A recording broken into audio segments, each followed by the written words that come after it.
Audio. Audio.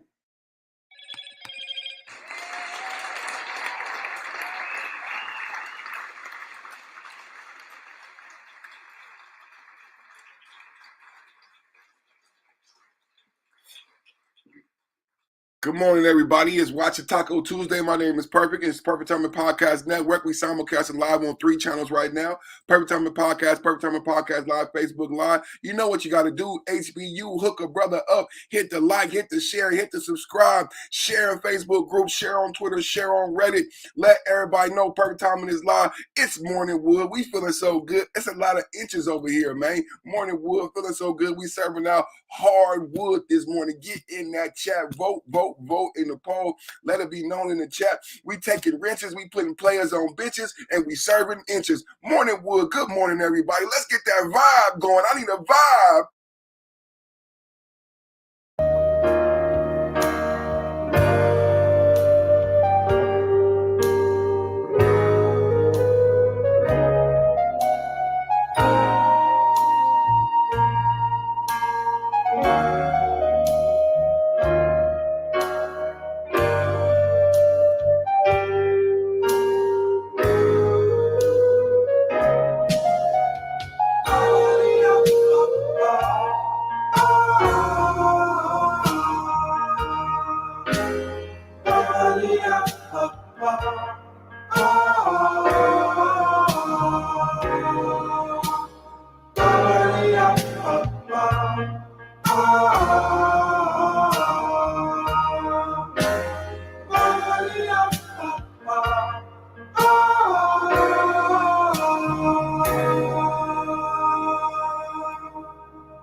Think of what we share.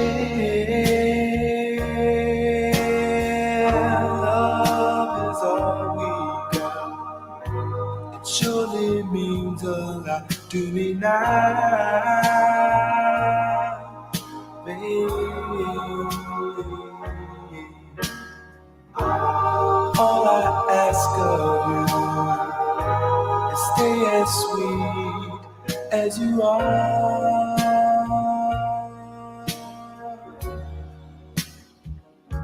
'Cause you make me feel this way.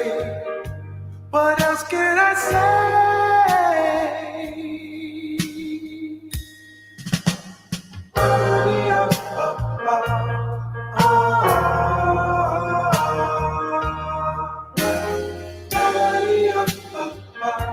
Give me my shit while I'm on the ground. Hello, pie in the sky. Hey yo, fuck nigga, don't come outside. The new king in New York, nigga.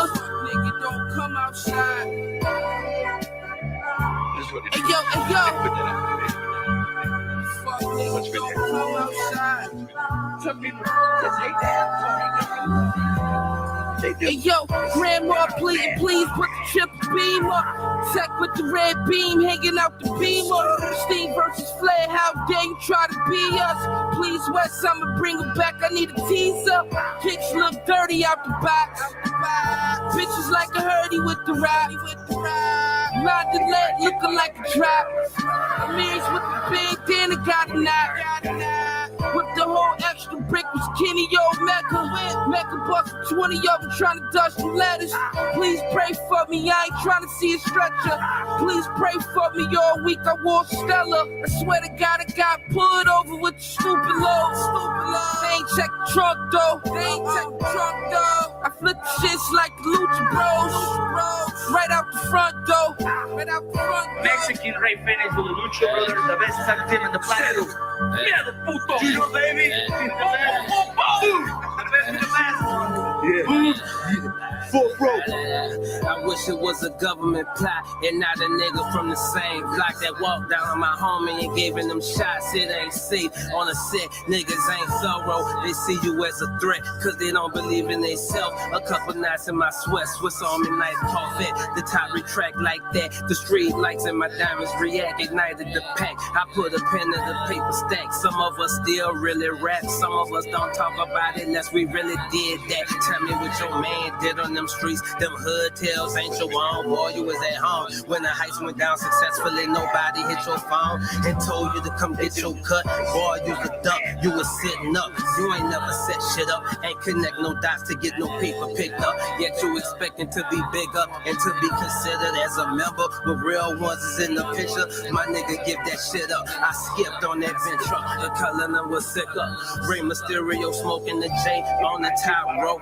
East side hero. It's sweet, but it's not though. Ultimo Dragon, gold Dayton's on the Chevy wagon. The butcher coming, nigga. This shit get easier and easier to me. It's a shame of how desperate y'all niggas becoming. Only willing to help unless y'all benefit from it. We used to didn't have enough weed to fill up the Dutchess. Now I'm counting digits with hustlers having business discussions. We already bosses. Y'all cry over petty losses. Went to war with my foes, black roses in every coffin. My plug made that white girl famous in every market. Like Simon turned a regular chick to Kelly Clarkson. Look, you getting game from them, it's gonna stagnate you. But with the shit you learn from me, it's gonna graduate you. This the shit I make a masturbate to. Cause I'm too rich to fuck her, that's how cocky this cash will make you. Hoes say these bags make me mad, I'm grateful. When you getting so much chicken that none of these bitches fascinate you. You know it's real when everybody in rap debate you. Since I lived it, I'm who street niggas gravitate to. Yeah, rap niggas shook, all your favorites duck me. Fans say it's talent, I just say you lucky. You gon' die if they say you touch me. Got used to tucking this iron, but lions and never play with monkeys. Fuck what you sold. I still call it trash. I did it without a deal, and I still caught a bag. All my niggas went harder when them bills caught them fast. Now hustlers come to my shows to get their scales autographed. Nigga.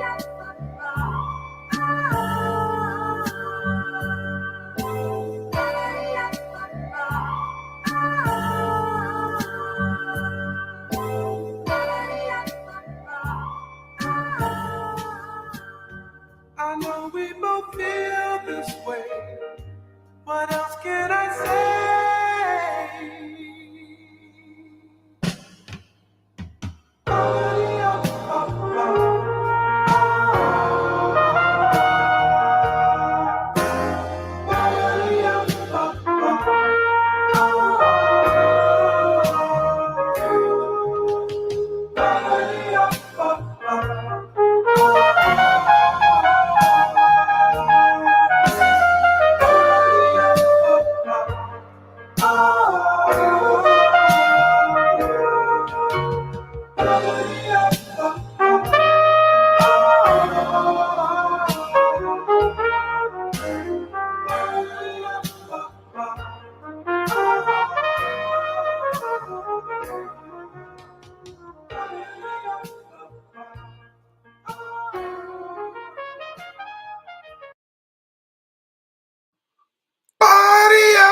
Come on, man. How many people grew up in the 80s?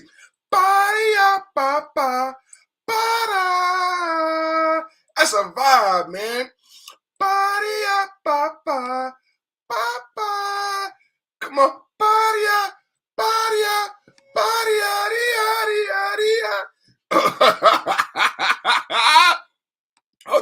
Hold on. Let me hit my tea. I can get there. Hold on. I can get that, man. Let me hit that T one time.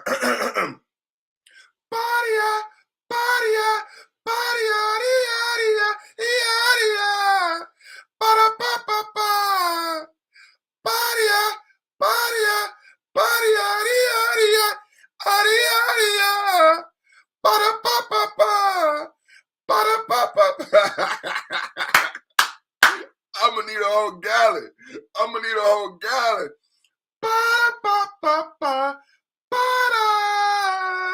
My dad would sing that falsetto walking through the house in the morning. Big Dennis, Daddy, I love you. I love my father so much, man.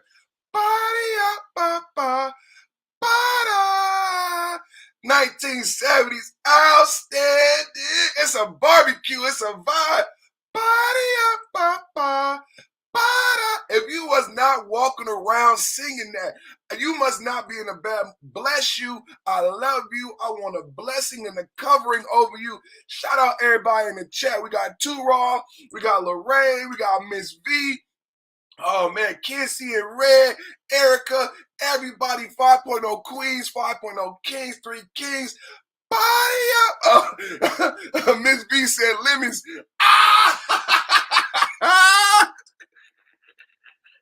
I'm gonna need some honey, some lemons, and together in this good tea. Body up, papa, bada. Man, Big Dennis, man, had a cold falsetto. Body up, body up, body yaddy, yaddy, yaddy, yaddy, yaddy. Bada pa pa pa, bada pa pa pa, body yaddy, yaddy, yaddy, yaddy. Hey, we just getting started, man. This tea is working, man. Hey, it's just some honey. It's some chamomile tea. We vibing out, man. Hey, I pray you grew up in the same house I grew up in, man, the 1980s, 1970s. My parents would walk around singing the good vibe, man. My father would sing that falsetto in a falsetto. So if you at home right now, one time, put on that body, body, body, we gonna do a contest. Who can do the whole thing? Because you see, I lose my breath. Who can do the whole thing? Ba-da-ba-ba-ba, ba-da-ba-ba-ba, body, I lose my. I can't even. I gotta do a whole show. That's why people sing. You gotta practice. I'm about to lose. I ain't even started the show yet. I gotta do a whole show. Salute everybody. Salute. Good morning, man. Good morning, everybody. I got another vibe for us, man. Good morning, everybody. Good morning, everybody.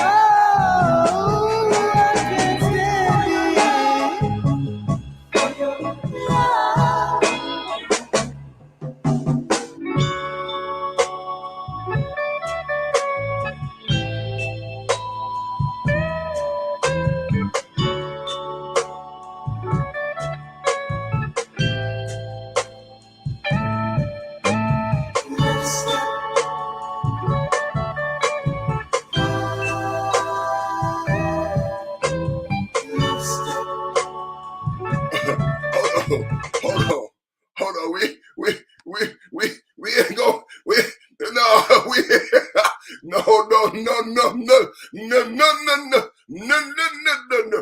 I can sing. I can sing. Not S.I. I can sing. No. We not gonna have that. It's my chat. I'm gonna. See, we had a talk yesterday about wrenches and a wrench being a tool and people using a wrench as a tool, and anybody hating on perfect timing, acoustic abilities, my vocal vocabulary, my vocal range, my vocal vernacular. I have been blessed from on high. Not even Lucifer had vocals on the level of perfect timing. We not gonna have it this morning. No, we not gonna have it. We're not gonna have it. Tracy, tell him, Tracy, I can sing. Tell him, you're gonna interrupt my intro. Tell him, Tracy, we ain't having it.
OPM, check like, let's go right here, TFM. We lost years in the game cause the money was good. To make 10,000 was so humbling to us. Had to make it happen, you know the streets is cold. You cracking under pressure, me, I won't fall. I move how I move, I know niggas is watching. I fuck with rich niggas, we got something in common. I'm looking at the prices of gold, nigga, I'm cold. You niggas ain't really getting money, you niggas hollering. 40 millimeter Rolex, I'm real player with it. But don't get it confused, little nigga, I'm having tokens. I don't even sleep no more, I just be coasting. I can be 10 deep, man, the game wide open. Hoes still choosing cause these niggas still game goofy. You hear it in my voice, I've been through it, this is pain music. Sitting in my house counting racks, thinking real estate. Didn't leave the house all day but made 20K. Man, I swear this beat so smooth I can sing to it. If you really at it for real, then it's your theme music. Fuck a middleman, we straight to the baggage claim. I'm all in Honolulu sipping mojitos with Dame. You gotta go hard no matter what, stop complaining. Born in 91 but the whip 88. Going through these motions, nigga, I'm the coldest. Days I was hopeless, nights on them sofas. Made me a monster, I came with a method. I move with intention, I'm out eating pasta. You hold the bitch hostage, I break the bitch pocket. And I don't even expect you weird niggas to like this shit. I'm Rolls Royce shop, I land in the A and hit shine. Now a nigga Rolls Royce rise. Rose gold watch, black face, kinda stylish. TFM the label, everything else childish. I could stun on you niggas, but I'ma keep it modest. I'm downtown LA getting Cuban links poppin'. I rap sometimes, but I'm usually kicking knowledge. I don't do the small talk, baby, sock it to my pockets. Sterling silver serving tray. She had the duck, I had a slice of cheesecake. Pellegrino limonada for the chase. Girl, you bad as fuck, and you was worth the wait. Could've had it on the first day, but where's the fun in that? She got desperate for my attention, so she brought me scratch. I played the online lookbook, I ordered this and that. Ordered my son some baby chucks, some little fitted hats. Gifts from your player dad, I made your minds mad. This love affair I have with the ground will forever last. My reputation, my presentation is first class. You so pressed with that Southwest boarding pass. I'm stretched out on the beach chair with a cold glass. I bought new diamonds with my old cash. Stocks and natural resources in case the dollar crash. Yeah. Yeah. Yeah. Yeah. Check this shit out. Hey. All I ever wanted was an AMG. I did everything except for make a beat. Clico still spilling, I got plenty hundreds. No monthly payments, I ain't leasing nothing. Listen to me, baby, you can learn something. Maybe earn something. Larry June, favorite word is numbers. I've been doing this 35 summers. Still on the come up, every time the sun up. I'm not on the hype, I'm thinking cash. My bars and my word is all I have. I ain't breaking them for nobody. Baby, you could be my co-pilot. Skirt so tight with all that ass. I can't help but look, I'm taking chances. 3 bedrooms, this ain't a mansion. All my girls fine and I ain't capping. You niggas just rapping. I tell the truth, man. You niggas just rapping. You niggas just rapping.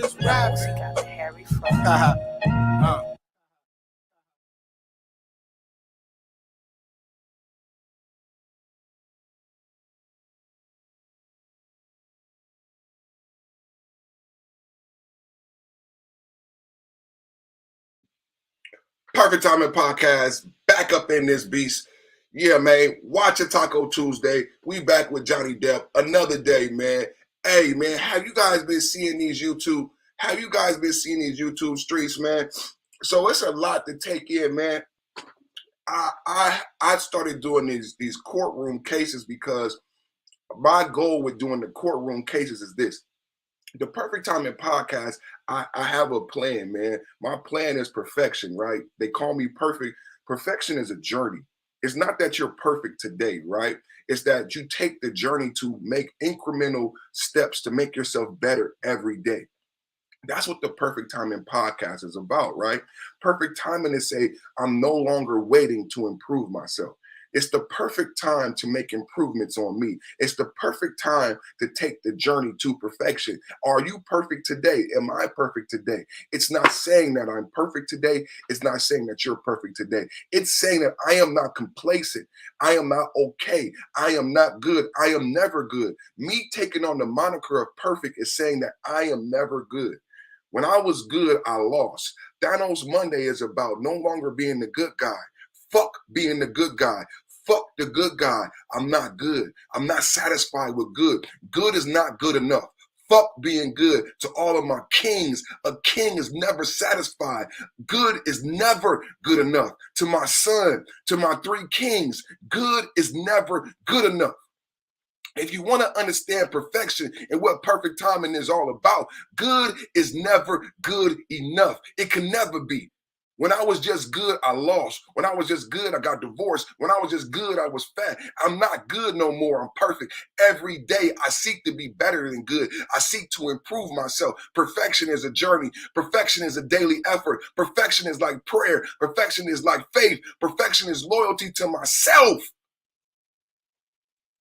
Watch It Taco Tuesday is about self-care, self-love. I say, watch your taco, not watch my taco, watch your taco, and wash your taco, because nobody wants to watch a dirty taco. Self-care and self-love. It comes from me not caring for myself. We're going to get into Johnny Depp. We're going to get into Amber Heard. But Watch Your Taco Tuesday is so poignant for this subject matter, because Johnny Depp was not watching his taco. Johnny Depp knew Amber Heard was unstable, a broken personality, and in her 20s, and a child. He was 52 years old. He was part of $2 billion franchises. Johnny Depp was not watching his taco. Johnny Depp thought he was good. Yeah, you could be good with $600 million, right? But Bill Gates, who just bought Twitter? Elon Musk just bought Twitter for $44 billion. A lot of black people would have said, hey, you good at $1 billion. If he would have been good at $1 billion, he never would have got to the point where he could buy Twitter cash for $44 billion. He forced them to sell. Twitter was owned by them San Francisco Dimbrels. You know, we made up that word, Democrat plus liberal, Dimbrels. Tracy, how you say the word? Twitter was owned and housed in San Francisco, which is why it has such a social element to it, right? Because Twitter was owned and housed in San Francisco. Elon Musk bought it to bring back free speech to it. But if he was good with Tesla, somebody might have said, hey, you good with Tesla. Why do you want to own Twitter? Because he's never good. Good is never good enough. Not for a billionaire. Good is never good enough. Tell your son, tell your daughter, when they bring you, I remember when I brought my father an 89, I thought an 89 was good. I was proud to show him the 89. He wasn't feeling the 89. He was not feeling the 89. He said, if you could get an 89, why wouldn't you get a 90? And if you could get a 90, why wouldn't you get 100%? If you could get an 89, son, that's 1% off from an A. What type of man is you that you would be okay with just getting a B and being 1% less than perfect? Why, son? That's where it comes from. It don't come from today. It didn't come from last year. My father instilled perfection in me. When I brought him that 89, he could not understand why I was happy with an 89. 89, that's a B. That's a B. You good with the 89? What is it about the test where you couldn't get 90% to get an A? I never looked at 89 again. I never looked at 89 the same again. I never looked at 89% the same again. I had the same understanding that the Asian and the Indian kids had. I never looked at 89% the same again. I never looked at, because my father said 89% wasn't good. He said, if you could get 89, you could get 90. So I never looked at 89% the same again. I didn't bring no more B's home. I wasn't proud. I couldn't show him no more B's because he knew a B was 89% and I could get 90. So I didn't bring home no more B's. Perfection. Don't be satisfied with good, Johnny Depp. So we're gonna get into the trial, man. You know, I gotta kick off the day, right? So people understand who you are, why I'm here, what we here for. It's Watch a Taco Tuesday. Watch a Taco Tuesday has to do with watching out and self-care. See, as a child, I was the oldest. I was 6 feet tall at 12 years old. My mom was a single mom in the hood. And I took it on. She had substance abuse addiction. Matter of fact, rest in peace, Mama Shirley. And I took on the charge of protecting my mom, protecting my brother in this inner city community. I was a guard dog. I would watch my mama's taco. I would watch my brother taco. And I would make sure no one stole anything off their plate. But the time came, like the Bible, like the books say, the time came when I looked down at my plate and there was nothing on my plate. I was hungry. I needed food. I needed nourishment. I needed love. And there was nothing on my plate. Now I looked around to my mom and my brother and my friends, and I had been a great friend in my eyes. I had been a great big brother in my eyes. I had been a great son in my eyes. But everybody had a taco on their plate. But when I looked down, when I was hungry and I looked down on my plate, I didn't have a taco on my plate. And you know, for a long time, bro, I was angry at my mother, my brother, my friends. Yeah, I had resentment. I was angry. I felt like you stole my taco. You stole my energy. You stole my efforts. All of you have plates full of food. I have nothing. How is that? How is that so? You understand? Do you hear my math? You hear my brokenness? I was mad and concerned and angry. All of my energy was directed externally. How could I thought people stole from me? I thought people didn't love me. All of my energy was external. Hey, why you got a taco? Why you got a taco? And none of that energy was focused on getting something on my plate. All of my energy was, hey, you took from me. Hey, you didn't give to me. Hey, you didn't love me. Hey, you were supposed to have my back. That's energy. That's money and time spent. Watch a Taco comes out of all of that energy spent on other people, on external efforts. Put it on putting something on your plate. And when you get something on your plate, watch your taco. It's not your job to watch everybody else's plate on the table. It's their job to bring a complete plate for their own nourishment to the table. What you bring to the table, I bring my own plate to the table. I'm not coming empty-handed. Why are black women and women so angry about the question what you bring to the table? Because you're not in prayer. You're not in prayer. You are so much in lack that you don't understand it's a fair and righteous question. Woman, what do you bring to the table? Don't get upset. The only reason you upset is because you are in lack. But if you are in abundance and you standing there with a buffet, you saying, Daddy, I got a $100,000 job. I got a master's degree. I got a house. I got a car. I got love. I got spirituality. I got loyalty. I bring it to the table, baby. I got a full plate, baby. We can eat off of, huh? No, I don't want to eat off of your plate, but thank you, Queen, for showing me that you understand the equation, that you come complete. You don't need me. You have a complete plate. You know what you need, Queen? You need a partner who is also complete. You need a partner who is also complete. You know what I need when I come to the table complete with a plate, with my own car, house, food, mentally, spiritually, all in line? I don't need to share my plate, son. Just because you've been given a full plate don't mean you share, son. That means you need a partner who can be reciprocal, who has equal footing at the table. I need a woman who has a full plate. Huh? Watch a Taco Tuesday, bro. Watch a Taco Tuesday. What you bring to the table. So many people showing up with an empty plate. So many people emotional about the question that you coming to the table empty-handed. I am the table. Oh, if he asks you that question, don't answer. And what's that question all about? It's about prepare. It's about if you stay ready, you ain't got to get ready. And if I know you are capable, then we ain't going to go through the ups and downs in life. It's called preparedness. It used to be, can I grab your booty? Can I have sex? Now men are not so concerned about your booty and sex. They want to know what you bring to the table. God forbid you care. You want to go get a BBL. You want to go get a breast enhancement. God forbid you have an adequate, intelligent answer. Or what you want to bring, a BBL? That's what you want? You want a breast lift? You want a booty lift?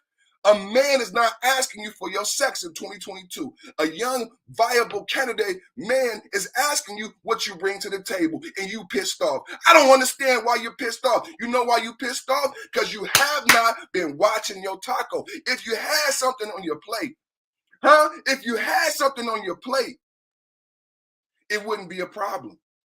It wouldn't be a problem. I know because I've been there. I've been there. Lack, nothing on my plate. I don't even have a plate, so you fronting. You know that song by Pharrell? I was just fronting.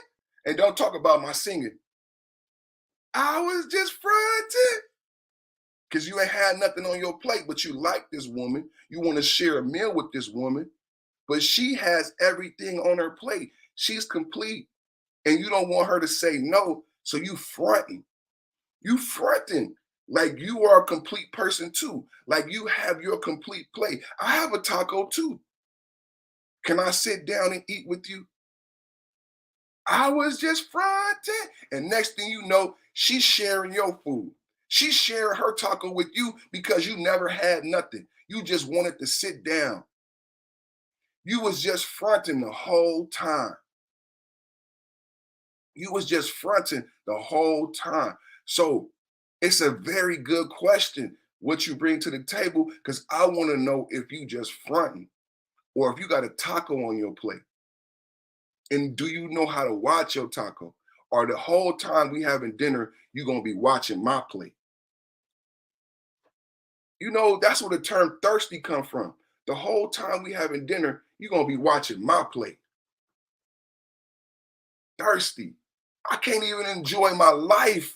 I can't even have no fun. I can't have no joy. Will Smith, Johnny Depp, I can't even enjoy my life because every time I take a bite out of my taco, you watching me, you jealous because you don't have nothing on your plate. You have not prepared. You have not made a deposit. So I can't even enjoy my life. Will Smith is in anguish. Johnny Depp was in anguish. I can't even enjoy my life.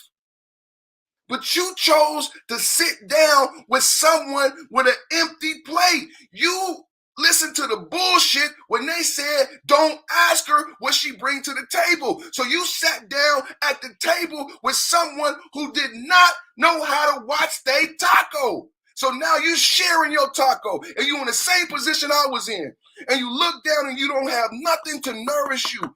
And you're angry and you're bitter. But only you are to blame. I was angry. I was bitter. It was only my fault. When I learned it was me, it wasn't my mama's fault. It wasn't my ex-wife's fault. It wasn't my brother's fault. I was not watching my taco. It was no one else's responsibility to make sure I had something on my plate.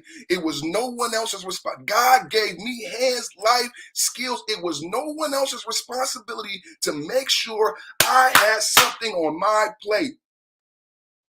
It's no one else's responsibility, whether you're a woman or a man, whether you had a baby, whether you got a pussy. It's no one else's responsibility to make sure it's something on your plate or on them kids' plate. Child support lied to you. Welfare lied to you. You're the bossest women I know. The most bossest queens would never get on child support.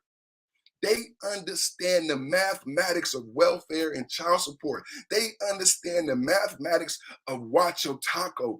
and they would not qualify. When you making six figures, you don't qualify for welfare, and you don't want child support. You don't want the government in your business.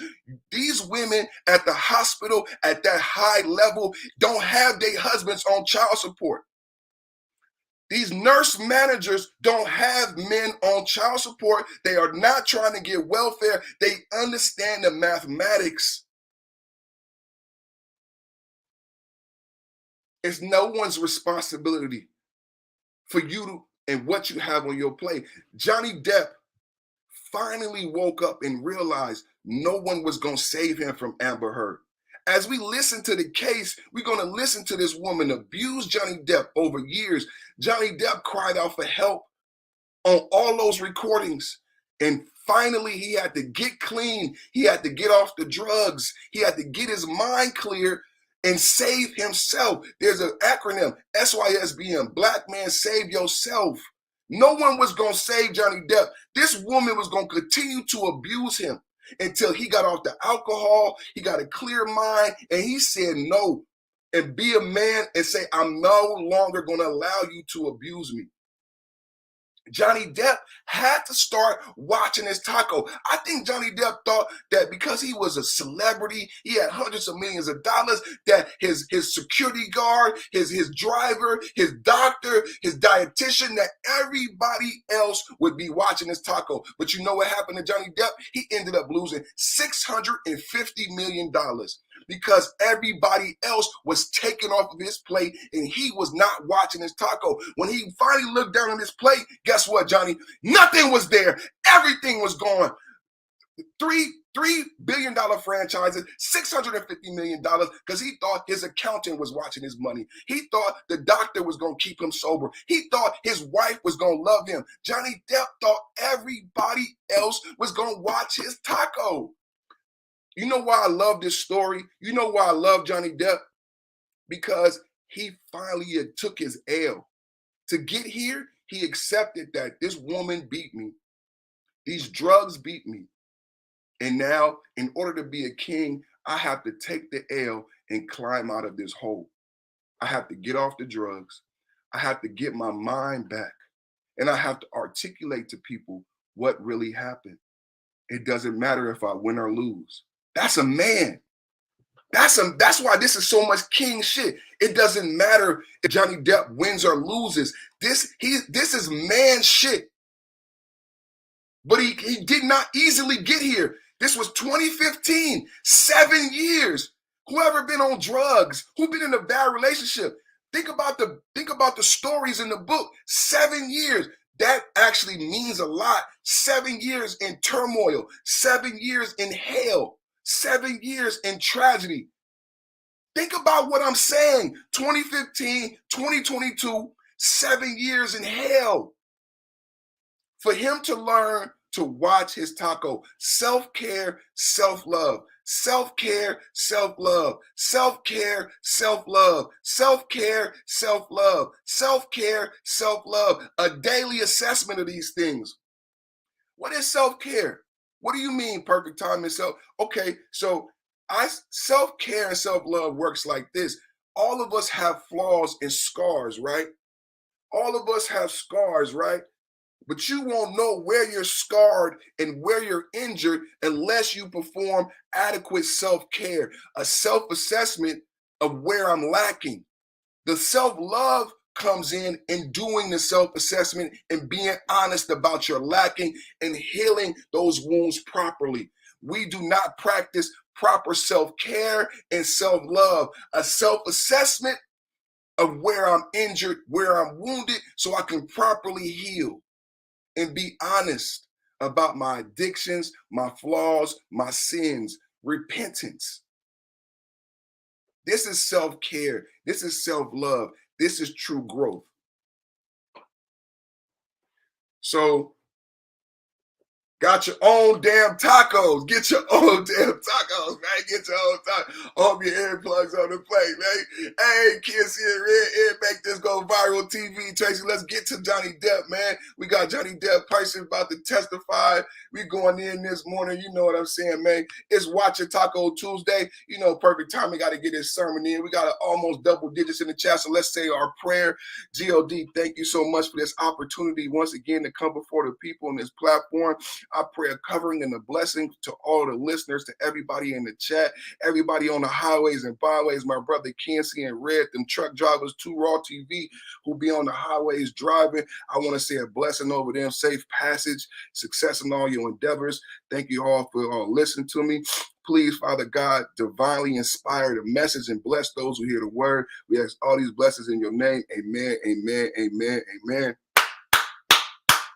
God bless the chat, man. Bless the chat and bless the trap. Bless the chat and bless the trap. Let's get into it, man. Let's get into Watch Your Taco Tuesday, man. Johnny Depp, defamation case. Amber Heard, man. We got a person who worked for Johnny Depp. Johnny Depp was big balling, man. Everybody worked for Johnny Depp, man. Everybody worked for Johnny Depp, man. Johnny Depp was big balling, man. Let's get into it, man. Queen Carla in the building. Hey, Carla, I love you. I love your spirit. I pray a covering over you. Thank you so much for your support and your love. I really appreciate it. I really, really do. I feel your spirit in the chat. And a lot of times when I be praying, I could see you, and I'm like, I know Carla is waiting on that prayer. And I just want you to know, Carla, I'll be waiting on the prayer too. Like I said last week, I pray for me. Like, so I love when you remind me about the prayer and the focus, because you know, the pastor always need the deaconesses and the mothers, because this spirit of mine is trapped in a fleshly vessel. So I truly appreciate the support. I truly appreciate the support. Y'all don't know how much I really need the support, because, you know, the flesh is weak, right? But I love y'all so much. Let's get into it, man. Watching Taco Tuesday, man. Miss V over here eating poke sandwiches, man. That's the kind of taco. What's that taco? That's El Pastor. What's that? Oh man, I don't eat pork no more, but I used to mess with that El Pastor, man. Oh man, and everybody on the burrito tacos. What's your favorite taco in the chat? Oh, I'm gonna put up a new poll. Everybody, let me know what's your favorite. Y'all know I'm a pescatarian, so I like the shrimp tacos and the fish tacos. Everybody in the chat, what's your favorite taco? Let me see them fives. Let me see them watches. Let's go. Okay, thank you. Mr. Gibson, can you please pull up Plaintiff's Exhibit 348? And this hasn't been submitted into evidence yet, so let's first just play that for Ms. Roberts.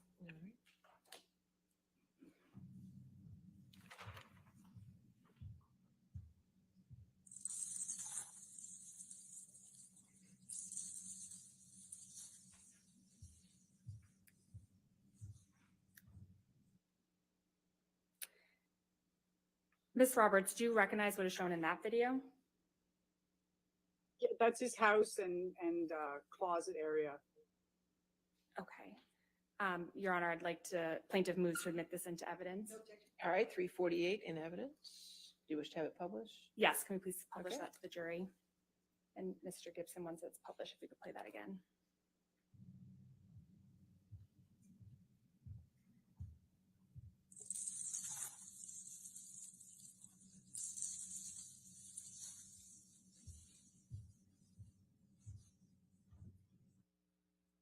And Ms. Roberts, what is that doorway with the beads that was just shown in that video?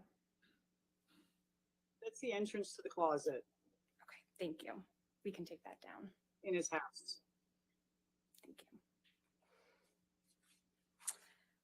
Ms. Roberts, I believe you mentioned that you manage staff on the island. How many people work with you on the island? Myself and 3 others is Jason Major, goes by CJ, Stephen Farrow, and Rico Major. Is this, I believe the witness is not being shown to the jury right now on their screens.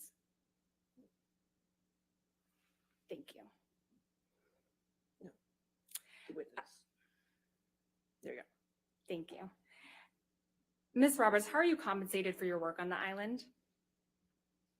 I receive a monthly salary. Other than this monthly salary, what other sources of income do you have? I get dividends and rental from family properties and businesses that we have. Since you've been working for Mr. Depp, how often have you seen him? On average, 2-3 times a year. Sometimes it was longer, more visits. Sometimes I didn't see him for a period of time, depending on what his schedule was or what was happening on the island. And how would you describe your interactions with Mr. Depp?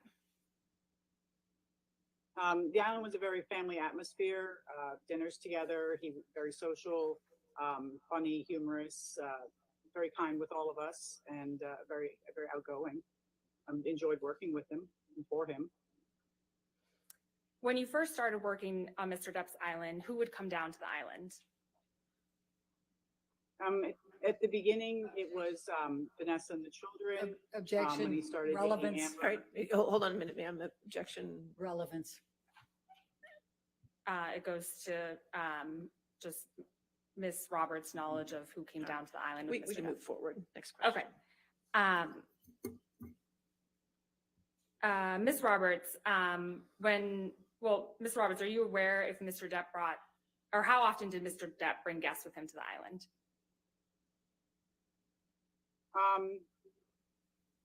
He had guests. He would bring Amber and Amber with her friends, and also I had on one of the occasions I had Paul Bettany and his wife and his children here on one of the trips. And when did the Bettnys come down to the island? Sometime in the summer of July 2013. What happened when the Bettnys came down? It was a normal trip. We had an incident where I was asked to have Amber leave the island. I scheduled a flight for her to leave to go to Florida that morning, and then that afternoon I was told to bring her back, and I arranged for a flight for her to come back that afternoon to the island. When did you first meet Ms. Heard? I believe it was shortly after they started dating. What was your impression of Ms. Heard when you first met her? Objection. Oh, they were very much in love. Relevance. Okay, go ahead. Next question. Go ahead. I think Ms. Berthoff withdrew her objection. Yes, go ahead. Okay, so Ms. Roberts, you can answer. What was your impression of Ms. Heard when you first met her? Oh, they were very nice, a couple in love. She cooked for him, cleaned up. They took care of each other. They were a very happy couple. When, if at all, did that change? With each visit, it changed. More of it was more not like an island life anymore. It was more of wines and more requests, simple things, toiletries, to have things here in place before they came or she came as well. So it, luggage changed. We got more and more luggage. Just things evolved and kind of mushroomed a bit. How often would you see Ms. Heard on the island when she was in a relationship with Mr. Depp? I would, on average, every day, taking meals, cleaning houses, sometimes more. And how often would Ms. Heard come down to the island? At the beginning, probably the same 2 or 3 times a year, sometimes 3 times with her friends and family and Johnny. During your interactions with Ms. Heard, what, if any, changes did you observe of Ms. Heard?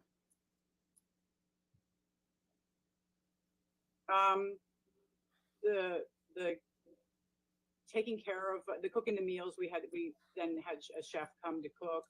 It was more of a formal island with chefs and housekeepers and things like that. Changed and yeah, pretty much that. Ms. Roberts, were you on the island in August 2014 for Mr. Depp's detox? Yes, I was. Who else was on the island? I flew to Nassau and met Johnny, Amber, and Deb. I flew them back to the island, and then a couple of.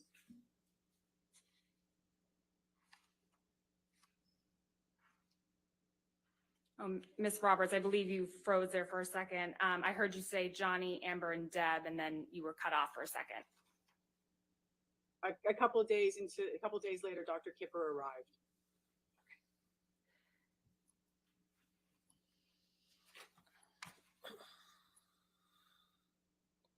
What do you recall about that time that Mr. Depp came down to the island in August 2014?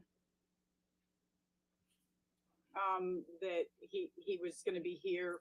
They were going to be here for an extended period of time, at least a month or longer. And so we provisioned for a month for the trip. And after about a week or two, they left. Where was Mr. Depp staying for the detox? In his house. Is that the same house that was just shown in those videos earlier? Yes, it was.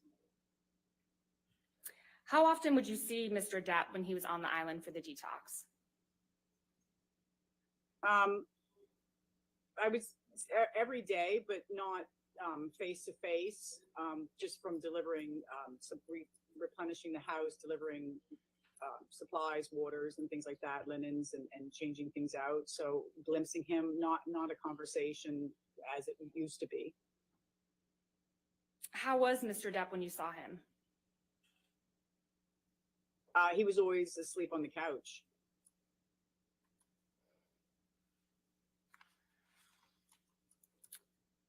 While Ms. Heard was on the island for the detox, what, if any, injuries did you observe on Ms. Heard? I didn't see anything. After Mr. Depp and Ms. Heard left the island, what happened next? We would go into the house and break it down, empty out the refrigerators, change the linens, collect the laundry, straighten the house back up again. After they left, what, if any, property damage did you observe? There wasn't any. Ms. Roberts, to what extent were you involved in Mr. Depp and Mrs. Heard's wedding in February 2015 on the island? Pretty much all aspects of it, logistics, work permits, getting things set up onto the island, to the island, staff, provisions, building of the tents and organizing transportation of guests to and from the island. When did you first hear that Mr. Depp and Ms. Heard were getting married on the island? Objection calls for hearsay and relevance. What's the relevance of when she heard? I can move on. Okay, next question. What communications, if any, did you have with Ms. Heard about the wedding? We were given information on a schedule to better help me schedule and the provisioning of what would be on the island, beverages and food and things like that. We were given a schedule for daily things were going to happen each day, what time foods were, when people were coming in, how many people would be at meals, just so I had a better idea of planning of what was happening. It was detailed. It was what was happening each day and then it was the rehearsal night, and there would be, we had scheduled, like, it would be dinner, dancing, drugs, music, and then the wedding. We were very conscious about doing the wedding. The next day we were doing the wedding, the ceremony, and we were specific on time. Privacy was very important. We were very careful of people taking pictures. I think everybody was given disposable cameras and asked not to take pictures. I was concerned about that also, but we were doing the ceremony at sunset, so there really wouldn't be issue with paparazzi people and things like that. And shortly when the ceremony was about to happen, it actually happened earlier than it was scheduled. the bridal party, and Amber showed up early, and we were still scrambling for flowers and setting up and getting beverages and snacks down there. And there was a plane circling overhead, and it would just kept on circling and circling and taking pictures, and the ceremony proceeded earlier than was scheduled. Did you observe Mr. Depp drinking alcohol at the wedding? Objection, leading. All right, I'll sustain the objection. Okay.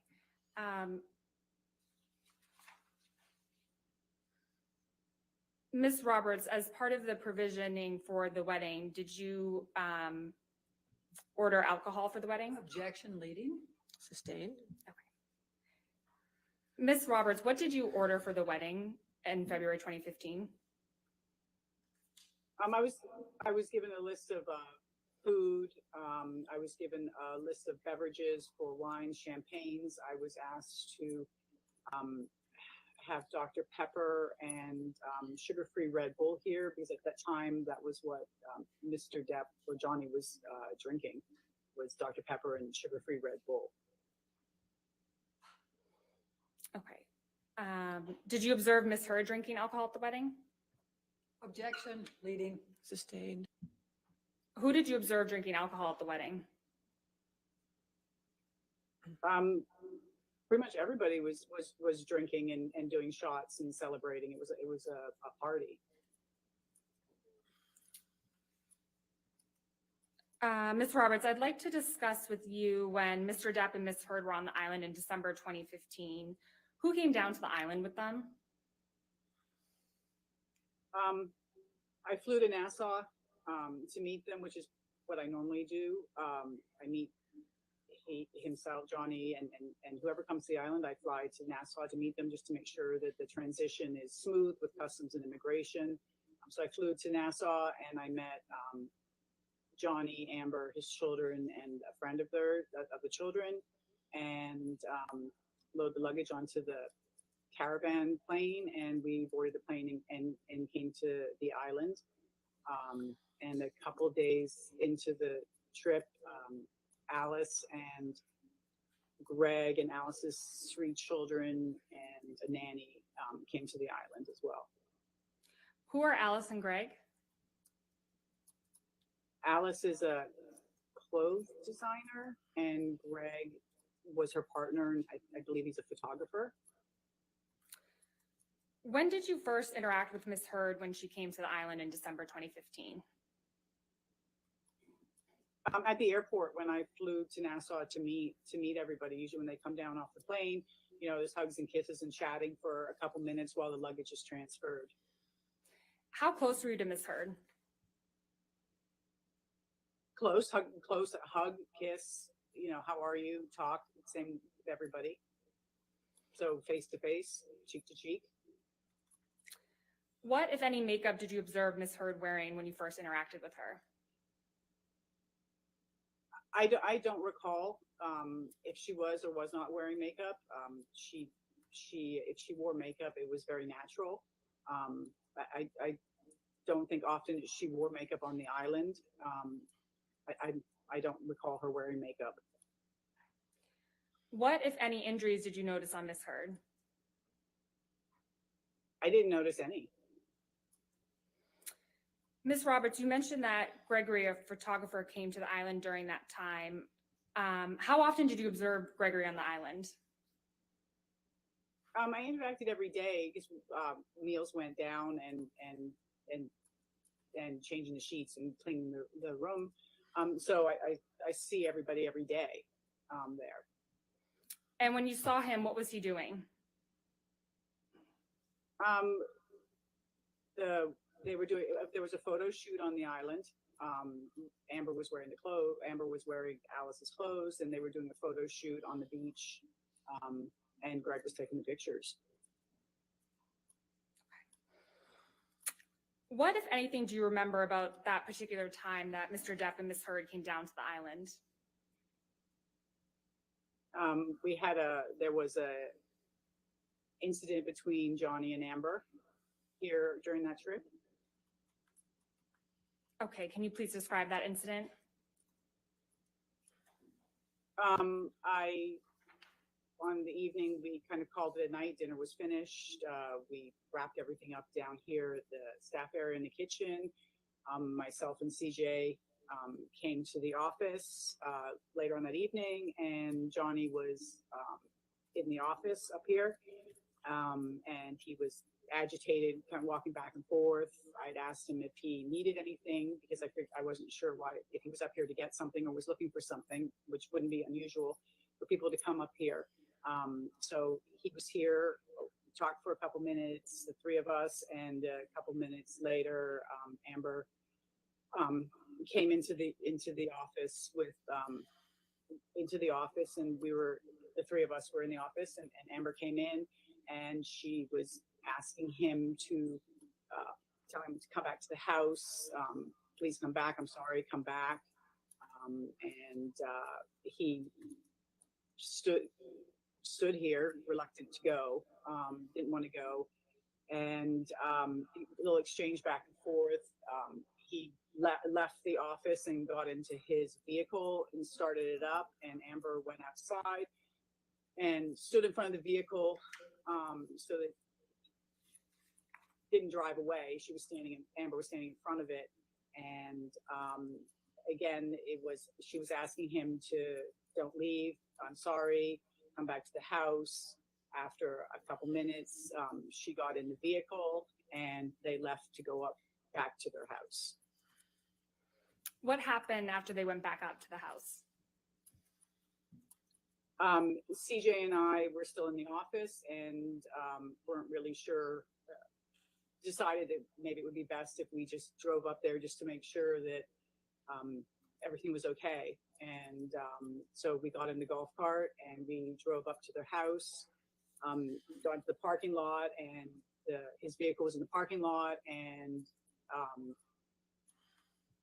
you could hear them. You can hear them inside the. You could hear inside the house yelling. Amber yelling and Johnny answering back, and you could really hear what was being said. We stood there for a couple minutes, CJ and myself, and then you started to hear, it became audible. Amber was telling him that he was a washed up actor. He was going to die a fat, lonely old man. Then you heard, you hit me with a can. You heard Johnny say, you hit me with a can. And then he came down the steps and Amber was behind him and she had a bottle in her hand, was removed. And there was a brief pause, the moment, I think, of initial shock or uncertainty of why, that we were there. Neither Johnny nor Amber knew that we were there. He proceeded to walk back to the John Deere, and she again walked. He was just sitting in the seat. Amber came up to him and was asking him to come back in the house, that she was sorry, please come back in the house. And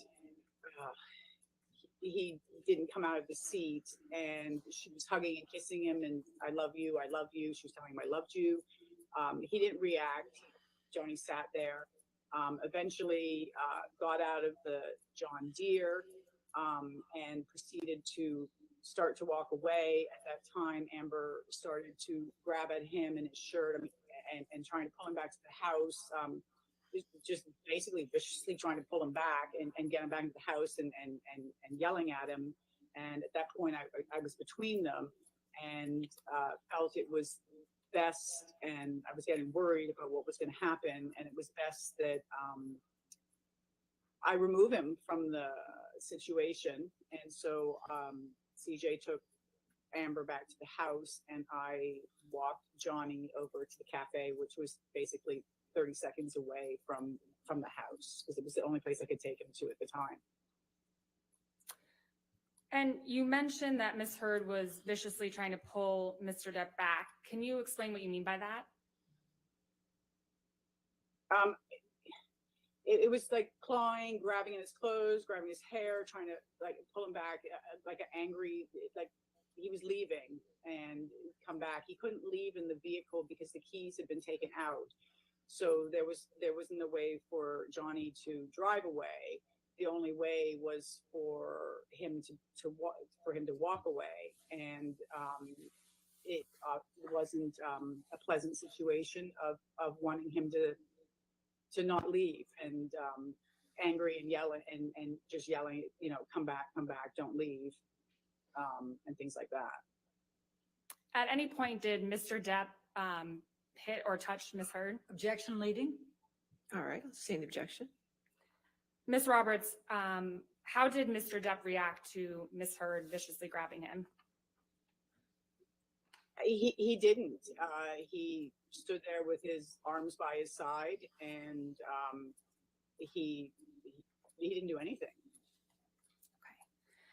Ms. Roberts, when you were back in the cafe with Mr. Depp, what happened next? I was concerned because I had heard him say that he'd gone. Objection to her being concerned. That's not responsive. I'll sustain as to concerned. All right. Okay, Ms. Roberts, without testifying as how you felt, what did you observe when you went back to the cafe with Mr. Depp? When we went back to the cafe, he had a mark across the bridge of his nose. I got a bag of ice to put on it so that it wouldn't swell, just to make sure that it wasn't bleeding. And he walked over to the love seat at the cafe, and he laid down and went to sleep. And CJ came back over, and I asked CJ to stay there for the remainder of the evening, for the remainder of the morning. And I left CJ inside the cafe, and I left Johnny on the couch. When did you next see Ms. Heard? That morning, I saw her that morning. How close were you to Ms. Heard when you interacted with her the next morning? Conversation, in a couple feet away. When you saw her, how did she appear?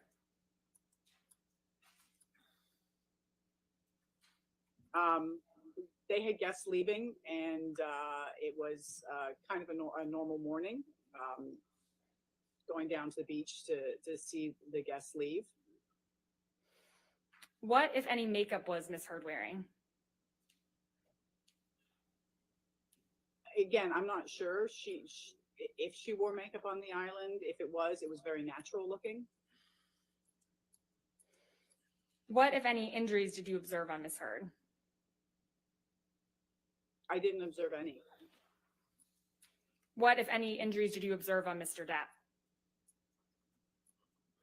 The marking across the bridge of his nose.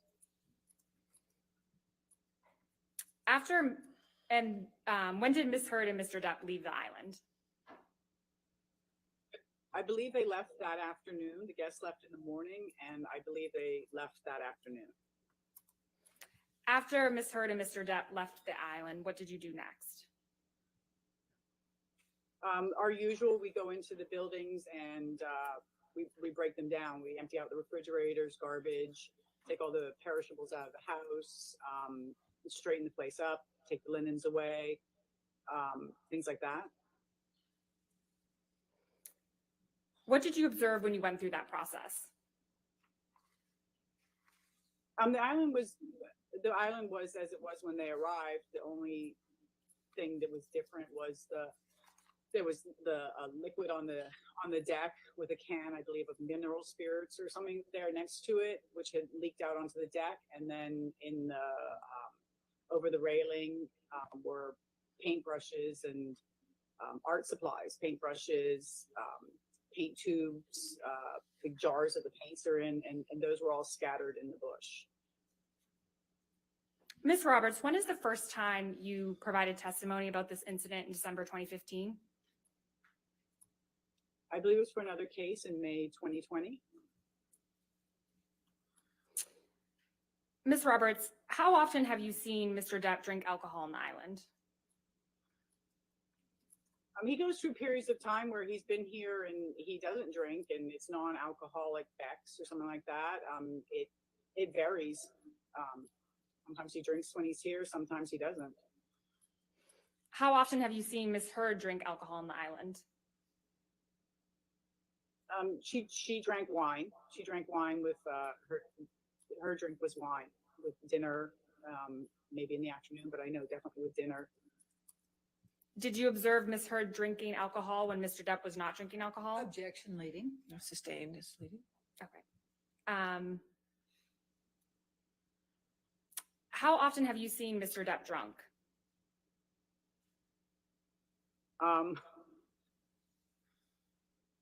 I would know he has a huge tolerance for alcohol. I haven't seen him passed out drunk or anything like that. So he drinks, but I haven't seen him passed out drunk. Thank you, Ms. Roberts. Nothing further. All right, cross-examination. Thank you, Your Honor. Ms. Roberts, the salary you receive for managing the Bahama Island is approximately $10,000 a month, correct? Correct. Okay. And so that comes out to $120,000 a year? Correct? Okay. And you've been receiving that salary for many years, correct? Correct. Right. In fact, I think you got a raise to $10,010 in 2018. Do you remember that? No, I don't know the exact number, but I know I get that a month. Okay.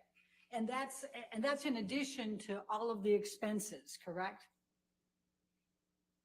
For running the island. The expenses of running the island. I get a salary every month. I'm not sure what you're asking me. So the other people that are on the island, to the extent they work, they get a different salary, right? Yes. Okay. And all of the expenses you have, you talked about what you have to do to provision the island and everything else and run it. All of those expenses are paid separately, correct? Correct. Okay. And you said you've been managing this island for 15 years for Mr. Depp, is that correct? Approximately, yes. All right. Now, let's talk for a moment about those two videos that you testified to were part of the house. The first video was missing both the closet and the bathroom, correct?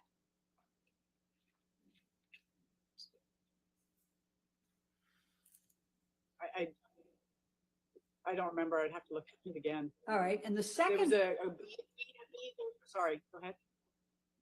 Go ahead. I'm sorry. You didn't come through. Go ahead. No, I'm sorry. I think in the first video, the beads were the closet, and then there was the bathroom next to the closet. Okay, that was that was the second video. Oh. Do you know who? Sorry.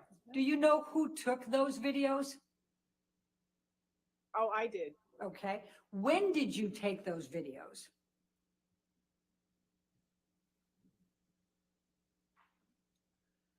Oh, it would have to be. I'm not sure. A couple of years ago, maybe longer. I'm not sure. Okay. Did you take those videos for the UK trial?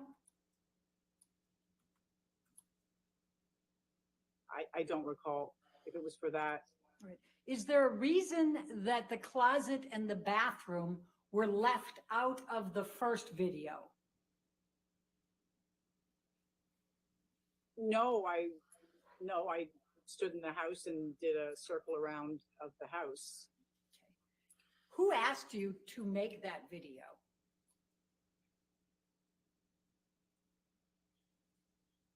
I'm not sure. I'm not sure. Was it Mr. Waldman? Adam Waldman? I'm not sure. I don't know. Can't recall? I can't remember who asked me. Okay. No, I can't. Okay. Now the second video, that shows the closet and then there's a door there. Would you agree that door opens up into a bathroom? Next to the closet, yes. Okay. And we don't have a video of the bathroom, correct? I don't believe there was a video of the bathroom. And no one asked you to make a video of the bathroom, correct? Objection, relevance. I'll overrule it for now. Okay. Correct? Oh, sorry. I'm not sure if anybody asked me to, I don't believe I videotaped the bathroom. And my question was, and no one asked you to videotape the bathroom, correct? Correct. Okay. Now, let's talk for a moment about the logistics of the island. So Mr. Depp's house, we've seen the inside of, and you said that the cafe was a 30-second walk, I think you said. How many yards? Yeah. I don't know. I walk it. It's just outside his house through the parking lot and walkway to the cafe. Okay. I don't know. Okay, and the cafe is where Mr. Depp would regularly have his meals, correct? Correct. All the guests would have their meals there. Okay, including Mr. Depp and Ms. Heard if she was there, and their children, correct? Correct. Okay, and For then dinners, yes. and then you were located on the other side of the island, correct? That's where you stay? Or I stay in the middle of the island, yes. Okay, how far away is that from the cafe and the house? Objection compound. I'll sustain the objection if you want. How far away is it from the house? Where I stay? Yes. Probably a 3-minute golf cart ride. Okay. 5-minute walk. Okay. And then when other guests come, I think you were talking about tents. Do they stay in tents? No, the tents were erected for the wedding, and then they were dismantled. And sometimes we would erect them if we were asked to, just in case somebody wanted to stay there. But people didn't stay in the tents; they stayed in the buildings here. Okay, so how much accommodation can you handle in the buildings for other guests? I'm not talking about the house, Mr. Depp's house. We've seen that. But how many people can actually be accommodated in the buildings? We have a 2-bedroom yurt on Brando Beach. We have a beach house, which has the bed in it. And then we have what we call a roundhouse, which has a bed in it as well. Okay.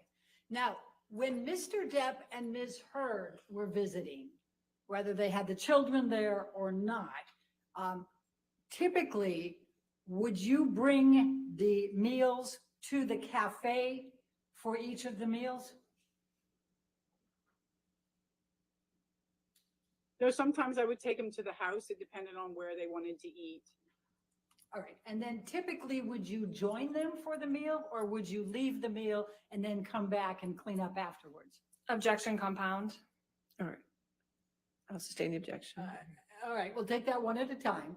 Typically, would you bring the meals to them? Myself or one of the workers here would take the meals. Okay, how often was it you that would take them?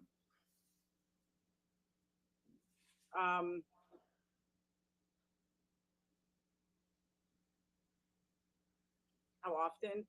Maybe every other day, every day. It depended on if people were eating in their buildings or eating together. All right, and would you stay and eat the meal with them, or would you leave? If we were invited for dinner, we would all eat together. Usually we would take the food to the places and leave. Okay. And then would you be called to come pick them up? No.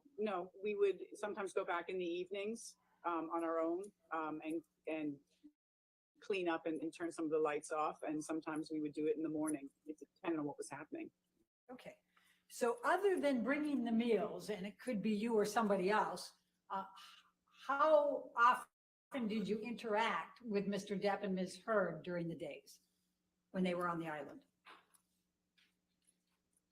On average, every day. In what context other than delivering the meals and picking them up? Oh, just see if anything was needed, if everything was all right, things like that. Generally passing them if they were walking or in the office or on the beach. Okay. Now, would it be fair to say that you weren't spending 24/7 with them? No, I didn't live with them, no. Okay. And would it be fair to say that you don't know what they were doing during the times that you weren't passing them by or bringing meals?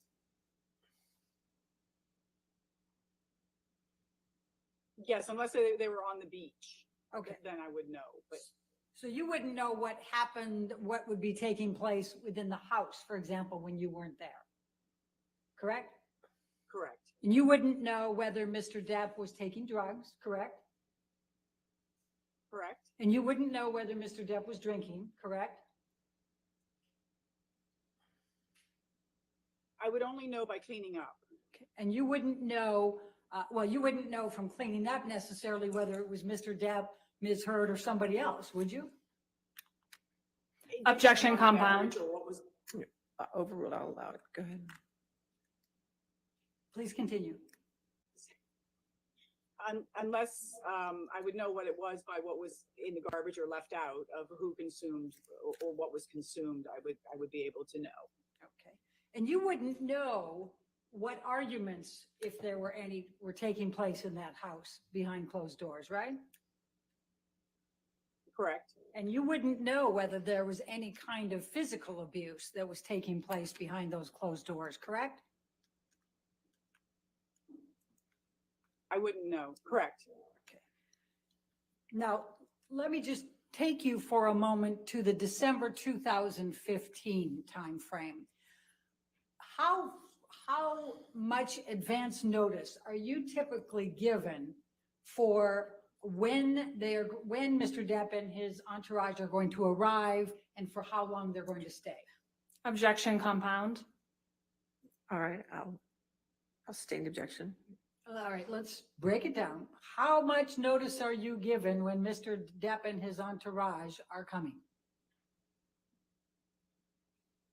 It varies. Sometimes it's a couple days, sometimes it's a couple weeks. So how much notice were you given in December of 2015 to be coming for Christmas on the Bahama Island? I believe sometime in November Okay. for that trip. All right. And in November, how many people were you told were coming for Christmas on the island?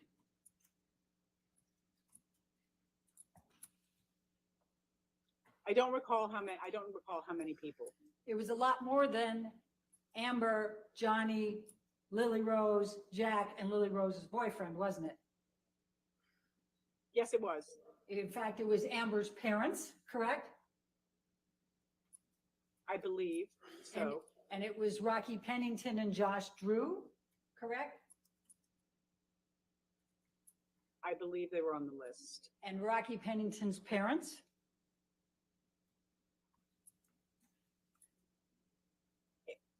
Yes, I believe they were on the list. Do you recall them canceling? Objection, hearsay. I recall. How is that hearsay? I'll overrule the objection. Go ahead.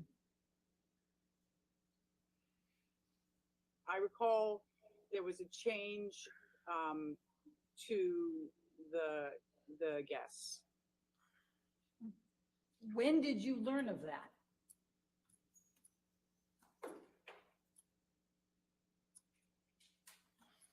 I don't recall. Maybe a couple weeks after. Maybe it's beginning of December. Maybe middle of December.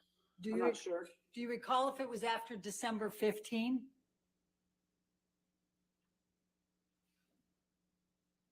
I don't recall.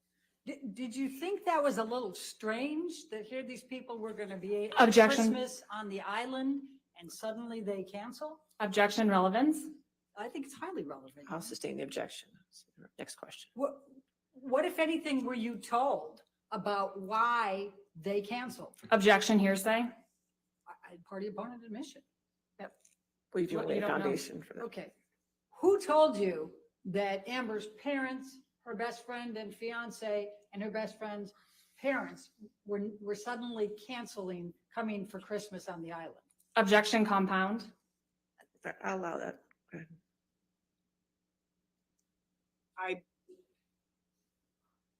don't know who told me, but I did receive I did receive information that they weren't coming and somebody else was coming instead. And who was that somebody else coming instead? That it would be Alice and it would be Alice and Greg and the children and the nanny. And they were coming later, right? They would be joining. That I think was the words. Okay. So on the December trip, you testified about a few arguments between Amber and Johnny, right? Do you recall that testimony? Yes, I do. Okay. You weren't present when Johnny sustained the gash on his nose, correct? I wasn't there, no. Okay. And you weren't present when the mess was made through the paints that you've described, correct? No. And so you don't know whether there had been a physical altercation and that led to throwing a paint can to try to slow down Johnny, right?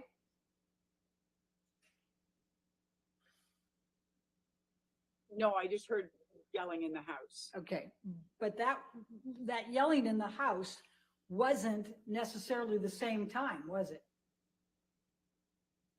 You don't know, do you? No, it was all in the same. Okay, no. Okay. Now, let's talk about the summer of 2013. Are you aware that Paul Bettany claims he's never met Amber? Objection, relevance, and calls for hearsay. Relevance is she testified that he was there on the island with her. And calls for hearsay. I can ask the question and see if she says. All right, I'll allow the question. Go ahead. Can you repeat it? Are you aware that Paul Bettany has said that he never met Amber Heard? No, I'm unaware.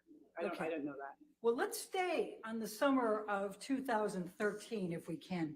Do you have a recollection of Amber and Johnny, Lily Rose and Jack taking one final trip on the yacht that Johnny was going to be selling to J.K. Rowling?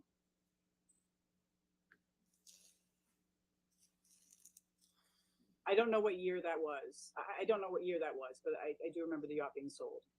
If I tell you it was July of 2013, does that help refresh your recollection? July 9? Yeah. All right. Now, July, it doesn't. I just know the yacht was sold. okay. And you made arrangements, did you not, for a captain to captain the yacht and for them to go out on the yacht?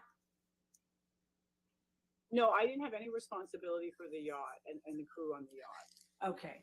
Do you have a recollection of being called because Lily Rose and Jack were upset and they wanted to leave the yacht and have a helicopter take them away? Objection, hearsay, and compound. I'm asking whether she has a recollection of this. I'll allow the question. Can you ask me it again? Do you have a recollection of Lily Rose and Jack being upset on the yacht and wanting to leave it immediately, so you arranged for a helicopter to come in to fly them away with Amber? Objection, compound. I'll allow it. Okay, let's just see.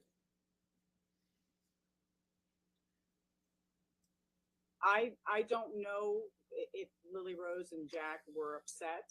I do know that I did arrange for transportation off the island at the time. And in fact, Amber went with Lily Rose, correct? It was Amber and her friend and Lily Rose. Okay. And Jack decided at the last minute to stay back, correct? I don't know if he decided last minute. He stayed. Okay. Do you recall Lily Rose telling you that she was upset because her father was drinking and trying to hide it from him? Objection, hearsay. I'm asking whether she has a I'll recollection. sustain the objection. to Okay. that. Then I'll ask the next one. Do you recall Mr. Depp passing out in the sand face first? I recall that he was passed out on the beach. He was out on the beach. Yes. Okay. And do you recall Jack calling you because he was concerned? Objection, hearsay. That's just asking if he called. I haven't asked what he said. No, you did. I'll sustain the objection. Okay. Do you have a recollection of Jack being present when Mr. Depp was passed out face first in the sand? Yes. And do you have a recollection of Jack being upset?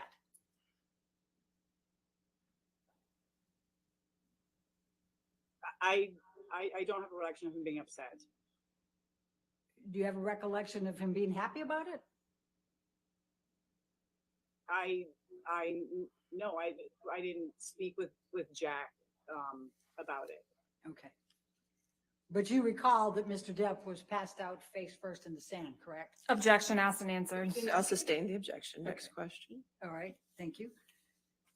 Let's talk about makeup for a moment.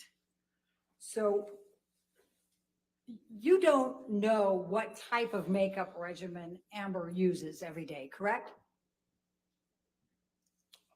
Correct. Okay. And in fact, you don't know, you said at one point you're not sure, but it's a natural look. Do you recall that? Yes, I do. Okay. And would you agree that there are a number of different types of makeup you can use that would still give you a natural look? Objection calls for speculation. I'll allow it. I'm guessing there is, yes. Okay. Okay. And there's sun in the Bahamas, right? Most of the time. Do you know what Amber wears for sunscreen? I think it was at one point I had a brand Shishido or something like that was on the island that we provided. And do you know whether Amber brought her own as well? I don't know. Do you know whether Amber had a skin condition? I wasn't told. Okay. But I take it you didn't ask. No, I wouldn't have asked if somebody had a skin condition. Okay. The wedding.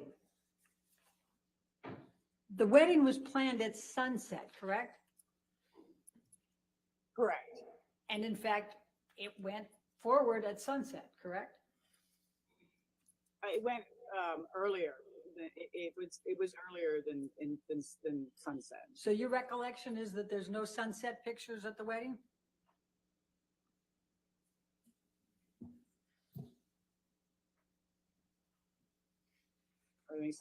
Okay. There was sunset pictures. Okay. So last couple questions. The makeup or not makeup, you were asked whether you observed any injuries on Amber in the December 2015 timeframe.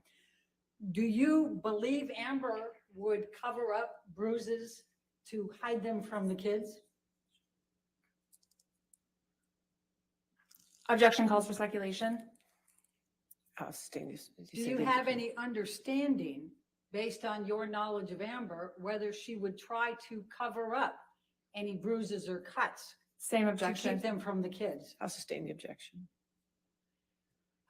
You said that you didn't believe that Amber was wearing much makeup, but you said she participated in a photo shoot in December 2015. Do you recall that? Yes, I do. Do you know whether Amber was wearing any makeup for a photo shoot?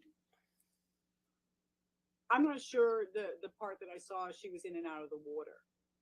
Do you know whether Amber would want to show bruises or cuts in a photo shoot? Objection calls for speculation. I'll sustain the objection. I have no further questions. Okay. Thank you. All right, redirect.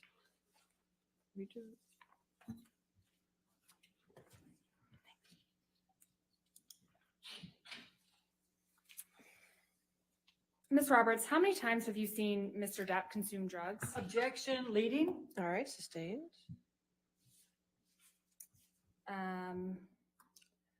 Ms. Bernehoff asked you about Mr. Depp passed out on the beach. How would you describe Mr. Depp when you saw him on the beach? He was passed out. I picked him up and brushed him off, and he sat. I left him underneath I believe he was in a hammock, and I believe he had fallen asleep, or he was asleep, and the hammock had overturned. And I picked him up and brushed him off, and left him underneath the lanai with Jack. Okay, no further questions. All Thank right, you, is Ms. this witness Roberts. subject to recall, Ms. Roberts? Yes, potentially. All right. So we'll Ms. Roberts, since you're subject to recall, did not discuss your testimony with anybody and just did not watch anything about this case. Okay, ma'am? Okay, thank you very much. All right, thank you. All right, your next witness. Dr. Shannon Curry. She'll come right now. Dr. who? Shannon Curry. Can you, is it C-U-R-R-Y? C-U-R-R-Y. Yes. Okay, thank you.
Okay, while we wait for this lady to get up here, $10,000 a month, $120,000 a year. She just got a raise.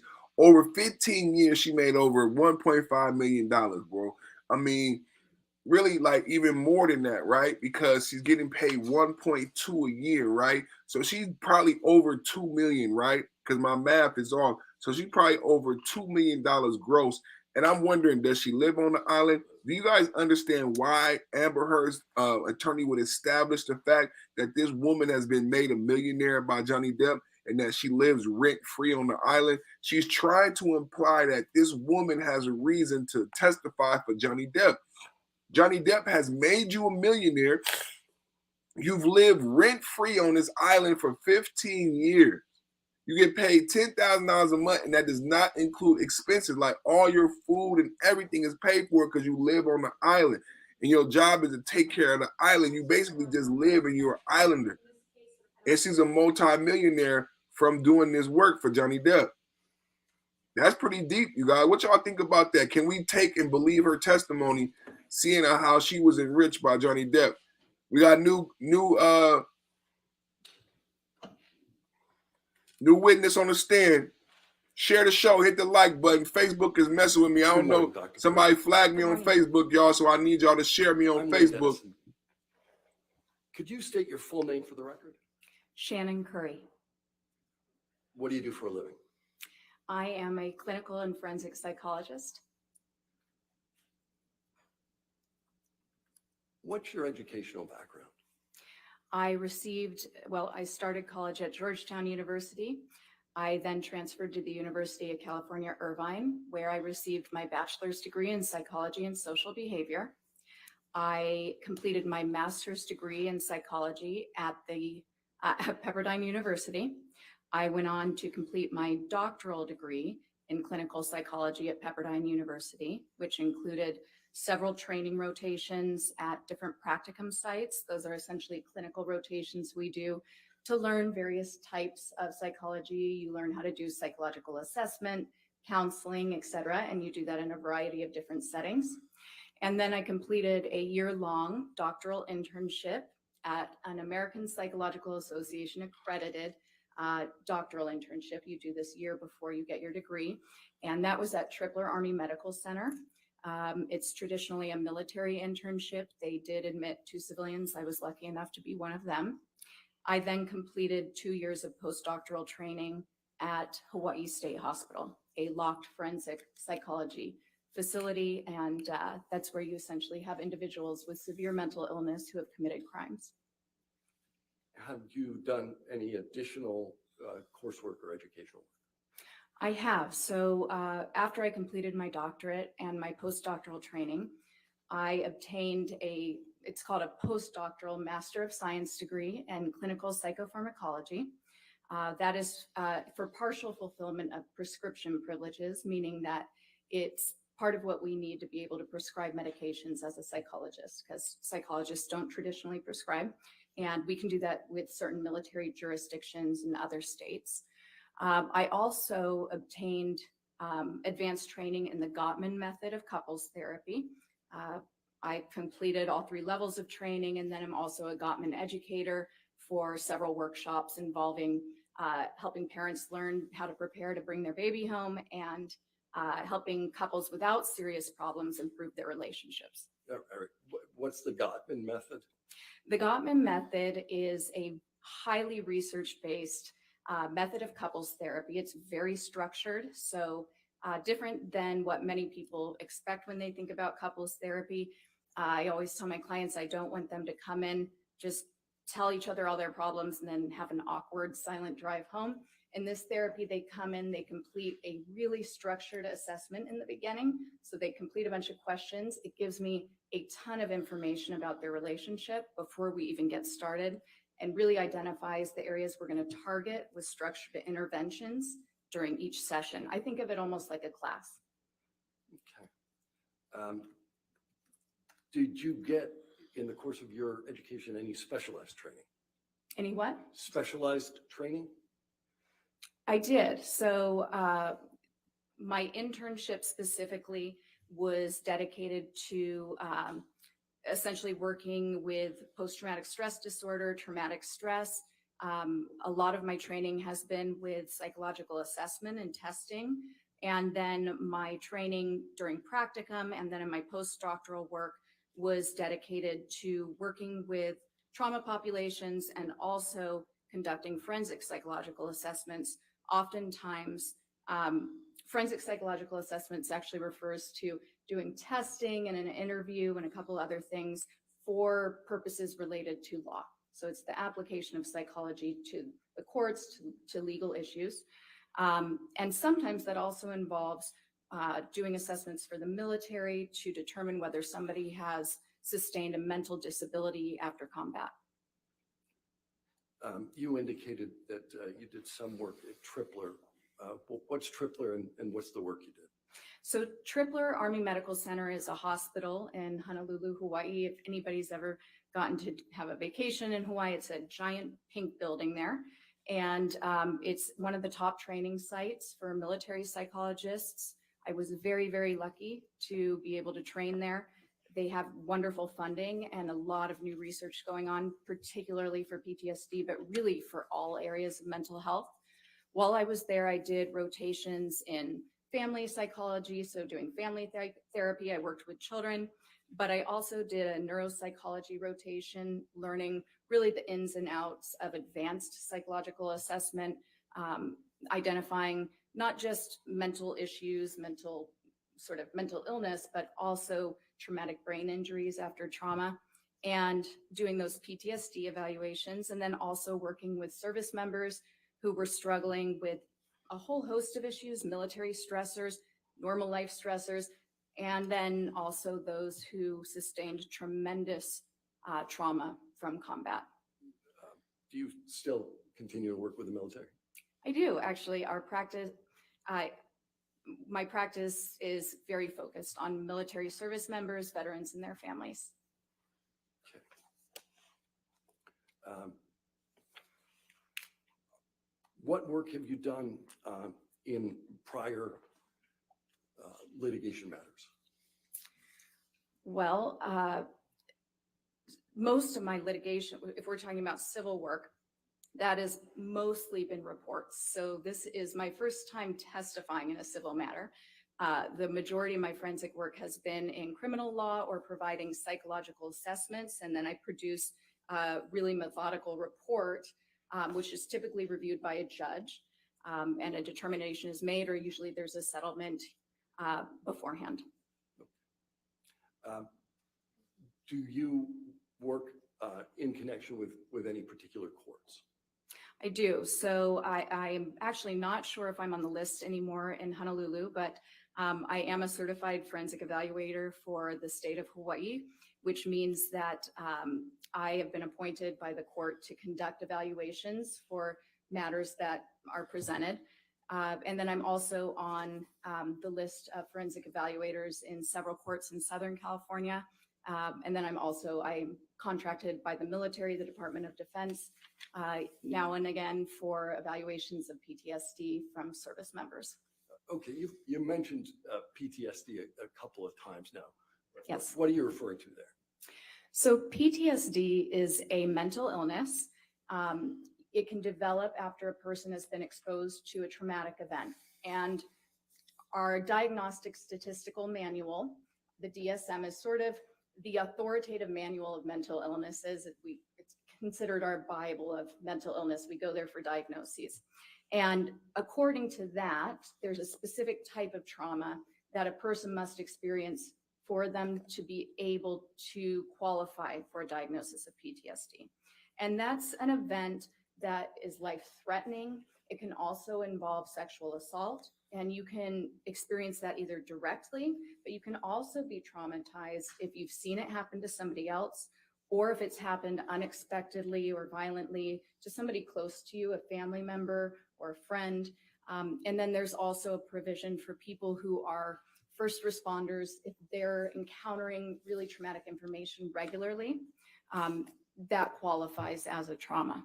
Now, there are a number of symptoms that can develop. Sure. We'll talk about that some Okay. more. Do you hold any credentials relevant to the work that you do? Well, I am a licensed psychologist. Where?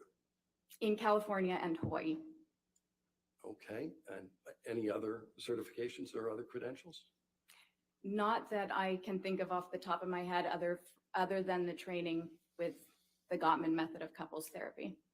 Okay. Have you worked with the Hawaii Department of Courts and Corrections? Yes, I have. In what capacity? Well, so that I guess would be a credential. So I am a certified forensic evaluator for the state of Hawaii.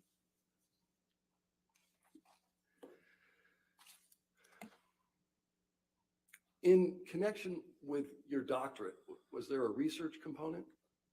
There was. So would you like me to tell you about it? Yes, please. Okay. So I conducted a research study while I was at Pepperdine completing my doctorate. It's called a dissertation. So when you're obtaining your doctorate, you contribute something to the scientific field that you're in. And typically that involves doing what we call novel science. So you're doing an experiment, you're finding out new information and helping the field progress. So I did research in Peru, and I was essentially looking at the effectiveness of a therapy intervention there for kids who were growing up in this community called Ayacucho, which was exposed to 20 years of guerrilla warfare, the longest guerrilla war in the history of the world. And there were a lot of issues in that community, tremendous trauma. And my research was around finding interventions that were really effective for that community. Where do you work now? I work for the Curry Psychology Group. What does the Curry Psychology Group do? We're a multi-specialty mental health center. So we have neuropsychologists who do testing for kids. We have therapists, individual therapists, couples therapists, family therapists. We even have a meditation teacher. We basically try to meet the needs of our community, and we highly specialize in working with military personnel and their families. Who's the Curry and Curry Psychology Group? I'm Dr. Curry. How many people work for you? As of right now, I believe it's 13. How long have you been doing this kind of work? For about 15 years. How much of your therapy practice focuses on treating individuals? I would say about half of it is individuals, half is couples. Okay. Do you do any training of students? I do. What's that? So we have several unlicensed professionals at our office, and they're earning their additional hours so that they can get licensed. So they're able to see clients, and then I meet with them regularly to supervise them, discuss their cases, provide them with information about different diagnoses, interventions, and treatment methods. How did you get involved in this case? I was contacted by Ms. Camille Vasquez, one of the attorneys for Mr. Depp. Okay. And what was the nature of the contact? Ms. Vasquez called me and indicated that she might be interested in having me meet the legal team so that I could discuss my expertise and possibly provide my opinions related to the matter. What were you asked to provide expert opinion on? So initially, my role that I understood at the time was to review the case materials and provide my opinions regarding anything that I noticed that was consistent or even inconsistent with the psychological science that exists today on intimate partner violence in Mr. Depp and Ms. Heard's relationship. All right, you used a phrase there, intimate partner violence. What are you talking about? So there are a multitude of different definitions depending on the source or the state. But essentially, intimate partner violence is abuse. It could be physical, psychological, and it's from one partner to another in an intimate relationship. Okay. Did your role in this case evolve over time? Yes, it shifted. So I was retained at the end of January 2021, and then had just barely begun to review the documents. The case was postponed, and then in October 2021, I was asked by counsel to provide a psychological evaluation of Ms. Heard. Okay. Were you ever asked to do a psychological evaluation of Mr. Depp? No. Okay. What types of documents did you consider in this analysis? So I reviewed quite a few documents as part of my evaluation.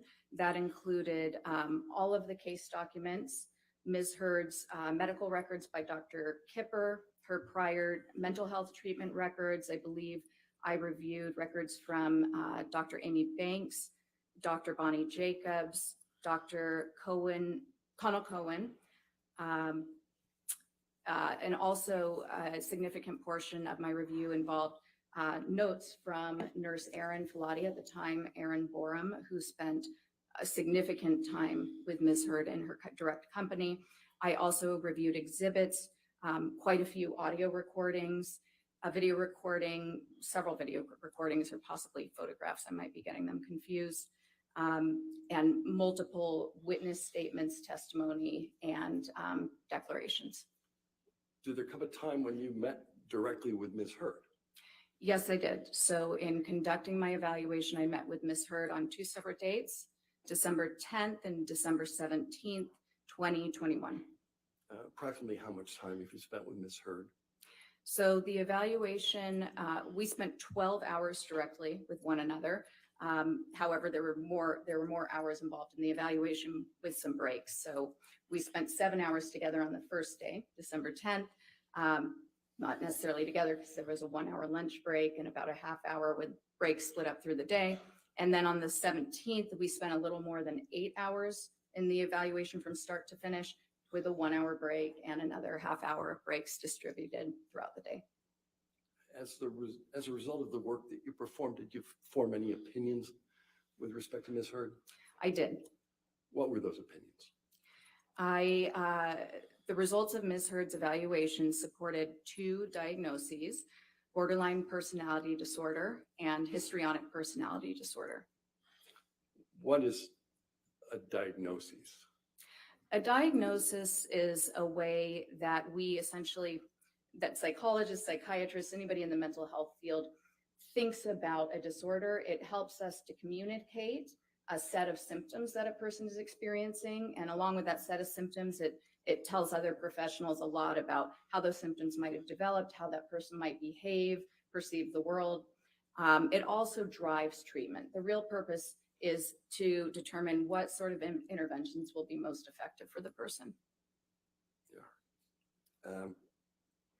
Previously, you made reference to, I think you called it the DSM-5. What's Yes. that?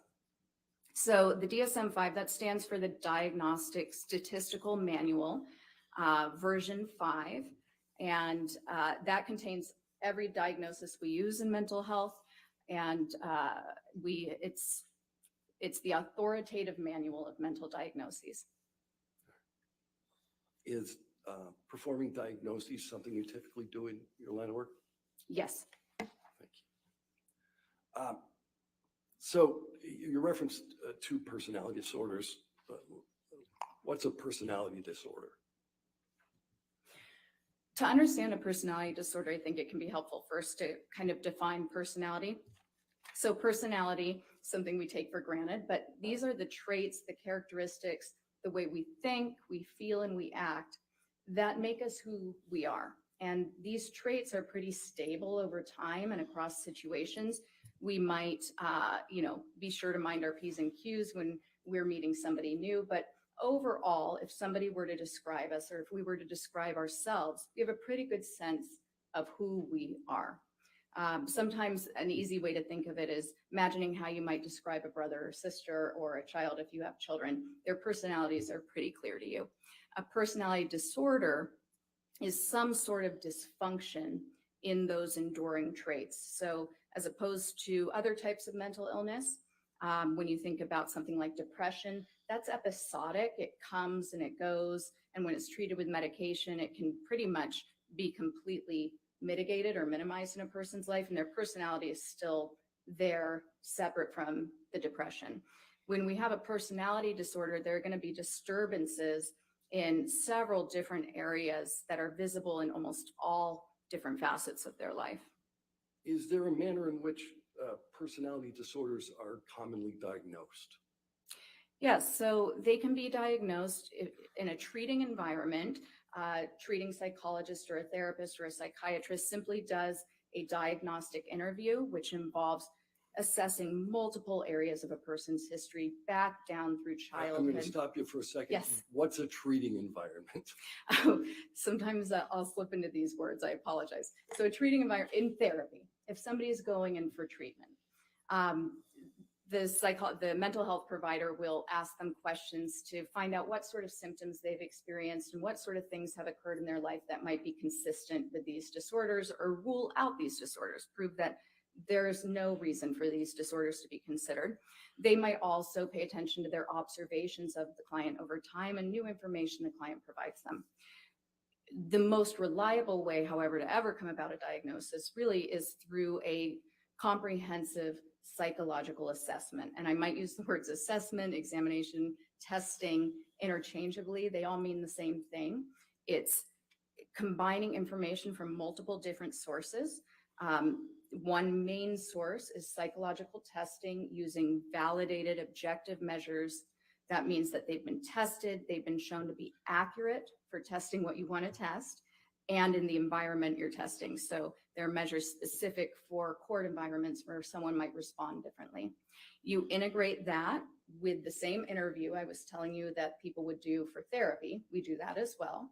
And then in a courtroom setting, you're going to look at all the legal records, all of those documents, corroborating information to sort of check your hypotheses that may be developing, and also check against the examinee's statements to confirm whether you have enough evidence of a certain diagnosis. So what's a clinical interview? A clinical interview is a very comprehensive interview. It includes a person's entire life history, as well as very specifically looks at any symptoms they might have.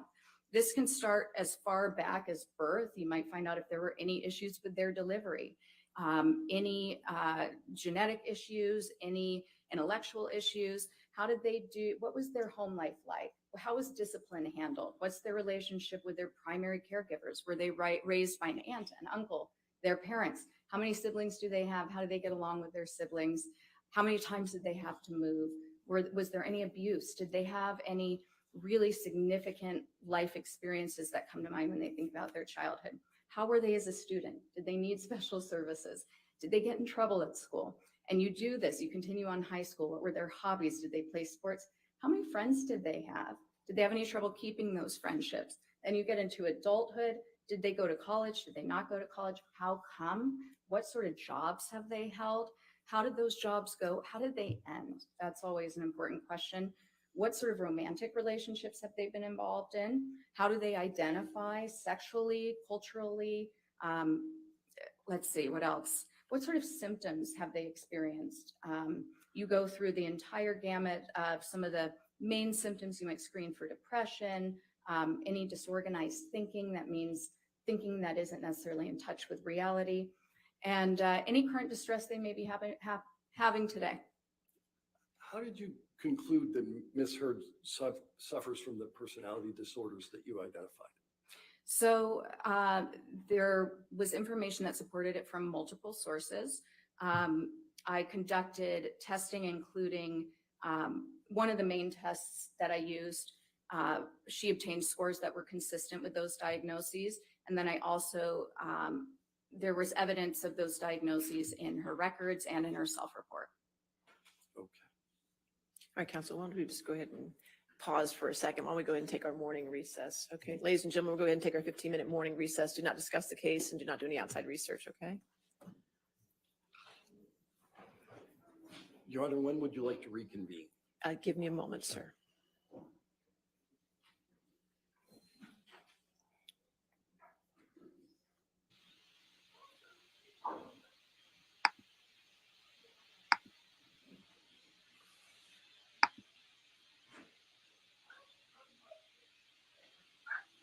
Amber Heard giving me very Star Wars. Look at her. Amber Heard giving me Star Wars Princess Leia this morning. Amber Heard giving us Star Wars Princess Leia, leader of the Federation. She'd been the Sith Lord yesterday. Y'all tripping off Amber Heard courtroom attire yesterday, all black, button up to the neck. Today, all white and holy. So what we have on the, hey, Mrs. Perfect Time, and Amber has a little evil smirk always. And pay attention to her hair, the braids, all white. Yesterday, all black, buttoned up to her neck. Pay attention. Today was oh, wow, that was very powerful. Unmute. Unmute. I'm not muted. Am I muted? I'm muted. How am I muted? Can y'all hear me? Tell me if you can hear me. Oh, baby. Okay. Okay. Don't do that. Don't do that. You can mess up my mojo. Don't do that. I'll be in the mode to preach and people be leaving. Don't do that. Be sure about what you, but I know she love me. She love me. Be careful with what you put in the chat. See, the numbers is going down right now. Okay, let me get back to it. This is this psychologist that they have up. That's going to be this psychologist that's right now on the stand. Let's go back over some. Let me read something. I want to read something. Because she's Watch a Taco Tuesday. We talk a lot about these things, and so even yesterday when the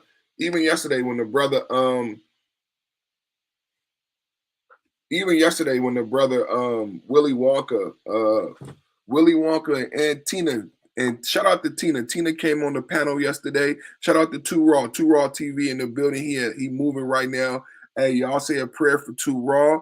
He got a brand new home. Bless his new home. Bless his family. Bless the move. You know what I'm saying? I pray a covering over his family and that truck, in that new home. Let's pray good spirits are filled in that new home, many blessings to come. Too Raw is a father, a king, 7 kids. He's going to be raising a family in this new home. So we want to send all the prayers and blessings that we have to Too Raw and his family, so that home is filled. You know, it's a virtual type of family that we have. You know, back in the day when we were all together, we would all come over and bring flowers and bring food, and someone like myself would get everybody in a circle and we would pray and we would bless the house. So when Too Raw get in, we need to do a live stream so we could, you know, circle around him virtually and pray and bless the house, so that house is filled with positive spirits and love. So that's a big thing we're going to do, y'all. We're going to make sure when Too Raw get in the house, you know, 7 children, man. This is, God has seen him as a king. It's not just that we have seen him as a king, but to bless him with so many children, bless him with the ability to take care of the children and their mother, and now have this new home where they can grow even more. We want to make sure that it's filled with blessings. Like, this was what church was about. This is what community was about. This is what villages was about. When someone got something new, you know, they do this in other communities. You know, this is not like something you got to say in the Asian community, the Jewish community. Someone gets a new business, everyone comes and purchases. When someone gets a new home, everyone brings a gift, something of value, you know, some furniture, some dishes. You know, you say a prayer when a child is born, people bring something of value, because this is this thing about selfishness and being wholly selfish. When you become selfish and you understand how to apply selfishness really, right, then you can become wholly selfish, to where that's why you see that old man come in and give that family, you know, $10,000. Like, he's being selfish. That's an old Jewish man. This Jewish family just had a baby. He wants all Jewish people to look a certain way. He's not being selfish for himself. He's learned to be wholly selfish for his whole people. I'm selfish. I want my people to look good. You know what I mean? So we used to practice those principles. So I want to bring those principles back, right? So I just want to share that, y'all. Send prayers to Too Raw, and thank you. A big, huge thank you to God for that blessing, for bringing that brother in my life, and a huge thank you to God for blessing him with this new opportunity. Because it's not, see, when God bless a king, right, who's a true king with a kingdom, y'all realize Too Raw got blessed, but he not the only one who gets blessed. It's 10 people over there, right? Not just his 7 kids, but the extended family who need a father. So when Too Raw is blessed, all that extended family is blessed. You see how good God is? That's why when we pray for that man, it's blessings upon blessings. It's like how you multiply your blessings. Pray for a good man. How you multiply, pray for a good man. Because when that man is blessed, he blesses the fold of individuals that's under his kingdom, right? So pray for a good man. So right here on the screen, you know, she was taking our content, y'all. She was taking our content. We've been talking big about, even yesterday, Tina and Willy Wonka, when the testimony came across the screen yesterday, Tina gave a testimony where she said, I've been like that in my life. She said, Perfect, until I seen this show, I hadn't been familiar with narcissism, and she questioned whether or not, she did a self-assessment, watch it Taco Tuesday, and she questioned whether or not she had been narcissistic in her past, and she's doing a self-assessment and doing some self-healing in that understanding. Willy Wonka saw the testimony and said, hey, Perfect, this looks like a narcissistic relationship. And I was like, wow, people are really cluing in to why we're showing this broadcast and why we doing the work, right? So I was just really amazed, and I was happy, like Willy Wonka and Tina and everyone is getting the picture that it's not so much about Johnny Depp.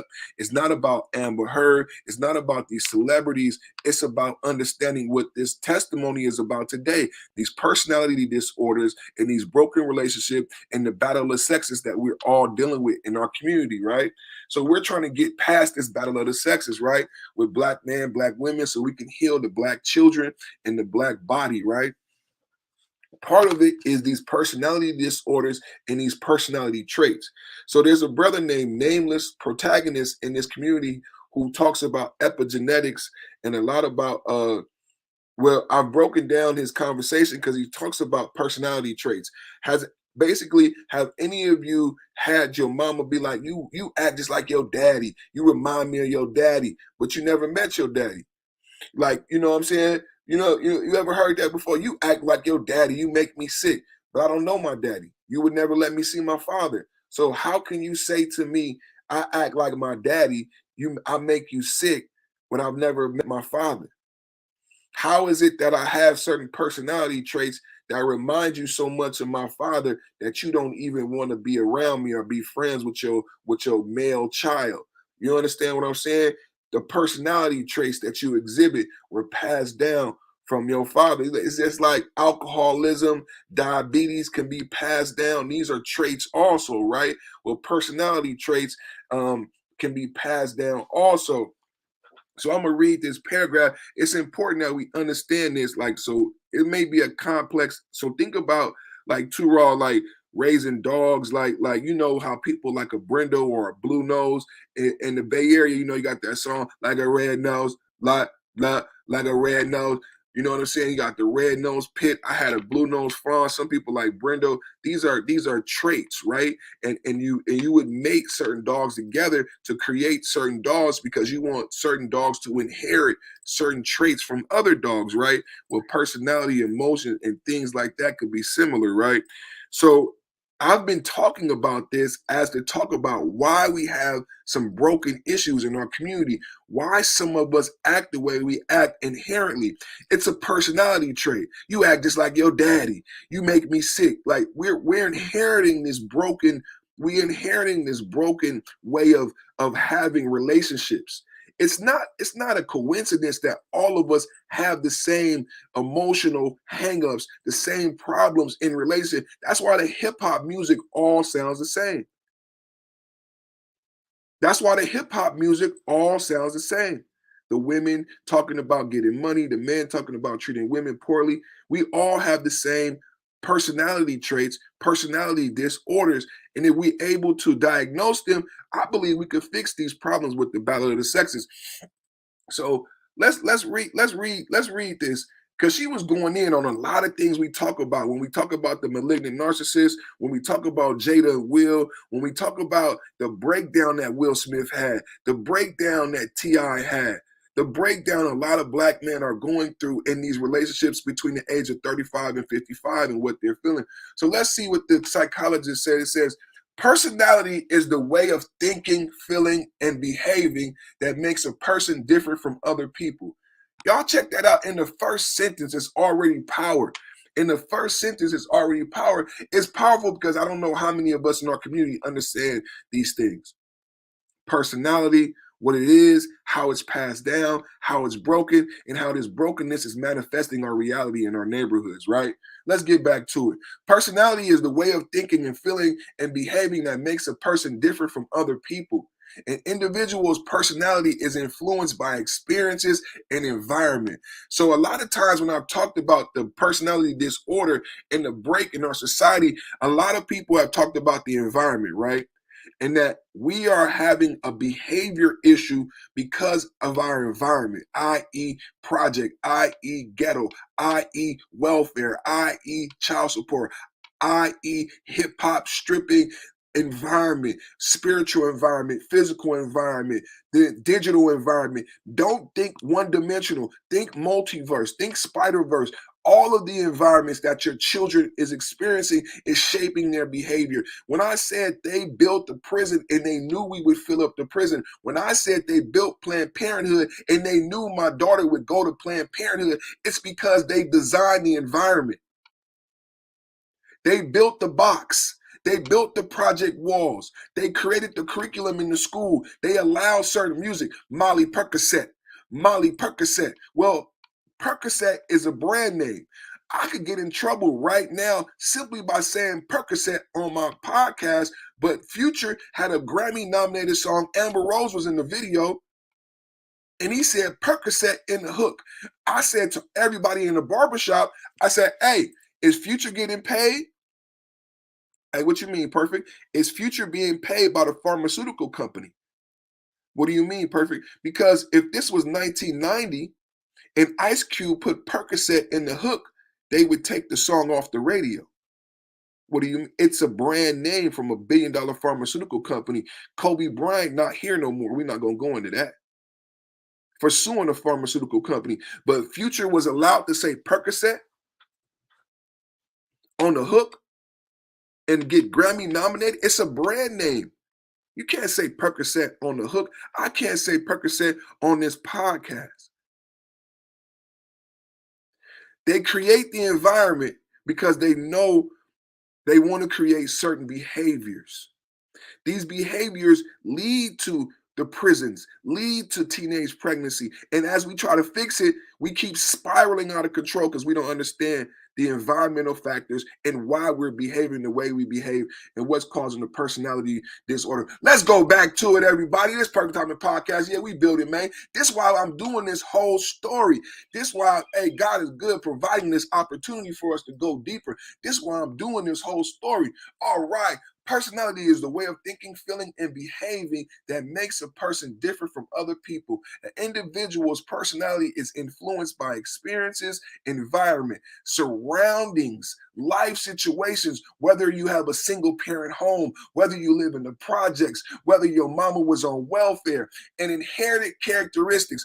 Personality traits, inherited characteristics from your father. You remind me of your daddy. You make me sick. Inherited characteristics. A person's personality typically stays the same over time. A personality disorder, listen, a personality disorder is a way of thinking, feeling, and behaving that deviates from the expectations of culture, causes distress or problems functioning, and last over time, right?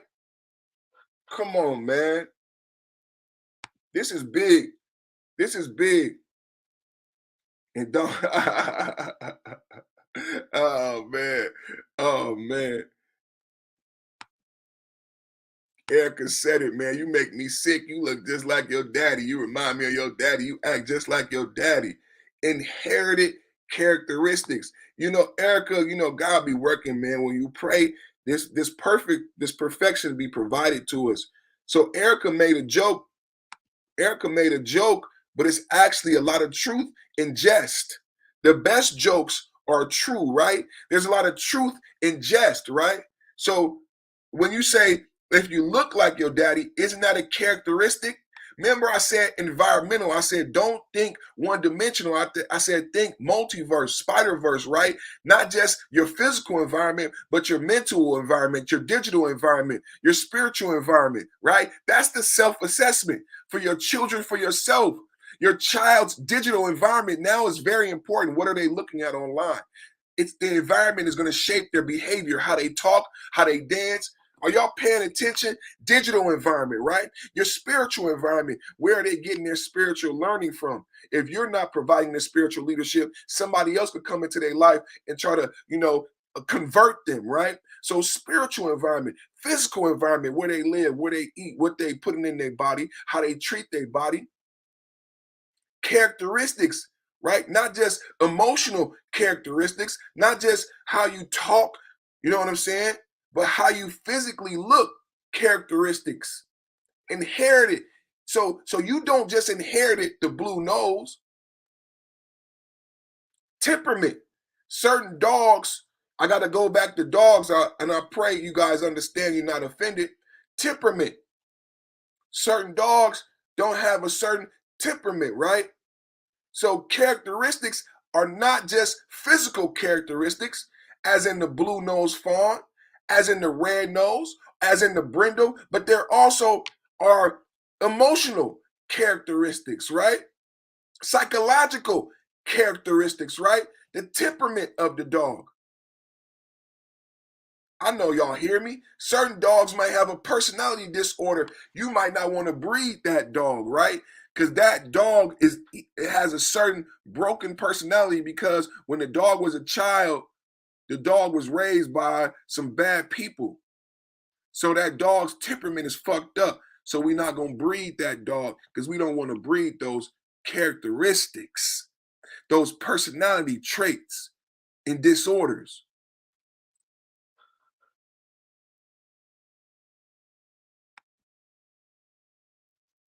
So while we were, while I was just doing some research,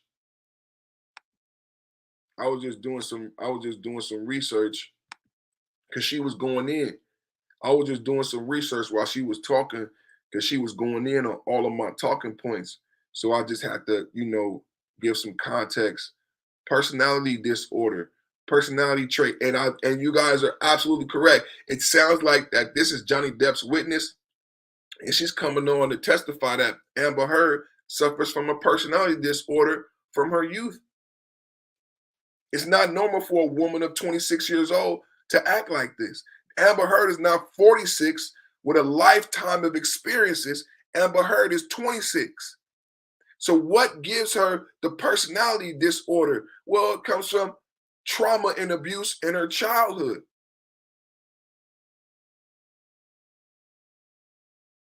Good point. Good point.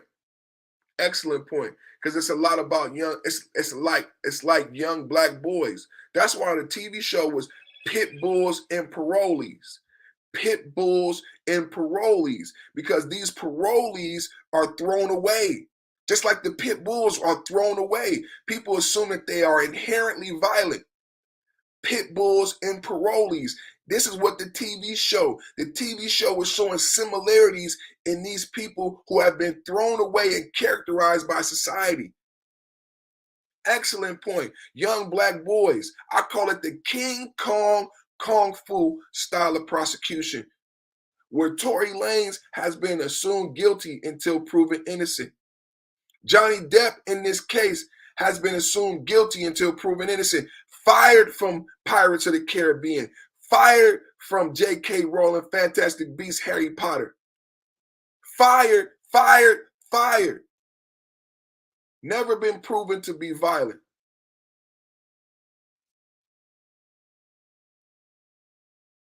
Tina said I stepped up. What about Fitz?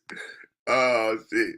So let's see. We start late, so we don't have to take a break and then we can skate, right? We start late, so we don't have to take a break and then we can skate, right? So let's go back to the courtroom. Let's go back to the courtroom and get back to the courtroom action. I just wanted, since we had a break, you guys, I wanted to provide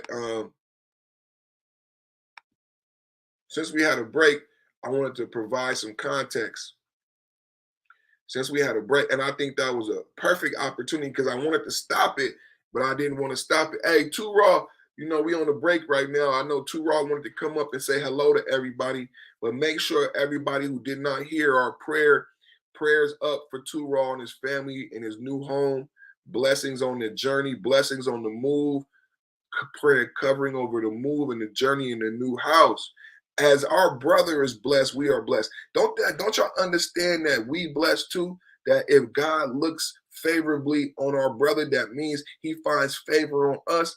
I told you a lot of times the favor and blessings you receive is not from you. I say a lot of times the favor and blessings I'm receiving is from my grandmother. So when one of our brothers and sisters are blessed, that means we all blessed.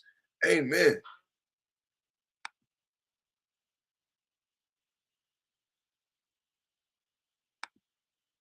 Specifically. So there were a couple of characteristics that she noted in her self-report that were consistent with these persons. Would be things that Ms. Heard.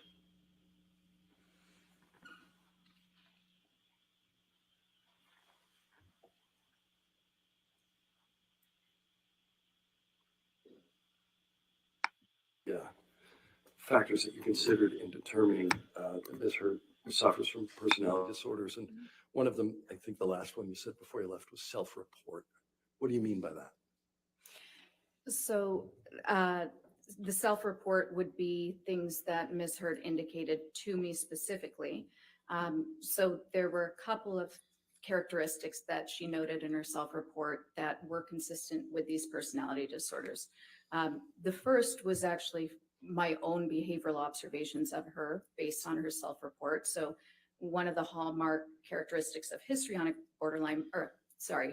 personality disorder is sort of a overly dramatic presentation. We call this impressionistic speech. So it tends to be very flowery. It uses a lot of descriptive words like magical, wonderful, and it can go on for quite some time, and yet it really lacks any substance. So at the end, you're left wondering what was just said or what the answer is to the actual question. So that occurred a number of times. And it also represented the quick shifts you'll see between emotions. So she would suddenly be one way, and then she would become very animated or very sad. And when people are displaying these emotions with this personality disorder, there's a sense of shallowness to it. People who are observing them will feel like it's almost play acting, and they might not be able to put their finger on it. But part of it is because of the rapidness with which the person can switch emotions, and also the lack of substance. They don't really refer to, I feel this way. They might describe emotions, they might describe events, but very rarely, and Ms. Heard did not say, I feel vulnerable. She never really indicated a vulnerable feeling of her own. Then the substance of her self-report. So when I was asking her information about her history. We're going to ask more about that later. I was just trying to get a sense of what a self-report was. Oh, okay. What psychological tests did you perform? Okay, so psychological tests, I'll just go in order. So first of all, I asked her a couple questions from something called the mini mental status exam. That's really just a fancy way of saying that I wanted to make sure that she was alert and oriented to, we call it person, place, and time. That means she knew who she was, she knew who I was, she knew where we were, and she knew the date. That way I can ensure that she's able to participate in the evaluation and understand what's happening. I then administered something called the Minnesota Multiphasic Personality Inventory 2. The 2 means that it's the second edition. And this is something we call an objective measure. So it asks 567 questions, more statements, and the person either agrees or disagrees with them, how much the statement represents them. And this test has been around since 1943. There are more than 10,000 studies showing that it is appropriate for determining somebody's personality traits. It measures all of those things I sort of mentioned, how a person thinks, feels, and behaves in multiple different aspects of their lives. It also measures very accurately any signs of mental illness or dysfunction. And the reason I also really like this test, whenever you're using a test for an evaluation that's going to be used in a forensic setting, people have a lot of incentive to present themselves in a way that's going to benefit their case. And they may want to look like they're sicker than they really are. They may want to look much healthier than they really are. And some of those incentives, they may not even realize that they're intending to do that. So it can be conscious or unconscious, but you really need to have a test that can check for that. And the MMPI-2 has a set of validity scales, we call them. These are scales that measure really the truthfulness and accuracy with which a person is approaching the test. And these scales on this particular test have been so well researched over many decades that they've become very nuanced, and they can tell us a lot about if somebody's, for instance, exaggerating. Are they elevating one of the scales that shows that they're exaggerating on purpose? Are they exaggerating in a manner that's more like a cry for help? Are they exaggerating in a manner that's clever and sophisticated or more obvious? And then the same exact thing goes for trying to minimize symptoms. We have a number of scales that can show us all the different, if somebody's trying to say they're the most wonderful person on earth, or if they're just trying to deny problems, and if they're doing that again in a very clever way or more of an obvious way. So that test was my choice for this case. There's one other reason I'd like to add, is that part of my evaluation was, one of the reasons was to assess whether Ms. Heard has post-traumatic stress disorder, which I told you about earlier, as a result of the incidents that she's alleged occurred by Mr. Depp. And that's a really tough disorder to find out if somebody's faking it or not. It's one of the most easily faked disorders. Most of us know what it feels like to feel anxious. And a lot of people have seen war movies and movies that depict somebody having PTSD. In fact, some research has shown that if you give someone a diagnostic checklist and said, show that you have PTSD, they can do it 96% of the time, just someone on the street. So you really need a test that's very sensitive to that. And the MMPI-2 has been shown in multiple studies to be excellent at detecting those attempts. Okay, you keep using MMPI-2. That's the abbreviation that you folks use for? I'm sorry if I hadn't said that. That's the Minnesota Multiphasic Personality Inventory. What other psychological testing did you perform?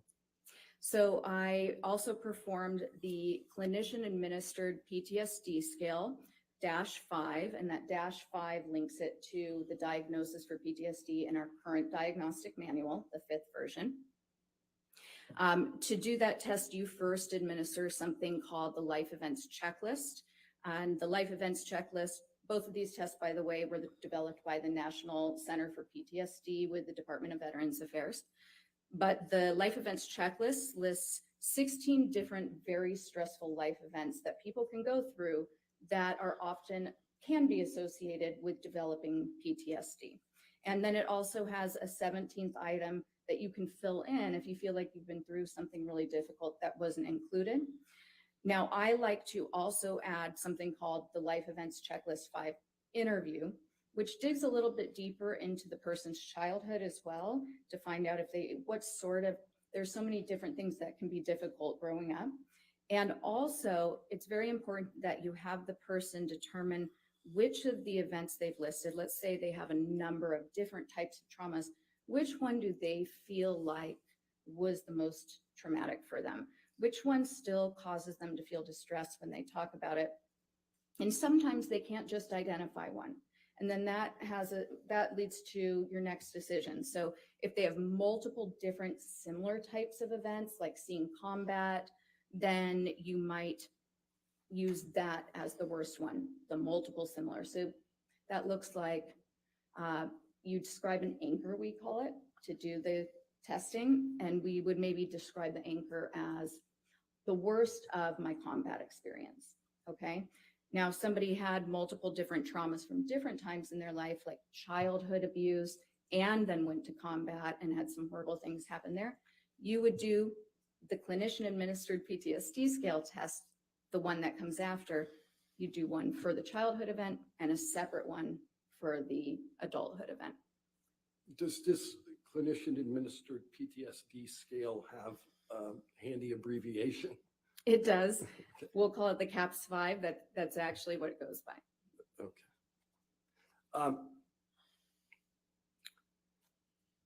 How common is the use of the MMPI-2 in your profession? The MMPI-2 is actually the most commonly used assessment worldwide by mental health professionals and in forensic settings for the court. Why'd you use it?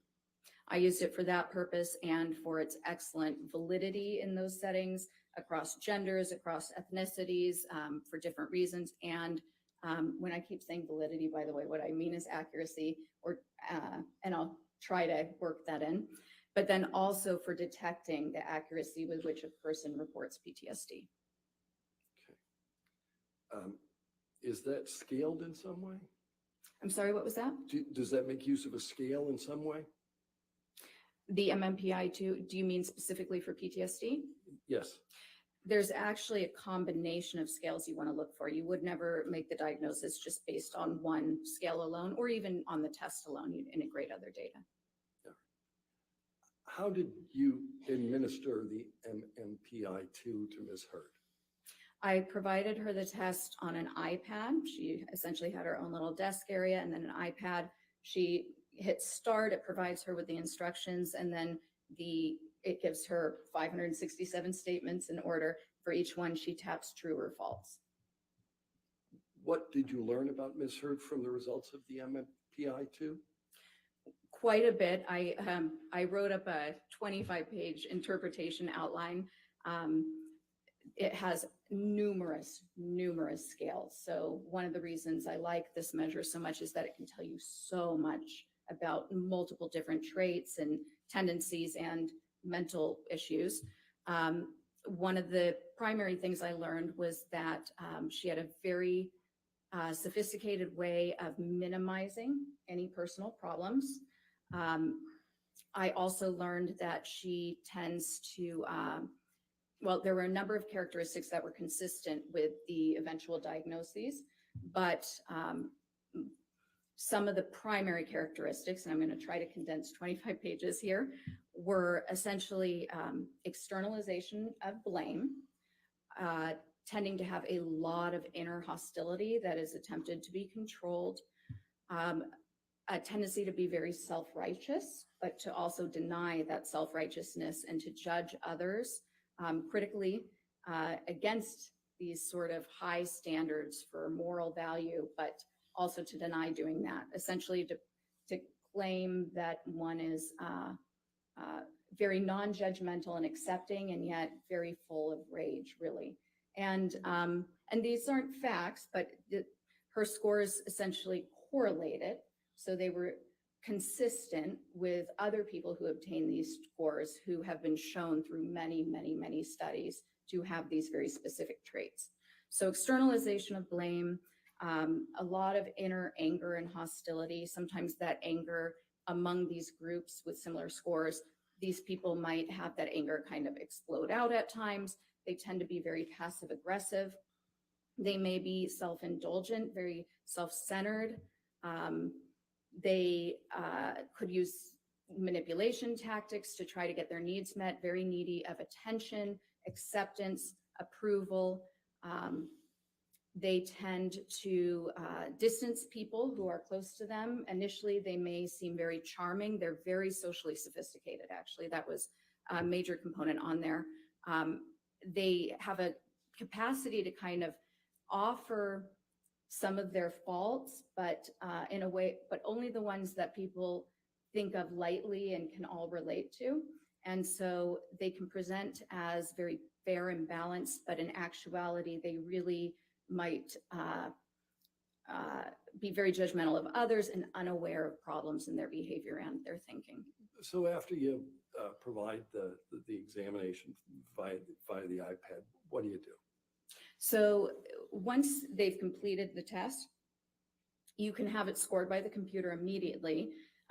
It's a very, very complex test to interpret, but right away you get a list of what's called critical items. And these are just some, a couple of the items, the statements that are presented that are more clearly symptom-based. And I always follow up with the examinee. Some of these might have to do with suicide. Some of them might have to do with other symptoms that you just like to get a little bit more information on, because sometimes an examinee might tell you they're completely fine when you're doing your interview with them and that they have no symptoms.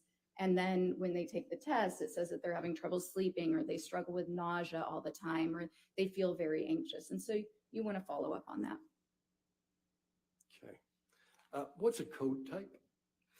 A code type, let me think of how to explain this very, very simply. So the main scales, and I keep referring to scales, these are just the main scores that come up on this test. We can refer to them as codes. And when I was saying that Ms. Heard's scores could be compared to certain groups of people that had been researched before to obtain similar scores, the research has shown that certain people will have certain scores that kind of spike on this, okay? And so all of those traits that I was describing, those are traits that are found in these code types. So it means that score number two was high, and score number 6 was high. And so if we have those two scores were both high, then that's a 2-6 code type. And these code types. What code type was Ms. Heard? Ms. Heard had the clearest code type was 3-6, but then she also had some other code types that were less significant. What characteristics are associated with a 3-6 code type? So a 3-6 code type, a lot of that anger is expressed in this code type. There can be actually a lot of cruelty, usually with people who are less powerful. Actually, when you see this code type, you want to, if you can, to follow up with subordinates, coworkers, people who may have observed their behavior more closely. The 3-6 code type is very concerned with their image, very attention seeking, very prone to externalizing blame to a point where it's unclear whether they can even admit to themselves that they do have responsibility in certain areas. A lot of suppressed and denied anger, but the anger is very present, will explode out, and a lot of issues in their close relationships. How does Ms. Heard's code type fit in with your overall opinion as to personality disorders? Well, this might be an appropriate time to describe a little bit about these personality disorders, because I think what you'll hear is that there's a lot of consistency there. So borderline personality disorder is a disorder of stability. It's instability, and it's instability in personal relationships. It's instability in their emotions. It's instability in their behavior, and it's instability in their sense of self and their identity. And that instability is really driven by this underlying terror of abandonment. So one of the key features also of this disorder, and all of it is like pistons of an engine kind of firing off and igniting one another. But when somebody is afraid of being abandoned by their partner or by anybody else in their environment, and they have this disorder, they'll make desperate attempts to prevent that from happening. And those desperate attempts could be physical aggression, it could be threatening, it could be harming themselves. But these are behaviors that are usually very extreme and very concerning to the people around them. The anger is typically what, sadly, it's counteractive, right? So the thing these people fear most is being abandoned, but over time, the anger, the explosive anger that they show when somebody is needing space, or when somebody's really not doing anything wrong, because a lot of times they read into things that they perceive as being a slight to them or being somebody intending to harm them that actually isn't happening. They'll exaggerate it, and they'll explode. They'll react in this heightened manner that is just exhausting for their partners. Oftentimes their partners will try to make them happy at first and really allow themselves to be a punching bag, thinking that they can somehow solve this problem, that somehow they can make this better. And eventually it just overwhelms them. Histrionic personality disorder is very Before similar. we move on to that, Okay. Are you familiar with the term emotional reactivity? I am. What is that? So emotional reactivity is very common in the diagnosis. So essentially, like I said, there's instability in emotions. People with borderline personality disorder are often misdiagnosed as having bipolar disorder because they can be up and down. They can look very depressed and they can look very elated, but these changes are happening within a matter of hours. Somebody with bipolar disorder, this is a clinical depression lasting days, weeks, a clinical mania where sometimes they even need to be hospitalized because they're so grandiose. They clear out their bank account and go to Vegas and spend it all. They're acting in some very bizarre ways. With borderline personality disorder, you're having these fluctuating moods constantly. And again, this hypersensitivity to being slighted or feeling offended, really driven by the fear that if you're offended or slighted, if the therapist comes in 2 minutes late, or if somebody shows up to dinner 2 minutes late, that they might be abandoning you. And it's not as if the borderline is considering themselves abandoned in that moment, but they just know that they have this overwhelming emotion and there are no attempts to control that emotion. There are no attempts to regulate it. So if they're in the middle of the restaurant and they feel offended, they're going to start the fight. People are going to see it, or they might just start crying or break down, but they'll make a lot of accusations. And that reactivity is when you're going to see a lot of this escalation in the bizarre behavior. They can react violently. They can react aggressively. They will often physically prevent their partner from trying to leave if their partner wants to get space from all of this intense emotion. And oftentimes they will be abusive to their partners in these situations. Sometimes they'll physically restrain them from leaving and become injured that way. But also people with borderline personality disorder, it seems to be a predictive factor for women who implement violence against their partner. And one of the most common tactics that they'll use is actually physically assaulting and then getting harmed themselves. But mostly, we call this administrative violence. So essentially, this is saying that they'll make threats using the legal system. So they might say that they are going to file a restraining order or claim abuse, or they might do these things to essentially try to keep their partner from leaving. In the moment, again, they're not consciously thinking, I'm going to keep my partner from leaving right now. They're just thinking, I can't stand this. I hate my partner. They went from idealizing to suddenly devaluing because of the hurt, and they'll do anything to express that big emotion of anger. Your Honor, may we approach? All right, yes, sir.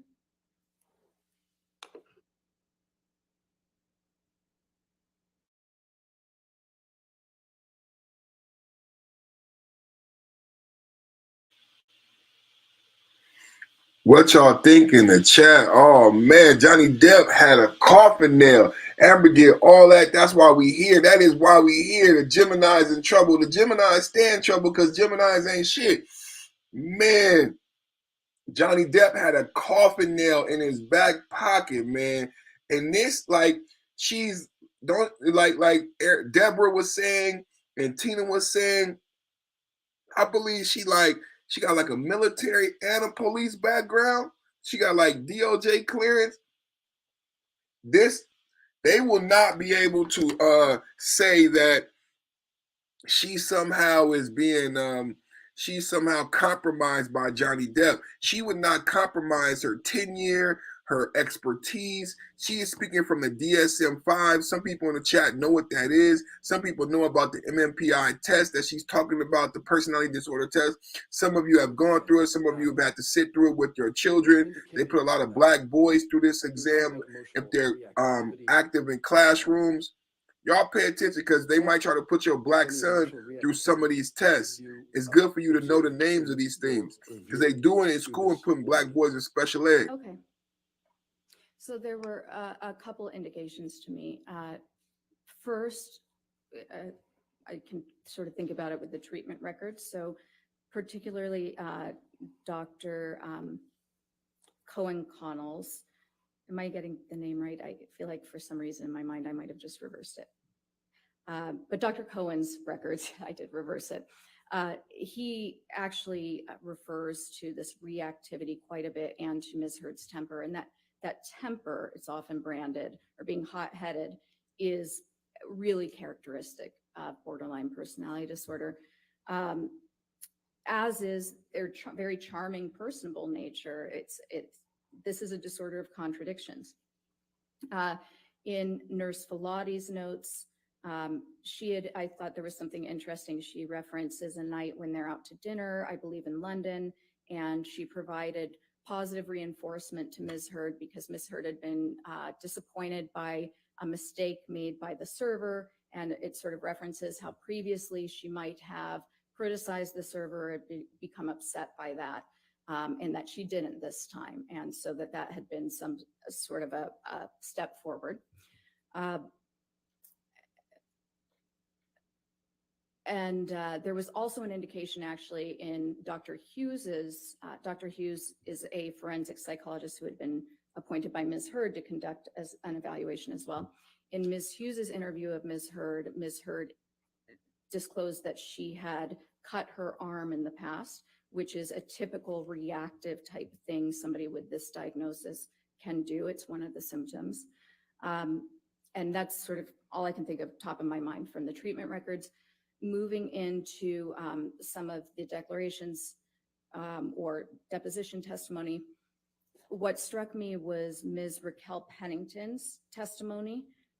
She's a former friend of Ms. Heard's, and she told a story about, I suppose they were shopping for Thanksgiving accoutrements, something to prepare for Thanksgiving, and Ms. Heard struck her in the face, sort of out of the blue, which is, I thought was interesting because that is one of those signs of borderline personality disorder where if if a friend or a loved one isn't meeting your needs in that moment, people with borderline personality disorder can be very caring in their relationships as long as their needs are being met. They feel that their needs should be met when they want them met at a specific level. And if they're not, then that anger, that sense of harm causes them to react. So the striking Ms. Pennington, per Ms. Pennington's report in the declaration or the testimony, I thought was pretty consistent.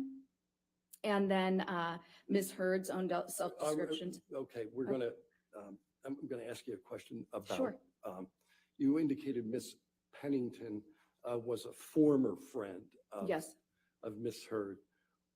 Is there a relationship between borderline personality disorder and intimate relationships? Yes, so the instability definitely translates to their relationships. You'll see relationships start very intensely. People will, somebody with borderline personality disorder perceives the relationship as extremely close. This pattern of idealizing and devaluing is definitely at play. They do this with their lovers and also with their friends. And so this might be the perfect person, their perfect soulmate friend, perfect soulmate partner, and their engagement in the relationship is very alluring, very charming to the other person. And so initially everything seems great. But what occurs is that reality sets in. People are not perfect, even when we have a lot in common with them. Whereas most of us can accept somebody as a whole, somebody who has a little bit of flaws and still think this is my great friend who always constantly running late for dinner. The person with borderline personality disorder, things are in these extremes, this black and white, we call it splitting. And so that person goes from being idealized, the perfect person, to dumpster. They are totally devalued. They are the worst friend. They don't care anything about me. I have better people around. And then there will be a repair because the person with this disorder does feel remorseful after they have these reactions, angry, tell their friend off. But over time, it wears away at these relationships. And so what you'll usually see is many, many transitions in their friendships over the years, people who have sort of fallen by the wayside, who were really very close knit at one time, and then, but there's not a lot of consistency in the long term. You'll also see that with their intimate relationships, many, many relationships, but none that are particularly long term. How does borderline personality disorder relate to identity issues? So again, that instability also travels toward identity. And when I was describing personality earlier, I was talking a little bit about those traits we have that help us know who we are. When you have borderline personality disorder, that actually is not something you understand. So people with this disorder actually take on the identity of the people they're spending time with because it's comforting. It's very uncomfortable to not know who you are. Some people with this disorder will describe a feeling of emptiness when they feel like they've been abandoned because now they don't know who they are in the world. And so when somebody with this disorder is going through that initial enmeshment phase with new people and they're idealizing them, they often will take on the identities of those people. So they may mimic them in a lot of ways. They might mimic the way they dress, their interests, the way they talk.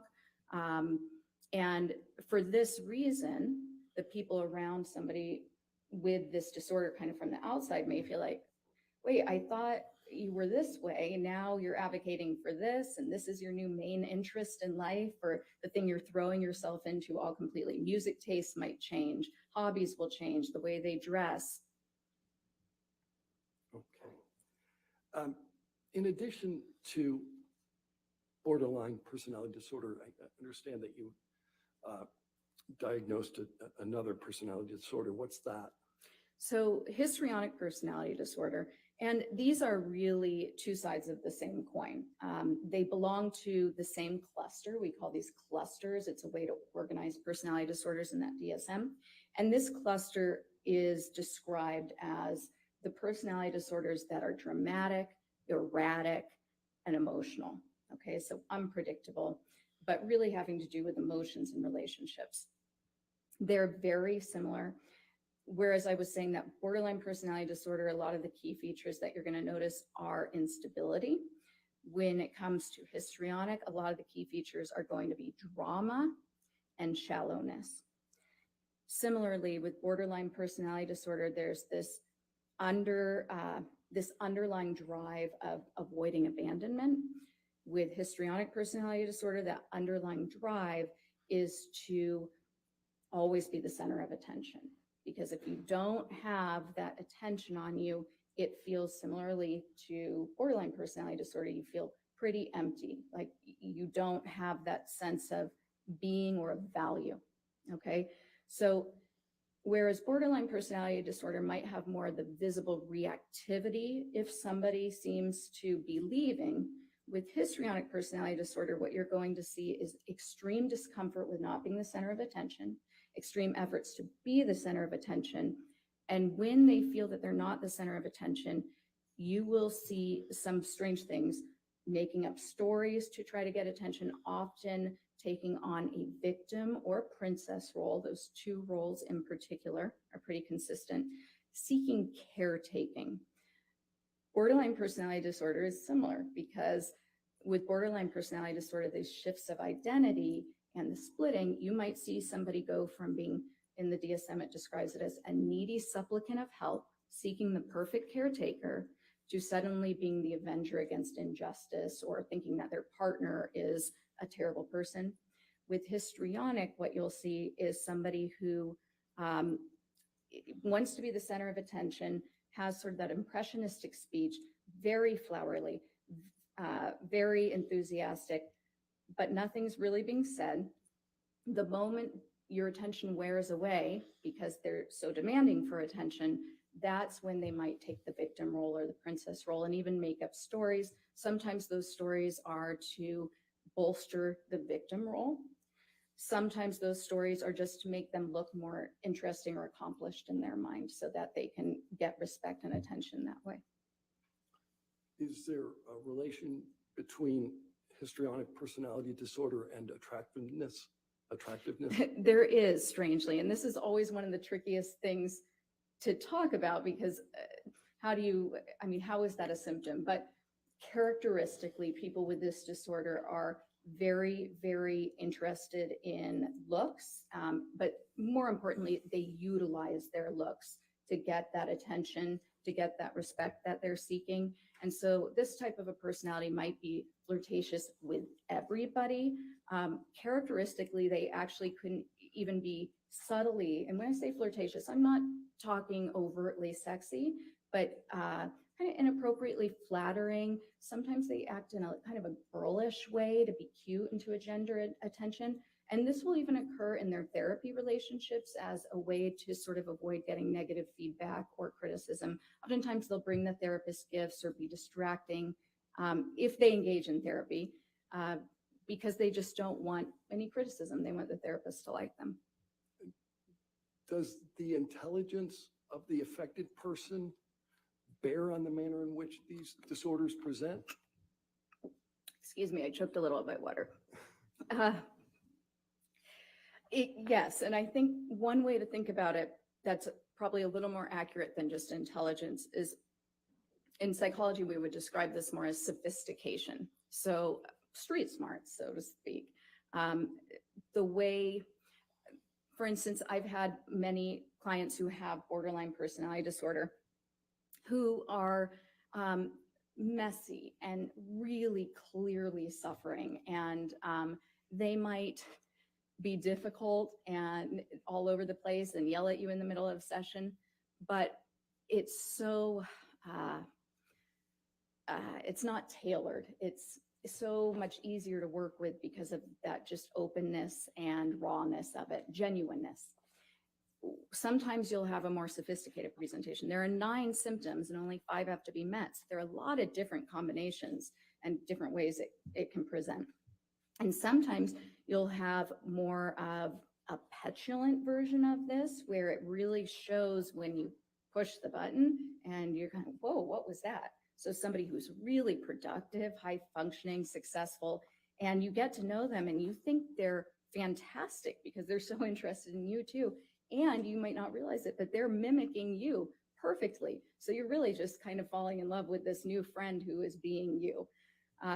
But then all of a sudden, you say something that they think is offensive, and you can't, even in your wildest thoughts, understand how that could have offended somebody, but their reaction is so strong that you kind of buy into it. Gosh, maybe I did say something offensive, and you feel bad about it. So that sophisticated version, they can be a little bit more calculated in the way they present.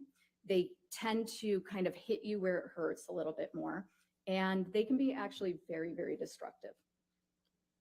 What conclusions were you able to draw about Ms. Heard's sophistication from her testing? Well, from her testing and from her presentation, she was very likable, but her testing in particular showed that she approached it in a manner that, remember I told you about those scales that are pretty neat. She approached it in a manner that very clearly minimized any psychological dysfunction. Not just that, but really presented herself as free of any problems. And she did so in a way that was very, very sophisticated, not obvious, by responding to questions that most people might not notice were trying to detect that. How did you determine that? So that's based on a particular scale on the MMPI-2 that is designed specifically to detect a type of responding that's a little bit more clever, a little bit more sophisticated, minimizing problems in a way that most lay people probably wouldn't understand, and even providers, very difficult to detect. You mentioned that one of the characteristics of borderline personality disorder is emotional reactivity. How might that present in an intimate relationship? So I think it probably presents mostly, or you'd see the bulk of it in intimate relationships because of that regular interaction and the desire for your partner to meet all of your needs, to be the perfect caretaker. Also that the hallmark of the disorder with the splitting, so idealizing, devaluing, and the perceiving of all sorts of neutral events as somehow demeaning or disrespectful. It's regular escalations of anger, frustrated complaints, criticisms of your partner. But because the person with borderline personality disorder, first of all, they're more sensitive to things, they feel distress more strongly, and then that distress lasts longer. So these types of blow-ups go on forever, and they're very cyclic. It feels like you just can't get a resolution, and eventually the partner will try to leave, will want to leave to take a break. It wears them down, and that's when the borderline might explode and act very aggressively or violently to try to prevent them from leaving.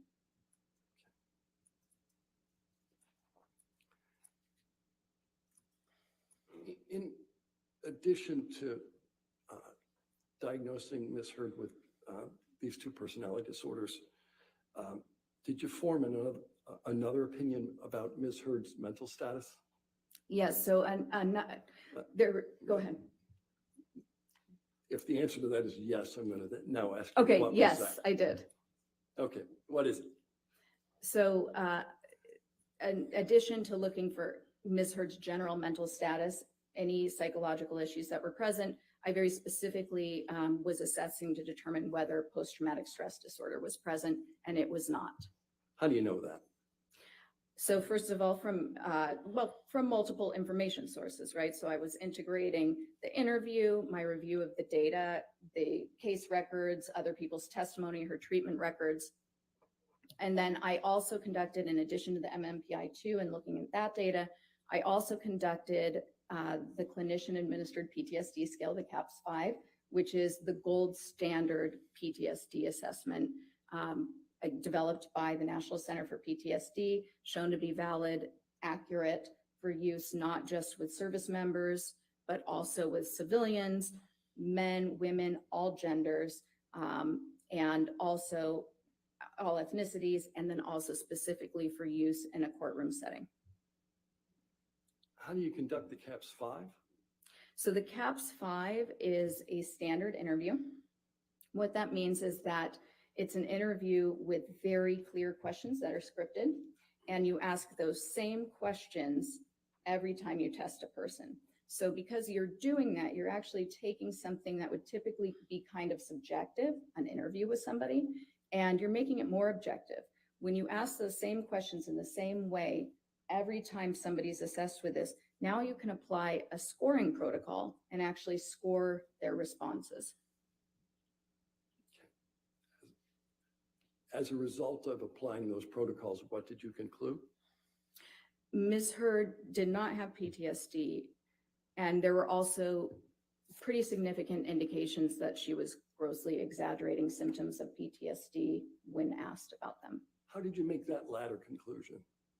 So one of the strengths of this test, as I mentioned, the important thing about any test used when you're doing an evaluation in forensics is to make sure that the person is responding accurately. And this test does that by not just asking people whether they have a symptom, but asking follow-up questions that draw out very detailed accounts of every single symptom of PTSD. And when you're really familiar with this disorder, which you need to be to administer this test, there are nuances in the way a person will describe their symptoms that have been shown repeatedly to indicate exaggeration or faking. There are also indications when somebody is clearly giving you a genuine response. Okay. What, if any, symptoms of PTSD did you observe in Ms. Heard? So there are 20 kind of core symptoms that somebody can manifest with PTSD. You don't have to have all of them. Ms. Heard initially said that she had, in the first question, you say, do you ever have this? Before you get to the more nuanced follow-up questions. When I asked that first question on each item, she initially said, yes, I have that, to 19 of the 20 symptoms. That's not typical even of somebody with the most disabling form of PTSD. When we eventually sort of dialed it down, she had 3 remaining symptoms, and having symptoms of any disorder is common for all of us. Some of us struggle with sleep. Some of us get anxious. It could be several different disorders. It could just be that you have this struggle in your life. But she had 3 specific symptoms that I scored as present.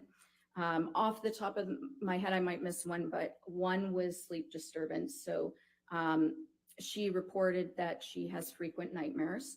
Another one was that she said that she tends to have a startle response. So if she gets startled or surprised, she tends to stay in sort of a hyper startle mode for quite a while. And that's consistent with a couple of things. It can be consistent with PTSD if other criteria are met. It's also consistent with childhood complex trauma, which is something that can occur when your brain is forming. If you constantly feel unsafe, if your parents are abusive, or if they're not present, if you're neglected, you can develop certain physiological responses that can stay for a long time in your life. So I noted that seemed like a very genuine, accurate account where she stays in this state of kind of hyper arousal, has a hard time calming down if she gets surprised. You mentioned nightmares as well. Yes. Did she recount for you the nature of the nightmares? So they were vague. She indicated that she has recurrent nightmares and that she feels as though she's being held down. There was some conflict in that account because even though that could be a PTSD symptom, it is fairly vague, but I still scored it as present. And in her initial treatment with Dr. Bonnie Jacobs, which I believe started before she began dating Mr. Depp, she had indicated to Dr. Jacobs, according to Dr. Jacobs's notes, that she was having repetitive nightmares back then and that they were related to her childhood trauma. And so that came up several times in the notes. Dr. Jacobs kept mentioning that. Thank you. What is feigning Feigning is essentially faking or exaggerating symptoms that aren't present. Does the CAPS-5 control for that? It doesn't necessarily control for it, it can expose it by drawing out the. How does that work? Because you're not just simply handing the person a checklist that says, here are all the symptoms of PTSD, why don't just check off the ones you have, which clearly if you're trying to look like you have PTSD, you would just check them all. The CAPS-5, because it requires them to describe in detail how they experience the symptom, where it shows up, what it looks like, what sort of examples they can give you, how many times it's happened in the last couple of weeks, how many times it's happened in the last month. By the end of each symptom, you've gotten a very good picture of a couple things. One, does it meet the definition of the symptom? Are they getting it right? Is this actually the symptom, or are they kind of confusing this with something else? Number two, are they giving you very vague accounts? Are they giving you kind of a stereotyped idea of what the symptom is based on media or movies or something that actually is completely different from genuine experiences of this symptom? Or are they giving you a very genuine, heartfelt, sometimes minimizing, but it's ticking all the boxes, their mannerisms while they're describing it, the actual very specific, very nuanced, symbolic ways they're describing it. A lot of times it smells, it sounds, that all appears in genuine accounts, and it's something that people really get wrong when they're feigning. In addition to your conclusion that Ms. Heard does not have PTSD, did you make a conclusion with respect to her symptoms? Yes, actually I did. So, just because somebody doesn't have PTSD doesn't mean that they weren't harmed psychologically by whatever is being alleged. In this case, Ms. Heard is alleging that she was psychologically harmed and that she suffered PTSD because of abuse that she alleges occurred by Mr. Depp.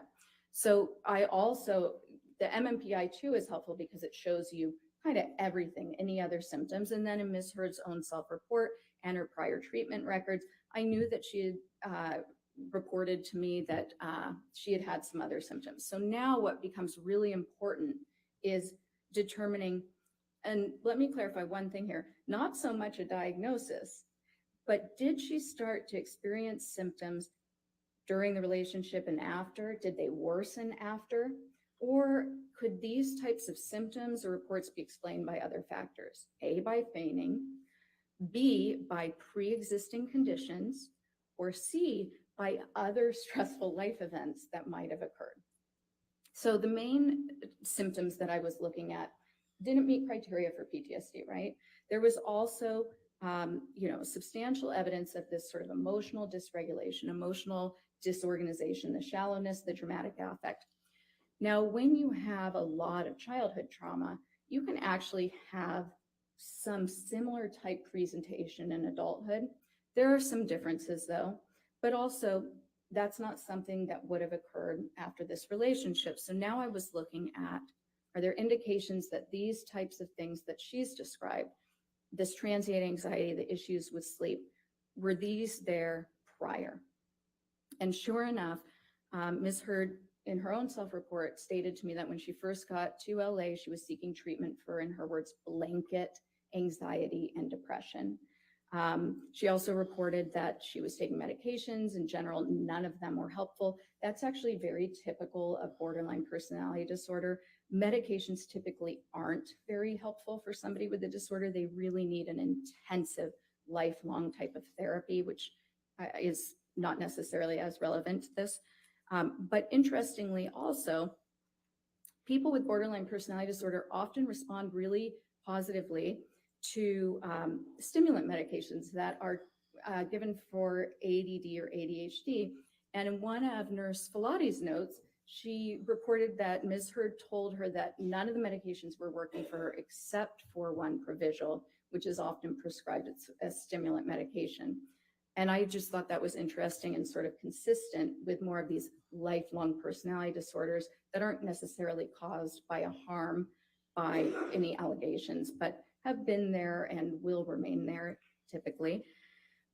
The other issue, so the anxiety, she had already indicated that had been there prior, but the form of the anxiety. So looking at Dr. Hughes's testing and then also looking at the scores on the MMPI, when you look at all these little combinations of the scores, you can actually learn a lot about, is the anxiety related to an event, or is this more a person who tends to be an anxious person regardless of what's going on in their life? And somebody might describe them as a worrywart.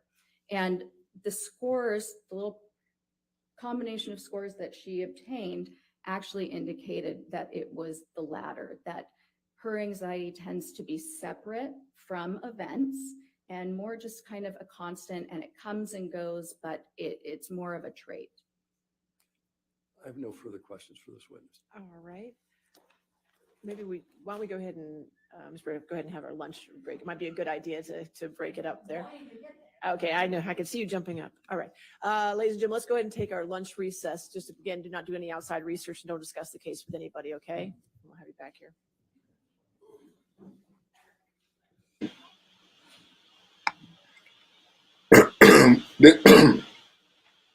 This is great testimony. I don't want to even stop the action.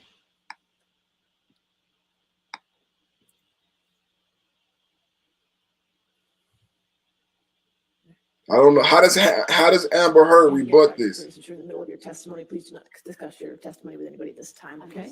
All right, let's just, when we come back at 1:50, okay? Come back one. How does Amber Heard rebut this testimony? 1:50.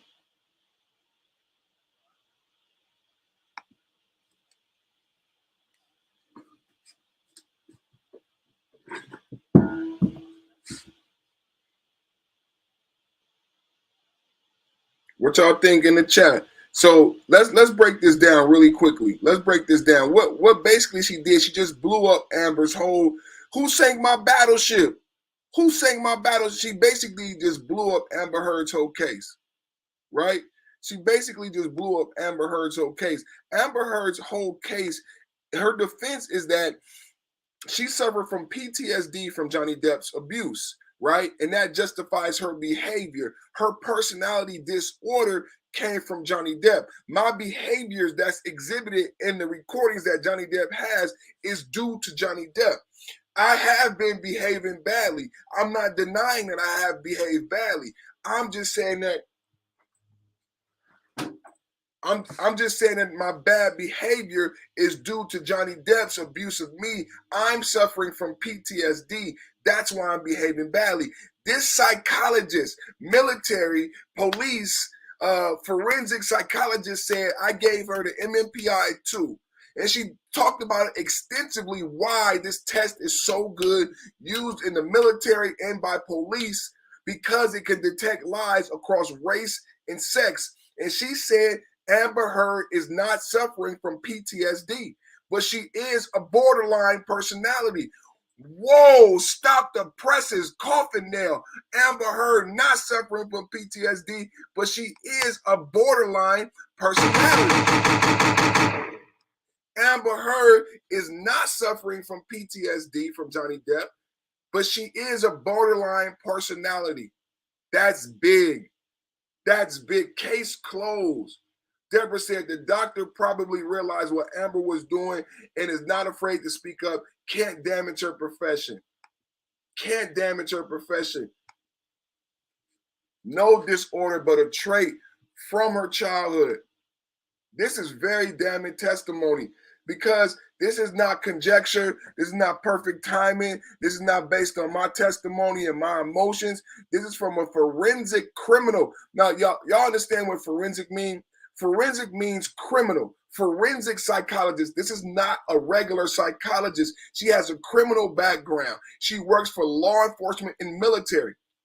She would not compromise her credentials, her tenure for this 20-year-old girl. She just would not do it. She would not do it for Johnny Depp. She is a professional, beyond reproach. Have you guys heard that term before? Beyond reproach. Now, you have to ask yourself, how and why did Johnny Depp lose the case in the United Kingdom? Given the fact that we now know Amber Heard is a borderline personality. and never suffered PTSD and never suffered abuse by the hands of Johnny Depp. How did Johnny Depp lose the case in the United Kingdom? Why was Johnny Depp fired from Pirates of the Caribbean? And why was Johnny Depp fired from J.K. Rowling's Fantastic Beasts? It makes absolutely no sense. Finally, we're getting some real answers here. This is unrefutable testimony from a forensic psychologist. I want to hear cross-examination. I want to see where they go with this.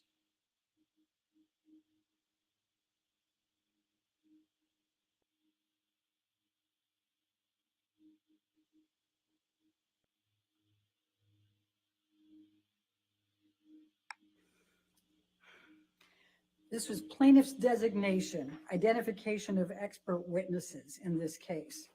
And this is dated February 2021. That's a year after you went to dinner at Mr. Depp's house, correct? Yes. Okay. And it attributes, if you go to page 13, it says you have 3 opinions. The first of those is that Amber Heard, quote, exhibits patterns of behavior that are consistent with co-occurring cluster B personality disorder traits, especially borderline personality disorder. Did I get that right? I'm reading that here. That is not my opinion. Okay. Well, but it's a current attributed- opinion, but this was not an opinion of mine then. I didn't have any opinions at that time. It says Dr. Curry will testify, correct? That's what it says, yes. Okay. And this is a signed pleading, correct? On behalf of Mr. Depp. I'm not sure I understand what that means. You don't understand what a signed pleading is? No. Okay. Do you understand that Mr. Depp's counsel prepared this and served it on Ms. Heard's counsel? I'm not an attorney. I don't understand necessarily all of these procedures. Okay. Are you aware that Mr. Depp is on an audio recording years earlier taunting Amber Heard that she has a borderline personality disorder? I was made aware of that in this case, yes. So you heard, is that Actually, one of the audio not tapes you necessarily listened to? taunting, but I do recall hearing that Mr. Depp had used that phrase. So it's a coincidence that you now think she has those attributes after the attorneys listed it in February 2021 before you'd looked at anything, and Mr. Depp had made that accusation to Ms. Heard years earlier. My opinions aren't based on coincidence. It's objection. I'm Okay. sorry, Dr. Yes. Compound, I'll sustain the objection. All right. It's a coincidence then that you came up with symptoms of borderline personality disorder years later after Mr. Depp has been taunting Ms. Heard in an audio tape. I calling her can't speak to whether or not there's a coincidence. What I can tell you is my opinions are based on the results of my evaluation. And it's a coincidence that Mr. Depp's counsel attributed that to you, that said that to you in February 2021 before you'd looked at anything, correct? I'm not sure. Okay. Now, would you agree that a disproportionate number of women are tagged with a diagnosis of borderline personality disorder? No, that's not quite right. 75%? The way you phrased it is not quite right. Tell me what's right. Okay, so there are more women who have been diagnosed with bipolar disorder than men. It's more prevalent in women. And trauma can cause borderline personality disorders, can't it? No. Never? Right now, we know that there are people who have borderline personality disorder who have sustained childhood trauma. There are also people who have borderline personality disorder who have had no childhood trauma. So like most personality disorders, and really like most mental health issues in general, there seems to be both a biological component. In this case, with borderline personality disorder, the research tends to support a genetic component and possibly a neurological component.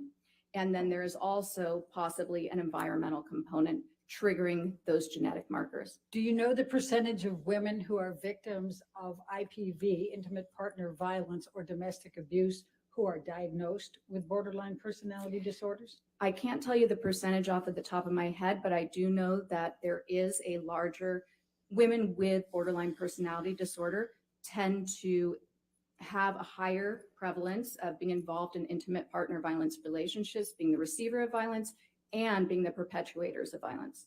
Now, you've never been asked to testify or serve as an expert with respect to whether someone has a bipolar disorder. Is that correct? A bipolar disorder? Yes. That's not correct. Okay.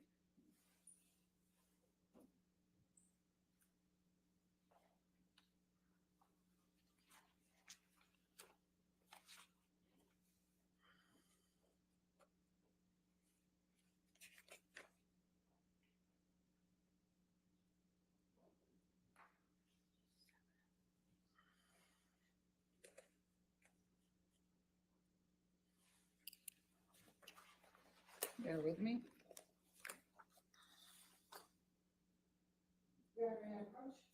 Yes, ma'am.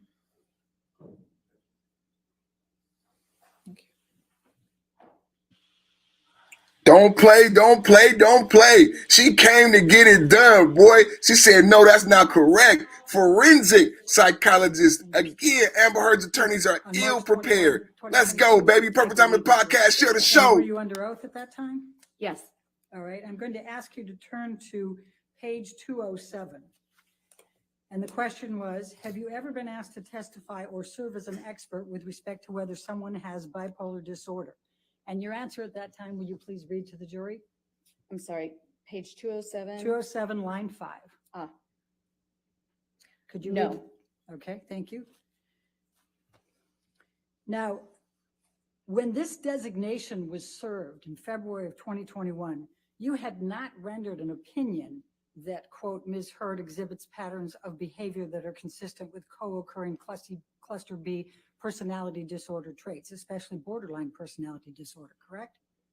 I'm sorry, I missed the first part. What was that? When this designation was served that you have in front of you as Plaintiff's Exhibit 884, Oh, okay.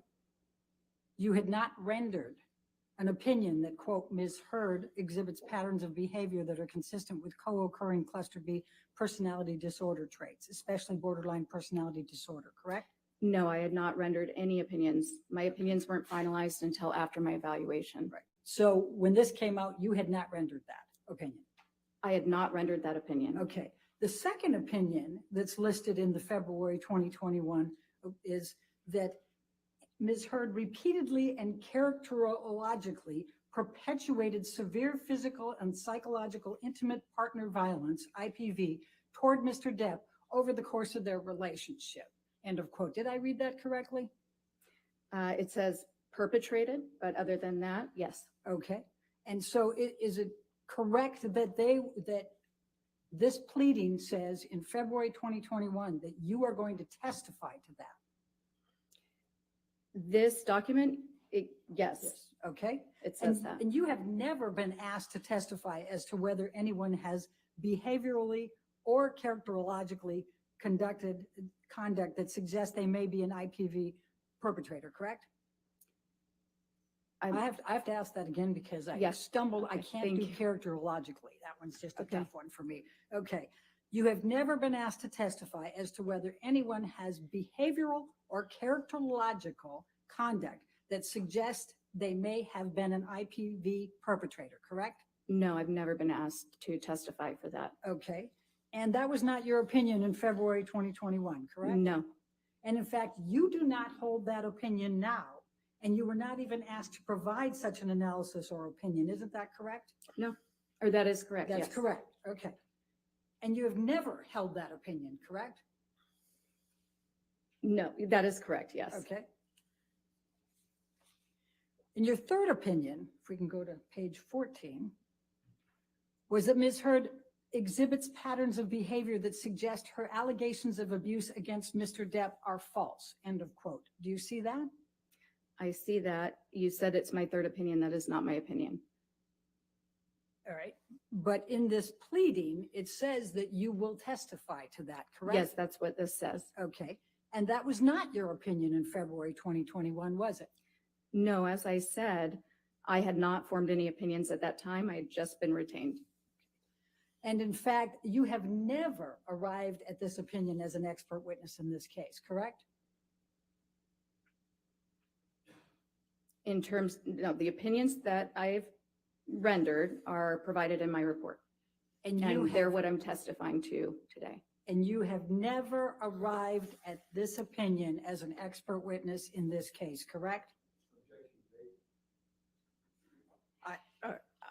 I'll sustain. You have never arrived at the opinion that Ms. Heard exhibits patterns of behavior that suggest her allegations of abuse against Mr. Depp are false, correct?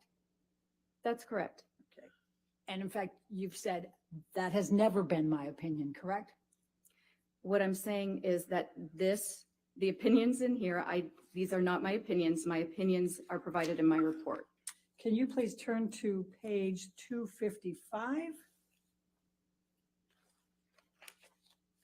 of your deposition?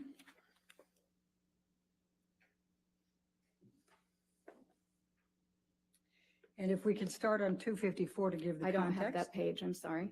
254, line 11. Oh, okay. And the question is now, the next one is, quote, Ms. Heard exhibits patterns of behavior that suggest her allegations of abuse against Mr. Depp are false, end of quote. Was that your opinion in February 2021? And you answered at that time, no, correct? That is correct. And then I asked, have you ever arrived at that opinion in the time that you have served as an expert witness in this case? And your answer was, could you read that to the jury, please? Yes. So no, it's not the task. I was cut off, or essentially what I said then was, no, Dr. that's not Curry, the okay. task of Dash. That was never my task to determine. Can I say what that means? No. And then the Okay. question is, so is it fair to say that you have never arrived at an opinion that, quote, Ms. Heard exhibits patterns of behavior that suggest allegations of abuse against Mr. Depp are false, end of quote. And what was your answer? Well, there was an objection. All right, I'll read it for you if you're having difficulty. no, Your I- answer was under oath, correct. That is not my opinion. That has never been my opinion. Isn't that what you Correct, said yes. under oath on March 21st? Okay. And then I wrote, then I'm going to ask you, do you know who wrote this portion of the designation suggesting that these were your opinions in February of 2021? And what was your answer? I said no. Now, as of the time of this initial expert designation, you had not reviewed any materials, reached any opinions, correct? I believe I had just started to review materials. I believe that I indicated that in my deposition. I had not yet rendered any opinions. I hadn't completed my review and I hadn't conducted an evaluation. Okay. And in fact, you've never testified as an expert on IPV, intimate partner violence. Isn't that correct?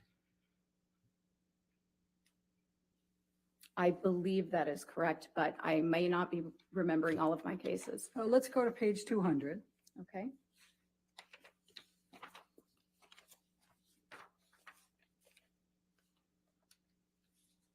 Line 17. My question was, have you ever testified as an expert on IPV? And your answer under oath then at line 22 was what? Oh, gosh, let me catch up. Line 22. No. And you've never testified as an expert on emotional distress damages associated with IPV, is that correct? That's correct. Okay. And you've never been asked to testify with respect to emotional damages associated with domestic violence or abuse, isn't that correct?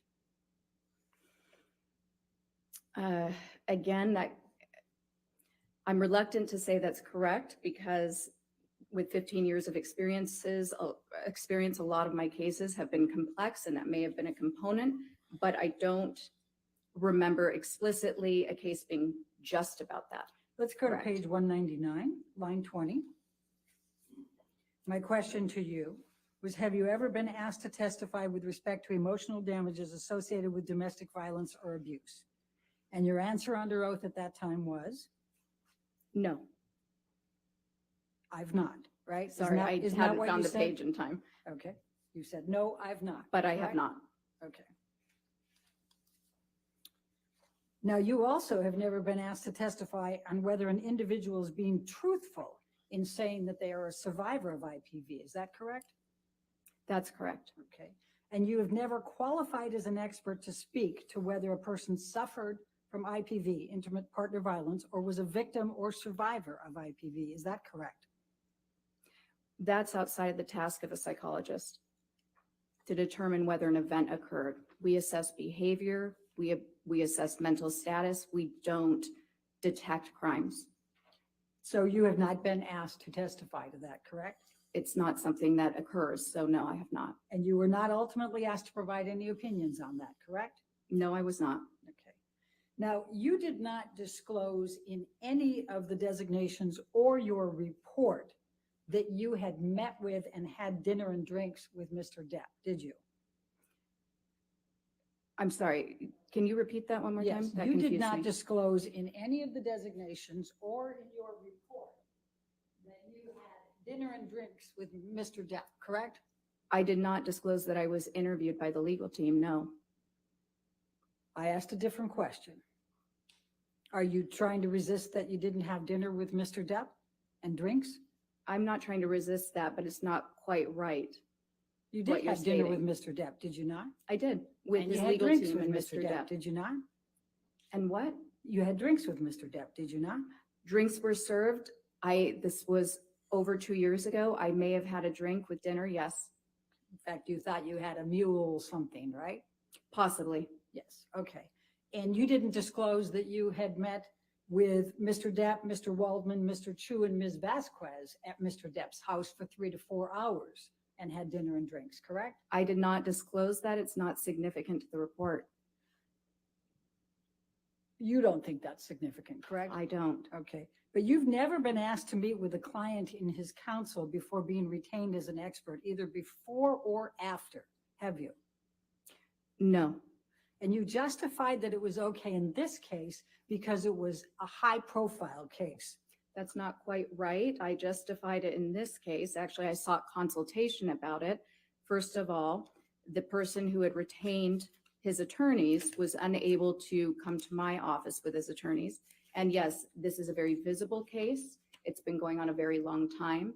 And I understood that there would be a need to interview me and make an informed decision about my qualifications.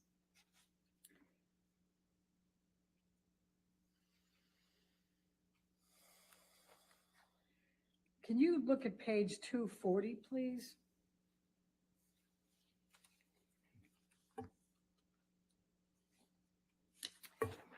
Line 3 is my question. Would you agree it's a highly irregular to meet with the subject in a litigation?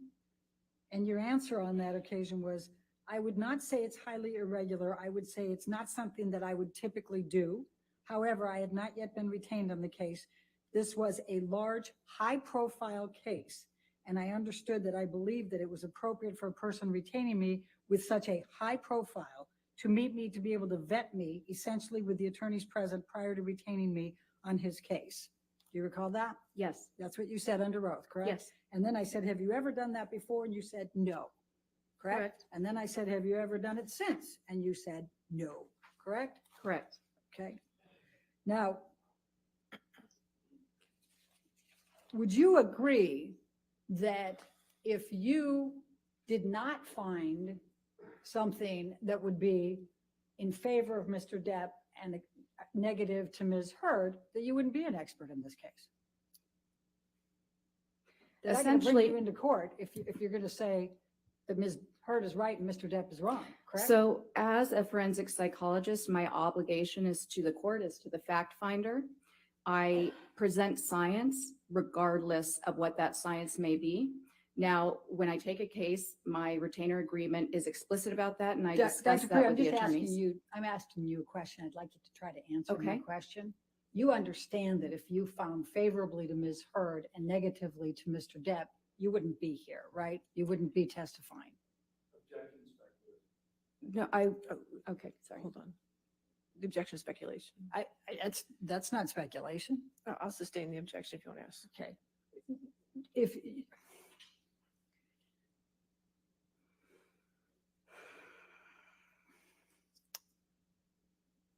goes to bias, Your Honor. I sustain the objection. Next question. Okay, all right. You were, in fact, so excited about being involved in this case that you told your husband, even though this was a highly confidential matter, that you were going to be conducting the examination of Ms. Heard, didn't you? That is not accurate. you not only told your husband, but you told Ms. Heard that you told your husband, correct? Ms. Bredehoff, that is not accurate. What is accurate? You're incorrect. That is not correct. Is your testimony today under oath that you did not tell your husband that you were going to be conducting the examination of Amber? That is my testimony. Okay.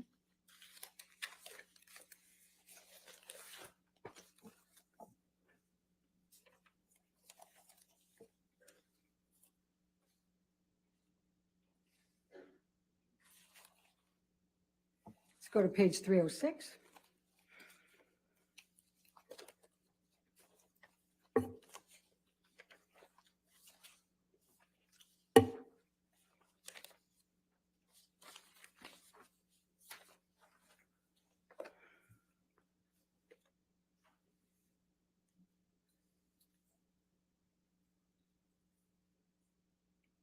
So the question that was asked was because you brought muffins, you said from your husband, right? You gave those to Ms. Heard, correct?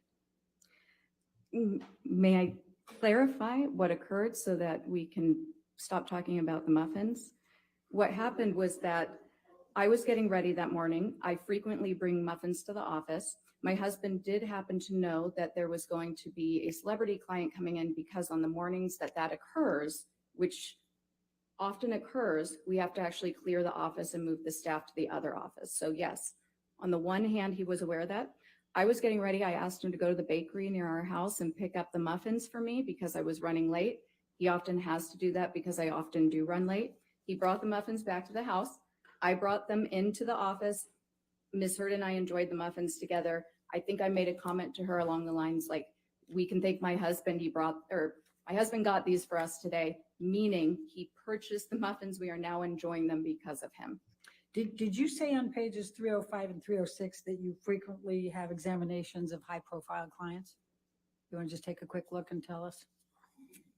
What, 305, 306? Yeah, that's where we're talking about it. Is there a line you'd like me to look at? You can start with 15, line 15, 305. Just read through that and tell me whether you said anywhere in there that you have a lot of high-profile examinations. You do this frequently. I don't agree. Won't you approach, please?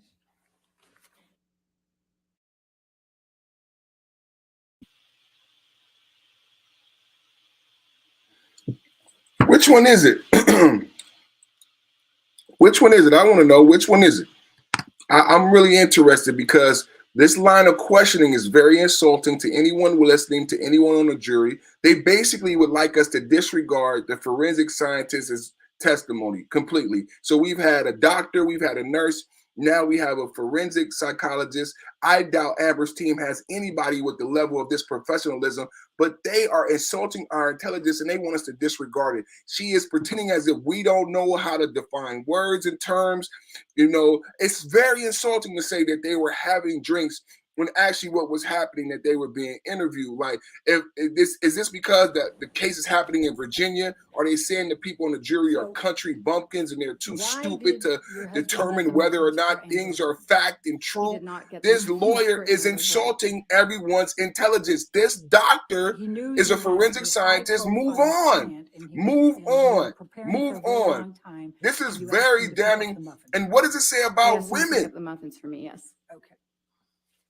This is a woman questioning another woman on her professional medal, on a woman who's obviously broken. Yes. Would you agree that domestic abuse can be emotional? Yes, certainly. Would you agree that domestic abuse can be psychological? Yes. Would you agree that domestic abuse can be physical? Yes. Now, you indicated, and I believe you testified in your direct, that it's very important to review the treatment records before forming opinions. Is that correct? Yes. Okay. In fact, that's the first thing you would do, correct? Not necessarily the first, but it's part of the evaluation.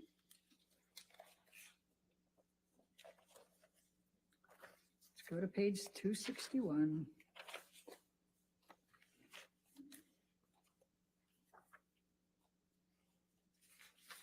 And let's go to 260 because that's where I start the question.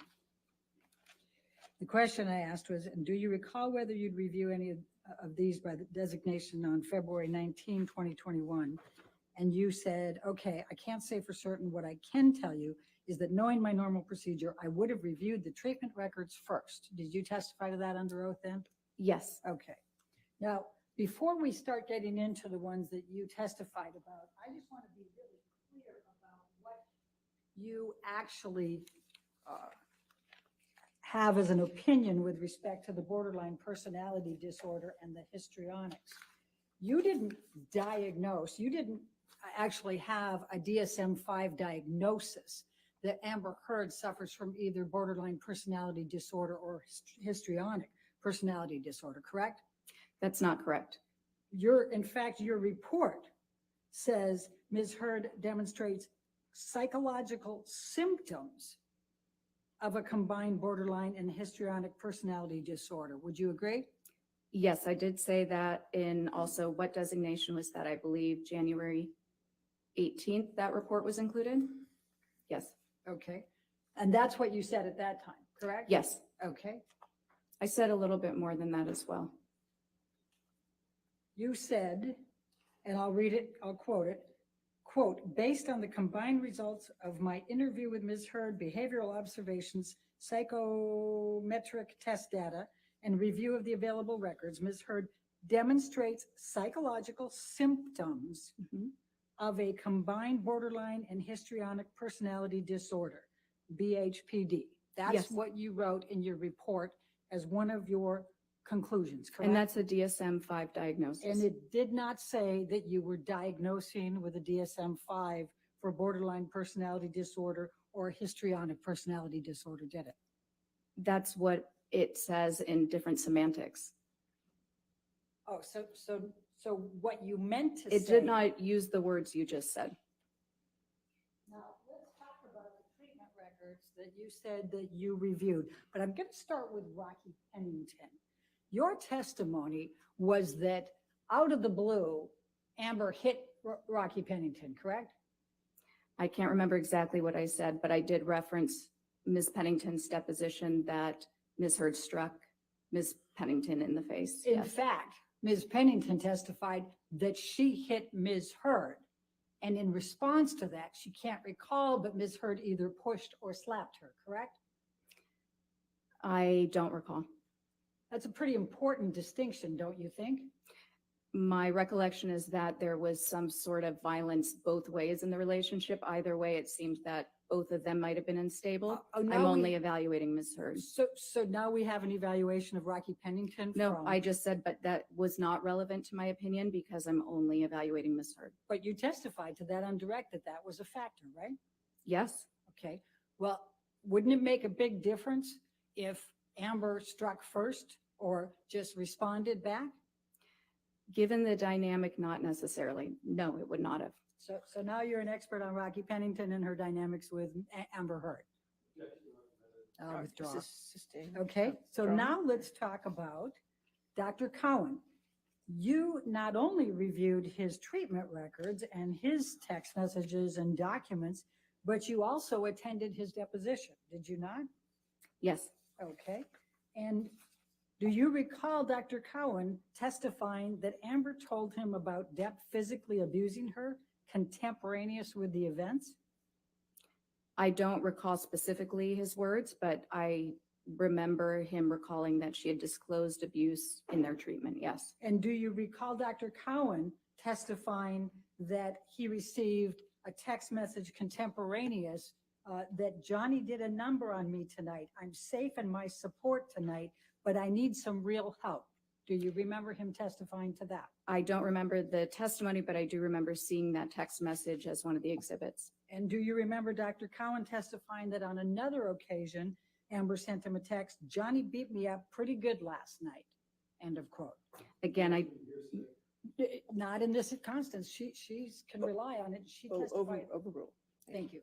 Thank you, Your Honor. I didn't need to argue that hard, I guess. Do you recall that? Again, I don't recall the testimony, but I do remember that being an exhibit. I've seen it. Do you recall Dr. Cowan testifying that not only did he believe Amber in her reporting of the abuse by Depp, but that she had no ulterior motive? I actually don't recall that. I'm not saying that it didn't occur. Okay.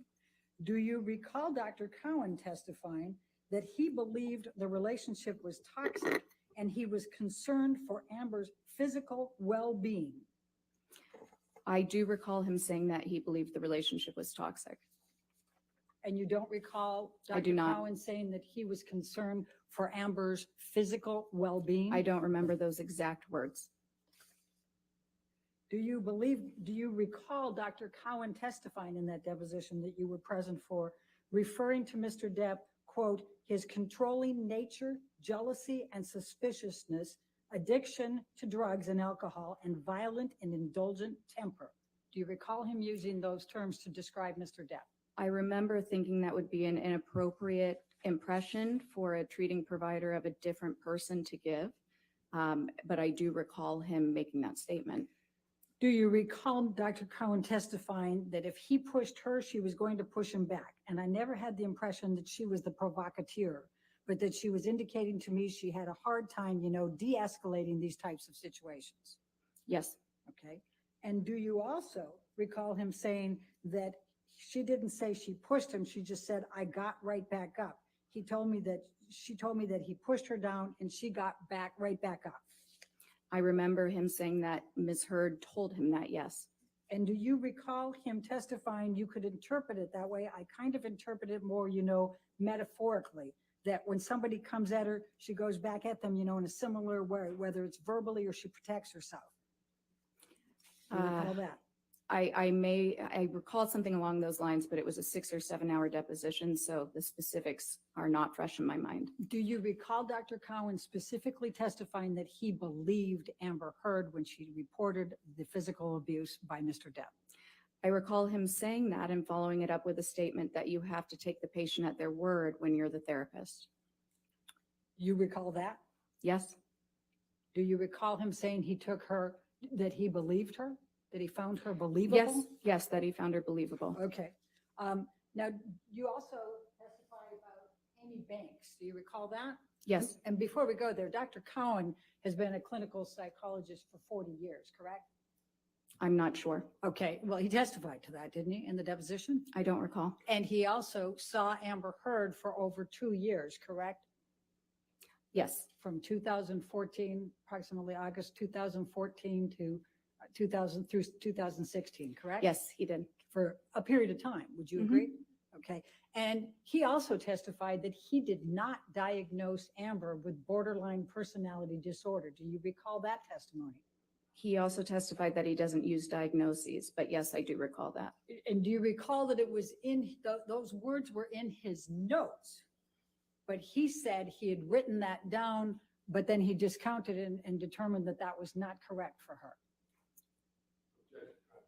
All right, you want to approach?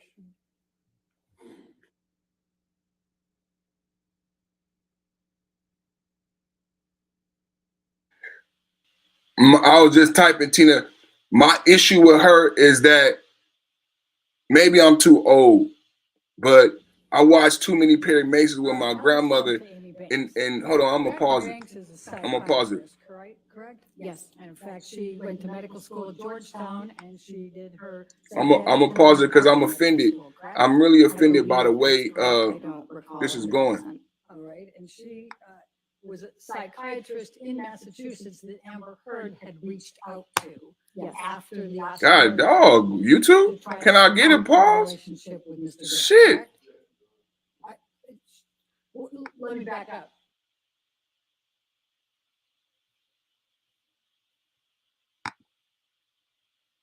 This is my issue with her. Because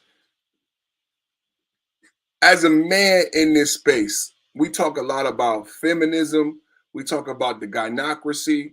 We talk about this whole case is about Me Too. Let me go to a big screen. This is my problem with this attorney. This is a Me Too case. Don't forget how women in America, I'm not saying all women, but women in America shitted on men. It was started by black women. Tamika Mallory. I did a show on Tamika Mallory. Tamika Mallory is the one and the other black woman from the R. Kelly. But it was co-opted by white women, right? Just like the feminist movement before, when black women got the vote and white women co-opted that movement, right? So this is about the Me Too movement, right?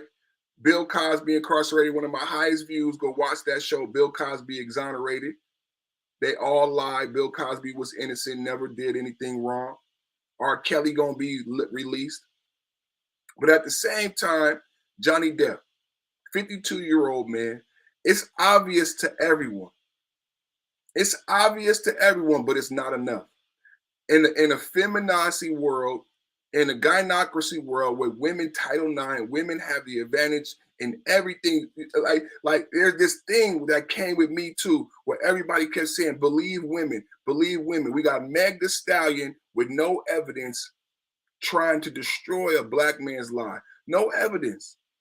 No evidence. Last night, Meg Thee Stallion lied and said Tory Lanez attempted murder, tried to kill her with no evidence. All the Me Too movement.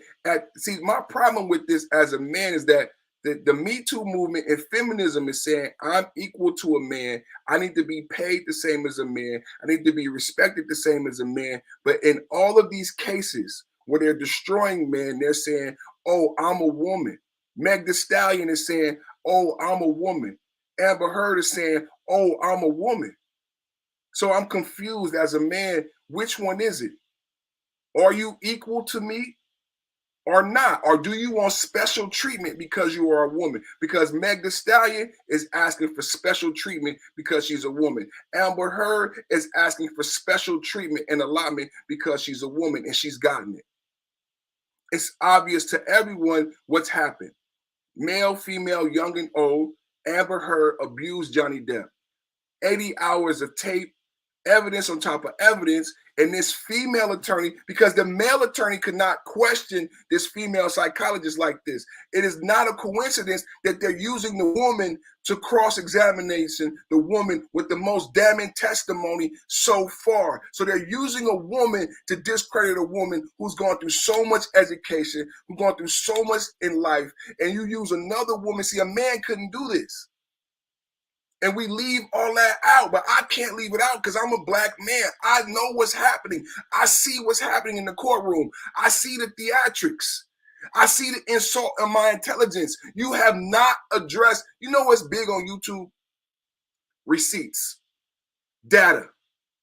She has not addressed data. She has used colorful language and semantics and terminology, but don't address the data. Go to the MMPI, the test that the doctor administered. Go to the diagnosis. She will not, this is what's insulting about the cross-examination, because this is a doctor with real tests, real results. You can question the results in the test, but because it's irrefutable, she wants to confuse the layman jury. A woman, this is a woman, degrading another woman's professionalism to cheat and manipulate a stupid jury. I can't respect that. I can't give her props for that. It's heinous, it's sinister. They're using a woman to discredit a forensic psychologist, a professional beyond reproach, to confuse the jury, because this case is happening in Virginia. So it's saying that the jury is too stupid, right? The jury is too stupid to understand that I'm not asking the doctor about the test she administered. I want you not to believe the doctor because the doctor don't know how to do. I'm trying to get her tripped up, like on Perry Mason. Ooh, did you see that? Oh, like on a YouTube panel, how niggas come on your show and niggas come on your panel and say, oh, perfect, did you say this? Oh, but that's not right. Nigga, get off my panel, nigga. That's what this lawyer is trying to do. Trip up her on words, semantics, and terminology, but not address the data.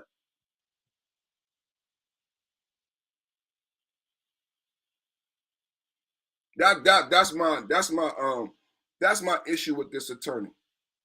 I feel like she's being disingenuous and she's insulting the intelligence of the jury by trying to do some Perry Mason. It's like this person is like, I don't know if she's an old lawyer, but this style is played out by trying to do this Perry Mason shit in 2022. It's insulting. This Perry Mason shit in 2022 is insulting. Oh, you said, doctor, You said this word. Did you mean this word? In 2022, the Perry Mason shit is insulting. Not when we got Google, not when we got Netflix. Whoever this is, this old ass lawyer, go sit the fuck down, bro. You have to deal with the real data and receipts in 2022. Go at the diagnosis, go at the MMPI test that she administered. Maybe she administered the test wrong. You should go at that. Did you follow these protocols when you gave this test? Did you do all of this when you gave this test? Because you can't refute the test. People getting caught up in terms. There was a test administered. This same test is used in the military, in police, in prisons. Amber failed the test. That's my problem with the lawyer. So we're going to go back. We're going to go back. And don't forget, this is a Me Too case. This is a Me Too case. Johnny lost $650 million, fired from 2 movies with no evidence. He never had a police report. He never got arrested. This is no evidence. This is all on Amber Heard's word. So listen to what I'm saying, Tina. Amber Heard can be believed. Meg Thee Stallion can be believed. But a forensic psychologist who works for the military and police has got to be questioned. So the whores is winning, Tina. So the whores are believed. A drunken whore. Meg Thee Stallion, a drunken whore. Amber Heard, a drunken whore. We're supposed to feel sorry for both of these drunken whores and question the word of a married mother, queen, forensic scientist. I don't get it. I don't get that. We can't do that. We got to see. And they're using a woman to cross-examine her to mask all of the things I'm saying. How can that be? How can we believe Meg Thee Stallion because Me Too said all women should be believed? How can we believe Amber Heard because Me Too said all women should be believed, but we don't believe a forensic psychologist? I'm confused. I thought all women need to be believed. I guess only when it's in your favor. That sounds like the typical woman, right? I want to be treated fairly until it's time to open the door for me. I want to be treated fairly until it's time for you to take me out to dinner. I still want to be a woman. I want to be equal pay. I want all of it's that these women want all the power. How can you want to be equal pay but still want me to pay when we go out to dinner? I still got to make more money than you. I still got to pay the rent. Come on, you guys. The whores got to be believed. The whores got to be believed. But the mothers are losing. This is a mother. Her husband, remember she said, my husband, she has her own practice. We questioning her. We questioning her. They want you to believe Amber. That's why I got the show. That's why my name is Perfect, because I can break this shit down. They are asking you to believe Amber and discredit the mother. And this is happening on Disney. It's happening on ABC. It's happening every day. They ask you to believe the whore and discredit the mother. Mothers ain't popular. Wives ain't popular. It's hard. She got her own practice, her own business. She got a wife, a mom. That's hard. It's easy to be a hoe. So the hoes is rewarded, right? The whores is rewarded, right? Spitting in people's face, getting drunk. But the mom who went to school to get her PhD, we gonna question her.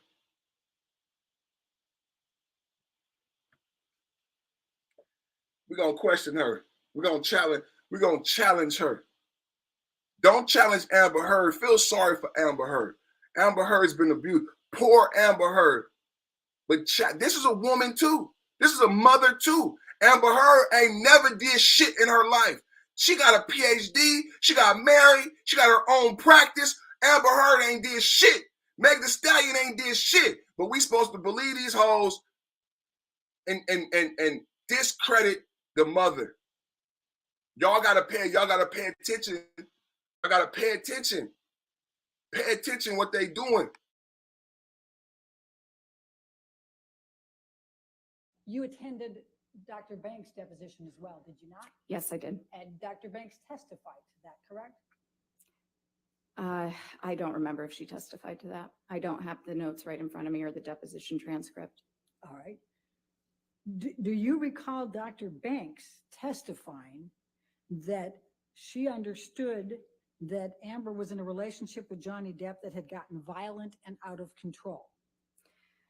I don't recall specifically, no. Do you recall Amy Banks testifying that they had physical altercations and his drug use had escalated and Amber felt she was at risk? I don't recall. Do you recall Amy Banks testifying that Amber was reporting the violence by Mr. Depp and it was not consensual? I recall Dr. Banks stating that Ms. Heard was reporting violence to her, yes. I do not recall a statement about consent. Do you recall Dr. Banks testifying that there was discussion about Mr. Depp cutting off his finger, and she said only that it was a middle of one of these very kind of out of control escalated fights, and that did make a fairly big impact on me? I remember something like that. All right. And do you recall Dr. Banks saying it was a whole other level? As I remember, it told to me he actually cut off a part of his finger during one of these altercations, meaning to me, the way I digested that, if you will, was that things had gotten particularly out of control. I do not recall that exact statement. I'm not saying it didn't occur. I just can't recall it. All right. And you recall that Mr. Depp was in sessions with Ms. Heard with Dr. Banks, correct? Yes. My Okay. understanding, however, is that they met with Dr. Banks and then it was primarily Ms. Heard meeting with Dr. Banks for treatment after prescriptions and therapy. All right. And do you recall Dr. Banks saying that she was not surprised that Amber was seeking a restraining order because of the violence that she knew existed in the relationship? I do recall that, and it would be impossible to know that violence exists as a treating therapist or as a psychologist. Again, we're not investigators. However, I do recall that she said that because I remember having that thought. And do you recall Amy, and she's a psychiatrist, right? Psychiatrist. Okay. And do you recall Amy Banks saying that it was clear to her that Mr. Depp was the one who initiated the violence? I don't recall that. All right. Do you recall that Dr. Banks said that she knew for certain that Mr. Depp was the one who had committed the violence because Ms. Heard reported it in the presence of Mr. Depp and he did not contradict? I do not recall that. Okay. And do you recall that Dr. Banks ultimately concluded that it was her belief that Amber was a victim of domestic violence at the hands of Mr. Depp? Here, you want to approach this?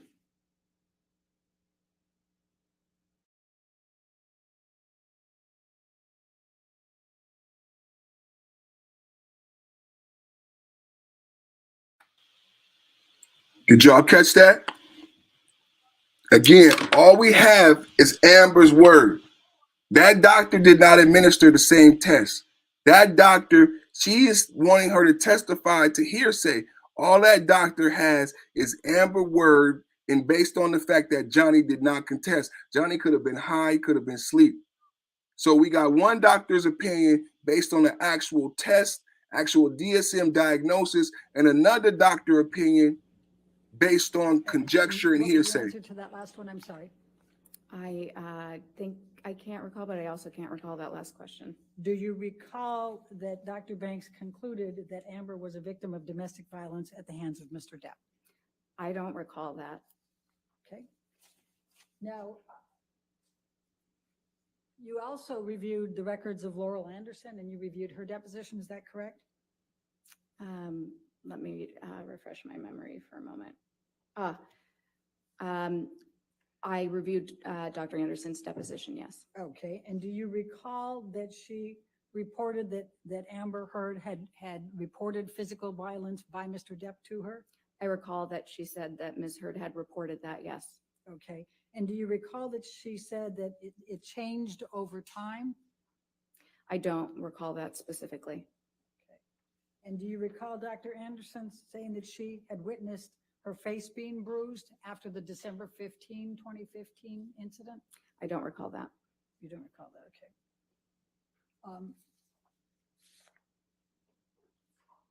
And do you recall that Dr. Anderson said that Amber had reported that he had pulled out her hair, bruised her face, kicked her leg, and hit her in the head? Yes, Ms. Heard did report that to her according to her testimony. Okay. And do you recall that Amber Heard said that Mr. Depp was scaring her? I don't recall that specifically. Okay. And do you recall that Dr. Anderson said she believed that Amber Heard was a victim of domestic abuse at the hands of Mr. Depp? I recall, no, I don't recall that statement. All right, let's go to Bonnie Jacobs. You said that you reviewed the notes from Bonnie Jacobs, correct? Yes. And what you testified to was that you discounted these because the first notes from Bonnie Jacobs indicated that she already had all of these symptoms, correct? I'm sorry, I don't understand what you're saying. I discounted. Tell me why you discounted Bonnie Jacobs' notes. I did not discount Bonnie Jacobs' notes.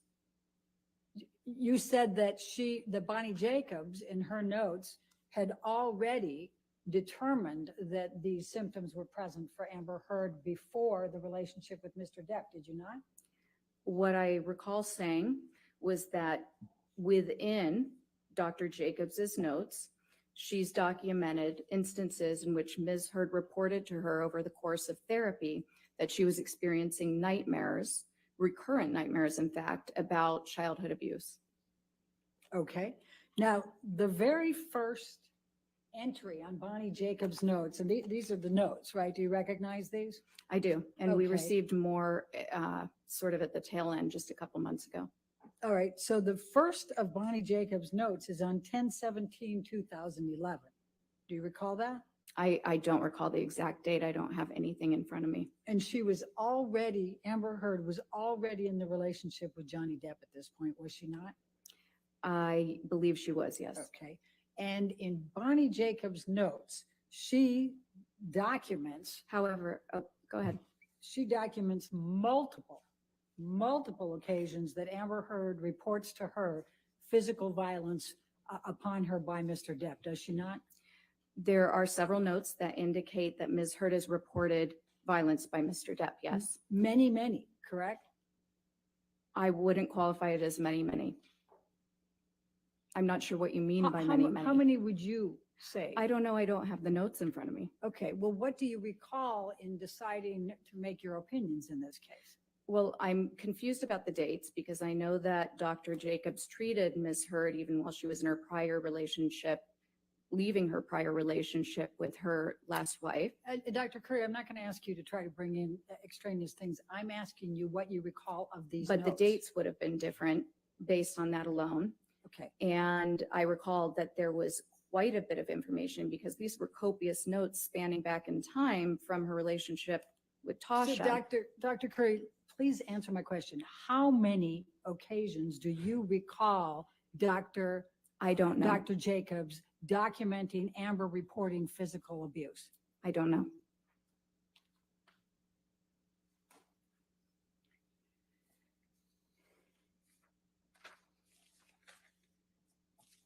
Now, you also said that you listened to audio tapes in this case, correct?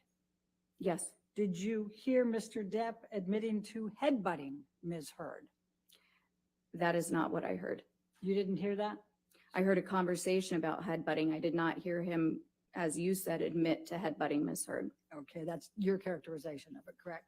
Yes. Okay. Did you see the videotape of Mr. Depp in the kitchen? Yes. Okay, did Ms. Heard imagine that or create that, or was she responsible for that somehow? I'll sustain the objection. Next question. Okay. What, if any, impact did that have on your opinions watching Mr. Depp in that video? I'm not sure it was one of many pieces of the exhibits and other collateral data that I considered. I'm not sure what the direct impact was or if that could be measured. All right. Now, counsel asked you whether you had conducted any type of examination on Mr. Depp, and I believe your answer was no, correct?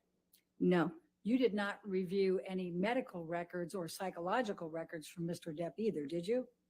I reviewed all of the records that were available. Do you recall reviewing medical and psychological records on Mr. Depp? Yes. Do you recall Dr. Blaustein referring to Mr. Depp having rage? No, I actually recall him referring to Ms. Heard in that note. Your testimony is that Dr. Blaustein was referring to Amber Heard as having rage?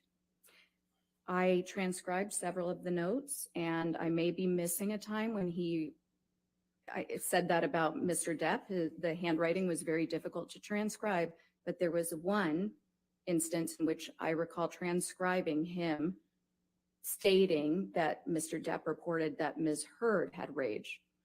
Dr. Blaustein's deposition was taken, was it not? I don't recall. Do you recall, so I take it then you don't recall him testifying that Mr. Depp told him he had rage and demons? I don't recall. Do you recall Dr. Blaustein testifying that Mr. Depp looked at his wife Amber like his mother or his sister that he didn't like? I haven't seen his deposition. I don't recall that. Okay. Now, did you see and do you know whether Mr. Depp has ever been diagnosed with any personality disorders? That's not relevant to my task to conduct an evaluation of Ms. Heard. So would I it be- do not know that he has had one. It was not in the records that he did. All right. So one way or the other, you don't know whether Mr. Depp suffers from any personality disorders. That's not my task. Okay. Let me go to IPV perpetrators. Would you agree that accusations of infidelity can be considered one of the characteristics of a personality perpetrator of IPV? It can be a characteristic of a lot of things. It is something that can be weaponized if somebody is trying to or is having rage toward their partner. Let's go to page 270.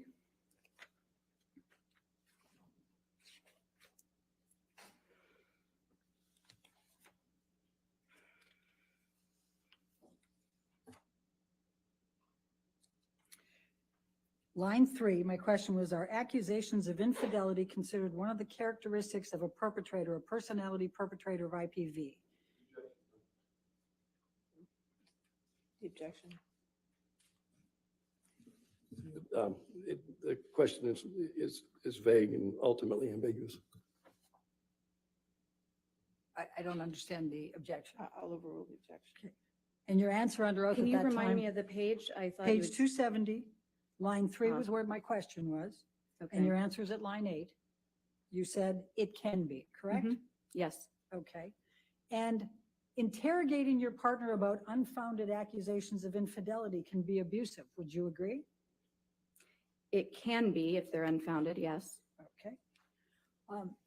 And psychological consequences for a victim of IPV can include diminished self-esteem, correct? Yes. Depressed mood, Yes. anxiety, Yes. fearfulness, Certainly. diminished self-agency, Yes. feeling powerless, Yes. loss of sleep. Yes. And IPV is a traumatic stressor. Would you agree? It is. All right. And IPV is capable of resulting in PTSD, is it not? It is. Okay. And IPV is capable of resulting in other trauma-based disorders, correct? Yes. Okay. Now, Amber's medical examination, she was cooperative, correct? Her psychological, yes, she was cooperative and polite. And in the 2 full days of examination, you felt she was polite and answered all your questions, except in one instance where she furrowed her brow when you were asking about friendships in high school, correct? That's not correct. All right, let's go to page 275.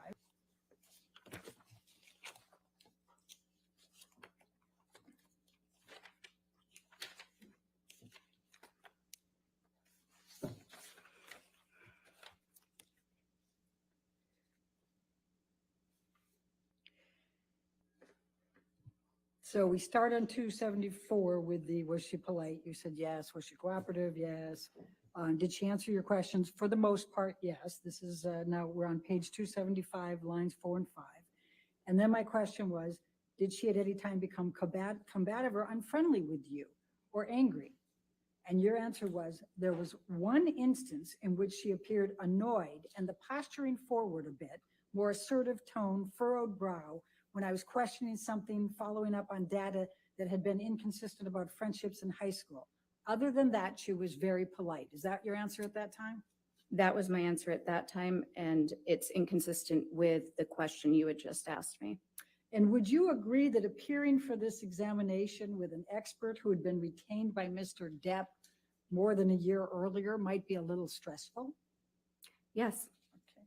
And in fact, not only had you been retained by Mr. Depp, but what had been communicated by Mr. Depp's team was that you had called Amber Heard a liar and a perpetrator of abuse, correct? First of all, I'd like to clarify that I was not retained by Mr. Depp. I was retained by Mr. Depp's counsel. And what I can say that, yes, any examinee in a forensic context, you would consider that they're probably stressed. All right. Would you agree that all perpetrators of IPV have anger management issues? Yes. And a large portion of IPV perpetrators have substance abuse issues? It's one of many factors that correlates with intimate partner violence, but there are certainly many people who perpetuate intimate partner violence who do not have substance abuse issues. All right, let's go to 131, line 17.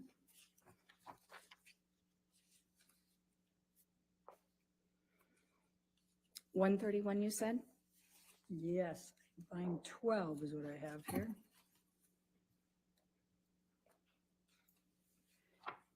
And I'm talking about, you said, and just to give context, remember I was asking you what percentage of people you treat that are perpetrators, and you'd said 5%. Do you recall that, just for substance? I see that here. Okay, and then I said, of the 5% that are IPV perpetrators that you've treated over the last 8 years, how many of these perpetrators have substance abuse issues? And your answer was? I see that I answered with a figure of speech, a large portion. Okay, thank you. And it's common for the perpetrator to essentially gaslight the victim, accuse them of being the perpetrator. Would you agree? Are you in a different area, or are you asking me a separate question? I'm asking you a question. Oh. And it's common. Sorry, can you please repeat it? Yes.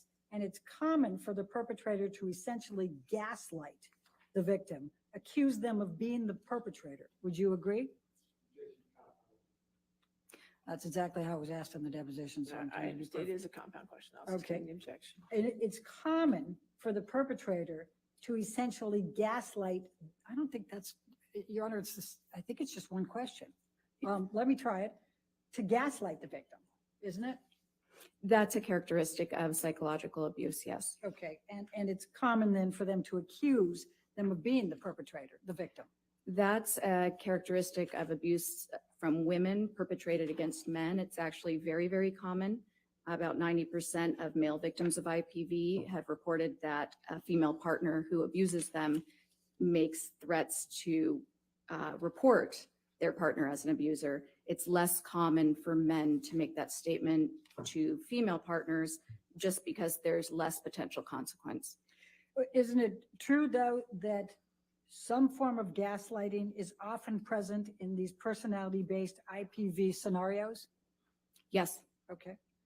And it's distressing for the victim to be accused, is it not? Absolutely. It causes them a lot of fear, Certainly. and it causes them a lot of distress.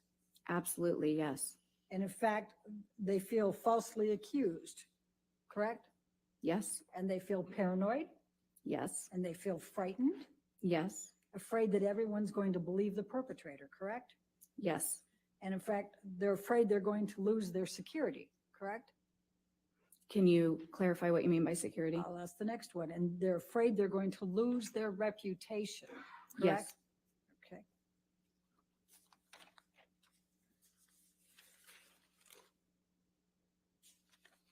Now let's talk about the testing for a moment. You talked about the MMPI-2, but that's not the most recent MMPI, is it? No, it's the most researched. Okay. Now, you need to have an elevated, on the MMPI, there was only one section that had elevated scores, correct? No, that's not correct. It was the K section, correct? That's not correct. Okay. And was there any elevated score over 65 on the MMPI? I would need to take a look at it. If, I provided a 25-page interpretation outline. If you're able to pull that up, I'd be happy to go over any of the individual scores for you. Can you recall any clinical scales for the MMPI-2 for Amber Heard that were above 65 as you sit there today? Again, there are multiple scales on this test, 25 pages worth listed. So if you can pull it up, then I can review and give you a confident answer. What can you recall as you sit there? I'm hesitant to do that because I don't want to make an error by ignoring hundreds of scale scores. And would you agree that you can't make a pathological determination or diagnosis if the scales are not elevated on the MMPI-2? I would not agree with that. Okay. Now, one of the answers that Amber gave is that it's hard for her to feel safe, correct? Are you talking about the MMPI-2? Yes. Again, I don't recall. There are 567 items on that. I would need to see her results.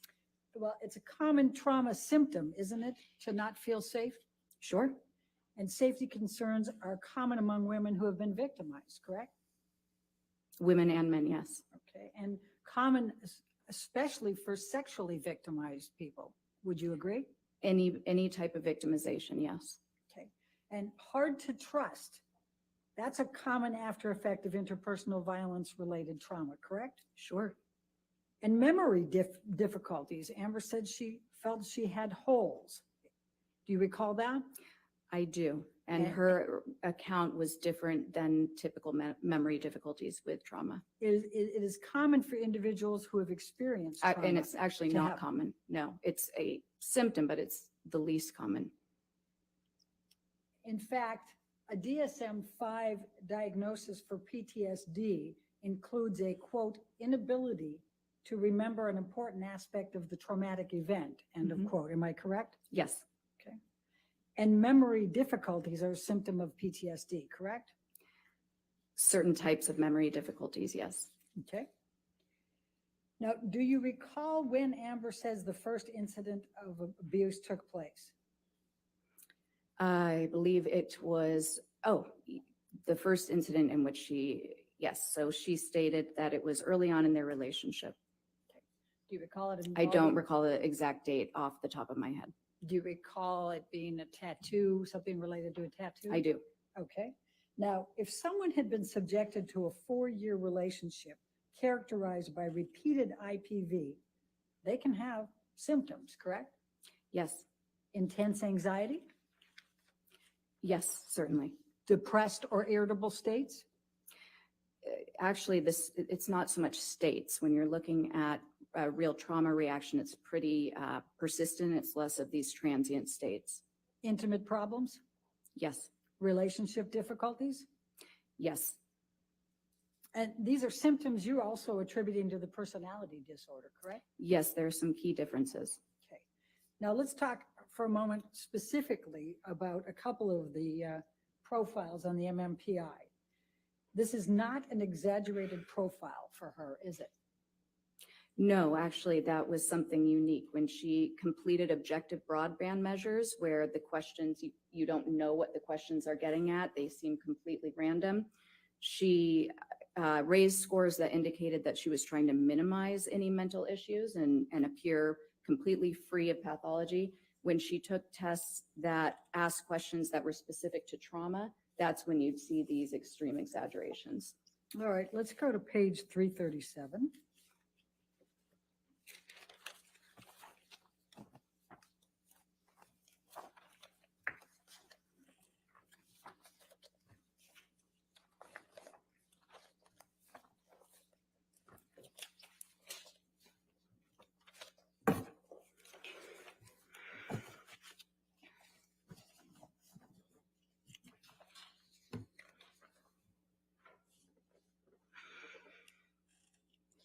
My question on line 7, this is not an exaggerated profile, is it, for her? And your answer under oath at that time was no, it is not an exaggerated profile. Do you see that? Yes, we're That's what talking you about the testified- MMPI here. You Yes. testified under oath at that time, correct? Yes, that's Okay. correct. Now, the profile is also not consistent with malingering, correct? The MMPI-2 profile, it's specific to how she approached this test. And you're correct. For this test, it was a defensive profile, not an exaggerated profile. So my question on line 10 was, this is not a profile consistent with malingering, correct? And your answer under oath at that time was correct. On this test, it is not consistent with malingering, period, right? Yes. That was your full answer. Okay. Now, is it your testimony under oath today that you have not been asked to testify concerning Ms. Heard's behavior in the context of her relationship with Mr. Depp, including any abuse? That's correct. Okay. And you have not made any determinations, including any of opinions that Ms. Heard abused Mr. Depp or Mr. Depp abused Ms. Heard, correct? Correct. That's outside of the scope of psychology. Okay. And you cannot testify whether Amber Heard suffered any emotional distress as a result of any of the defamatory comments that she has alleged Mr. Waldman made through Mr. Depp made through Mr. Waldman, correct? What I can testify is that there was no indication of a decline in psychological functioning showing any injury since she's been with Mr. Depp. You cannot testify one way or the other on that, correct? Your Honor, may we approach? Okay.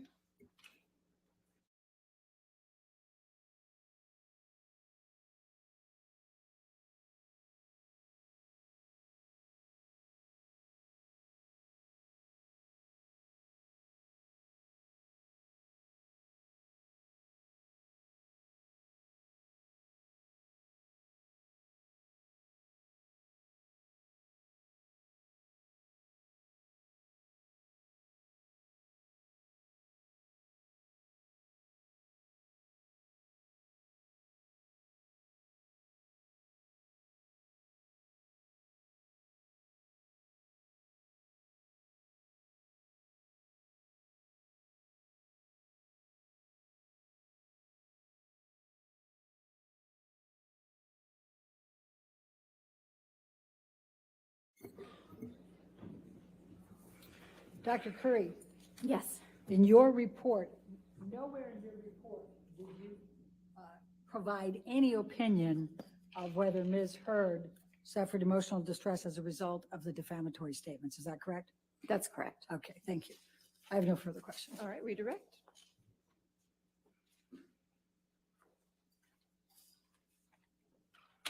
Dr. Kerr, you were just asked a question about malingering Yes. and made reference to the MMPI-2. Is there another test that you did to make a determination with respect to malingering? Yes. So I also, well, malingering is a term that most psychologists, we try to be careful of it because it indicates an intent for secondary gain. I prefer feigning, which you had brought up earlier, because it indicates that somebody is intentionally exaggerating, but I don't know necessarily why. So I think that's a more accurate term in general. On the MMPI-2, yes, there was no exaggerated profile. I also gave her the CAPS-5. I don't know if you'll remember, but that is the clinician-administered PTSD scale consistent with the DSM-5. And on that, there were signs of gross exaggeration. I also looked at the test results that were provided by Dr. Hughes, and on an objective test of trauma, there is a scale specific to intentional exaggeration on that test, and Ms. Heard was in the 98th percentile, meaning that she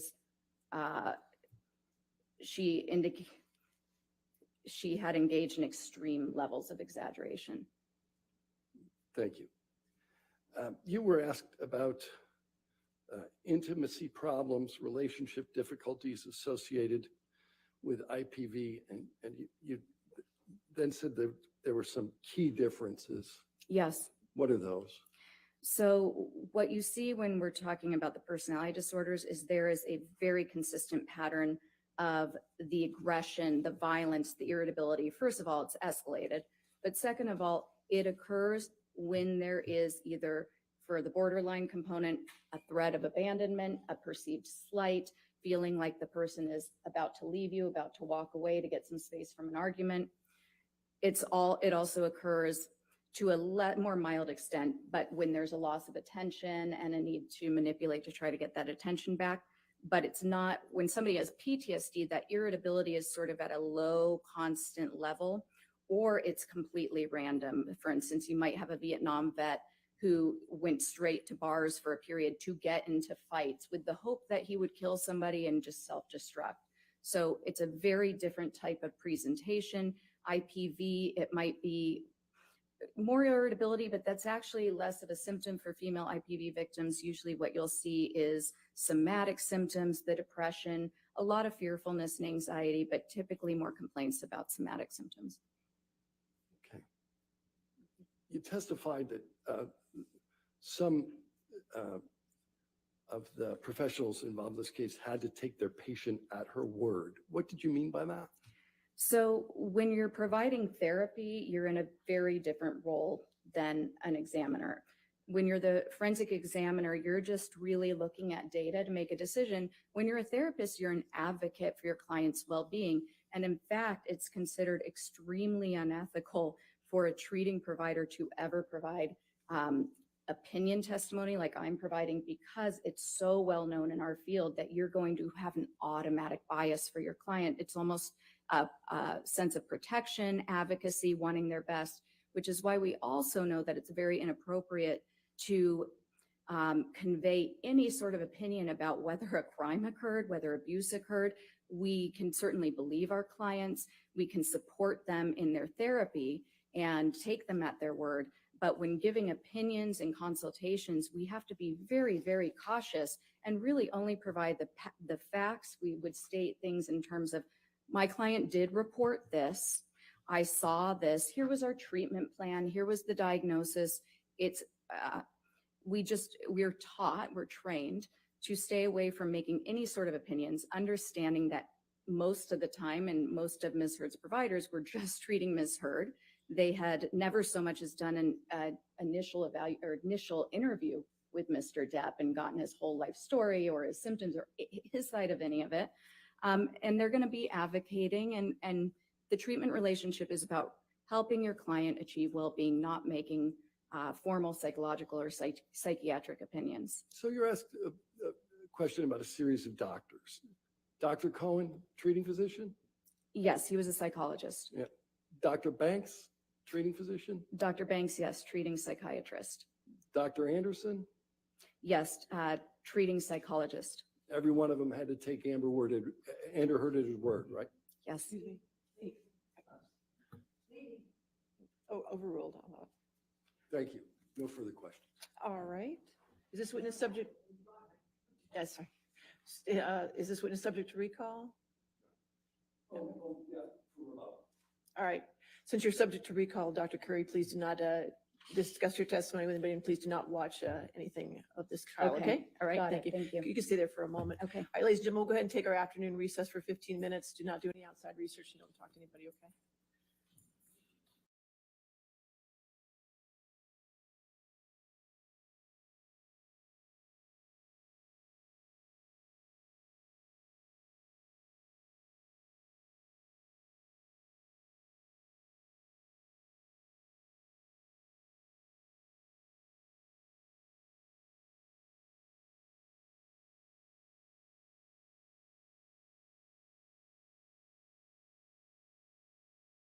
Stop saying that.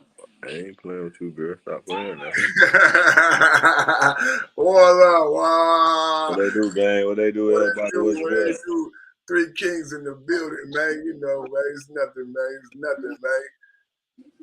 I was just having a good stream, man. I've been live for almost 5 hours, man. Let me get some props to everybody that's been hanging with me, man.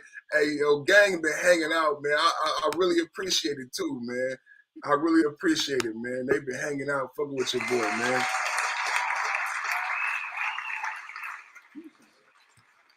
That's too raw. That's too raw. Three kings in the building, everybody. Hey, surprise, surprise, surprise. Three kings in the building, man. Three kings in the building. Surprise, surprise, surprise. What's up, man? Everybody got them Happer Tampa. What's them Black and Mild? Black and Mild. Yeah. Niggas in California ain't smoked Black and Mild since 07, nigga. I ain't seen a Black and Mild. That's our Florida thing, dog. Them niggas be chain gang smoking, man. Them niggas cigarette out now, man. Yeah. Niggas be on Newports. Niggas be on Newports big, man. Niggas be on Newports. Oh, man, we lost two raw just that quick, What's up, man. Tracy? What they do, Carla? What they do? What's up, man? Three kings in the building. Carla, Tracy, Tina, yeah, man. Hey, that's my brother. He back. Hey. Boss Hog, Raw Dog, man. Two Raw TV Uncut, man. Boss Hog, Raw Dog. What's up, man? Look at that big house, y'all. Hold on, let me put you on the main screen, man. Look at that big house, y'all. Look at that shit, man. Big shit, man. Big shit popping, man. Big shit popping. Congratulations to my brother, man. Look at it. That's a king with the crown on, man. This kingdom. And the castle right there, man. That's the king in the castle, man. Look at that. 2 stories. Big yard. Big shit, man. Let me show y'all the back. Yeah, man. Show us how we gonna do it. All right, now how you doing? Yes, sir. The neighbors. You the neighbor right here across the street. So you the neighbor here across the street. The neighbors like, okay, nice to meet you, man. We the Robinsons, man. Yes, sir. Hey, tip your hat. Tip your hat, bro. Tip your hat. There you go. Hey, 30 years? Okay. Hey, that's my brother, man. That's my brother, man. Hey. Yes, sir. It's nice to meet you, man. All right, thank you, man. You now. Like I say, I've been about 30 years, so have something to be before you get everything done. Just give me a call. David Brooks. David Brooks, okay. Nice to meet you, man. Yes, sir. You too. Good people, man. Good people. See, God surrounds you by good people, man. Dope. Good people. Got some good neighbors, man. Yeah, man. I'm excited for my brother, man. I'm excited, man. I'm excited, man. 3 kings in the building, man. It's blessings, man. Blessings, man. Big shit, man. King shit, man. Oh, we about to see the backyard, y'all.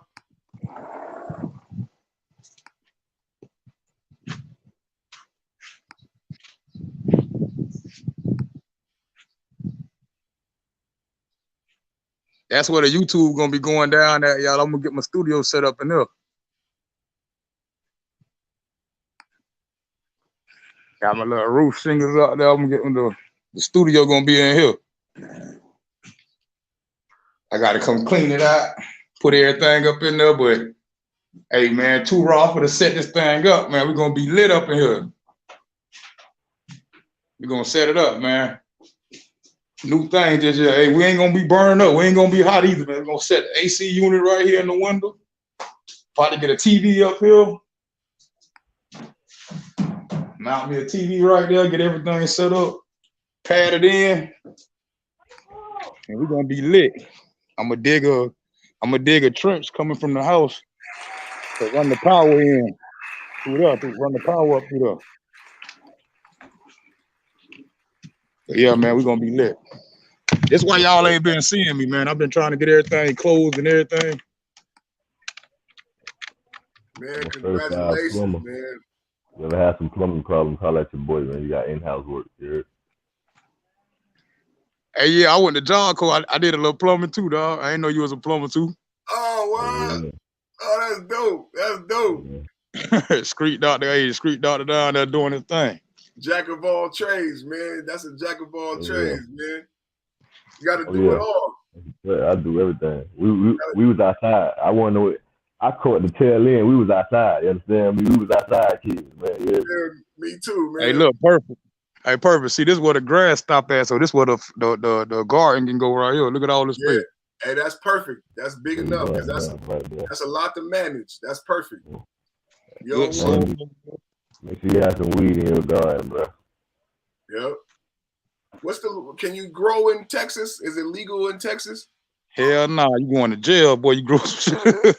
Okay. It's changing everywhere. That's why I had to ask. I don't know which state is legal now. Bro. Huh?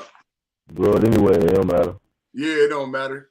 Most states have like a one plant law, but that law been in effect since back in the 80s. Because it's a plant, you always could have like one marijuana plant. It's like what's illegal is cultivation. A lot of people don't never read the law, right? In America, like we free, we got rights. You know what I'm saying? So what you can't do. You ain't selling anyway. You growing to smoke it. So all you need is one plant. You all right? One plant is legal. One plant is legal. One plant is legal. And by the time they test it to see, you got to have a certain amount of THC in it for it to be illegal. And it's hard to grow marijuana, so you'll be good. But that don't mean go ahead and do it. I'm just saying because I studied the law a lot. Go ahead and do it. Hey, I'm with Street Dollar. Hey, you know what I'm saying?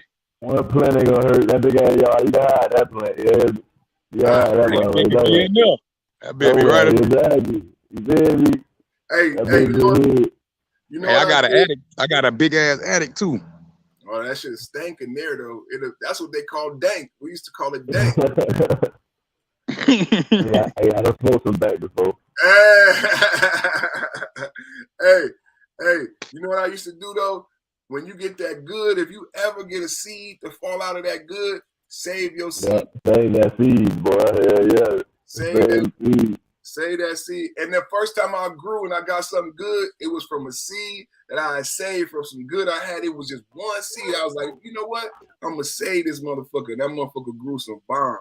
So throw that seed in the good soil and just see what come up. Let God do the rest, man.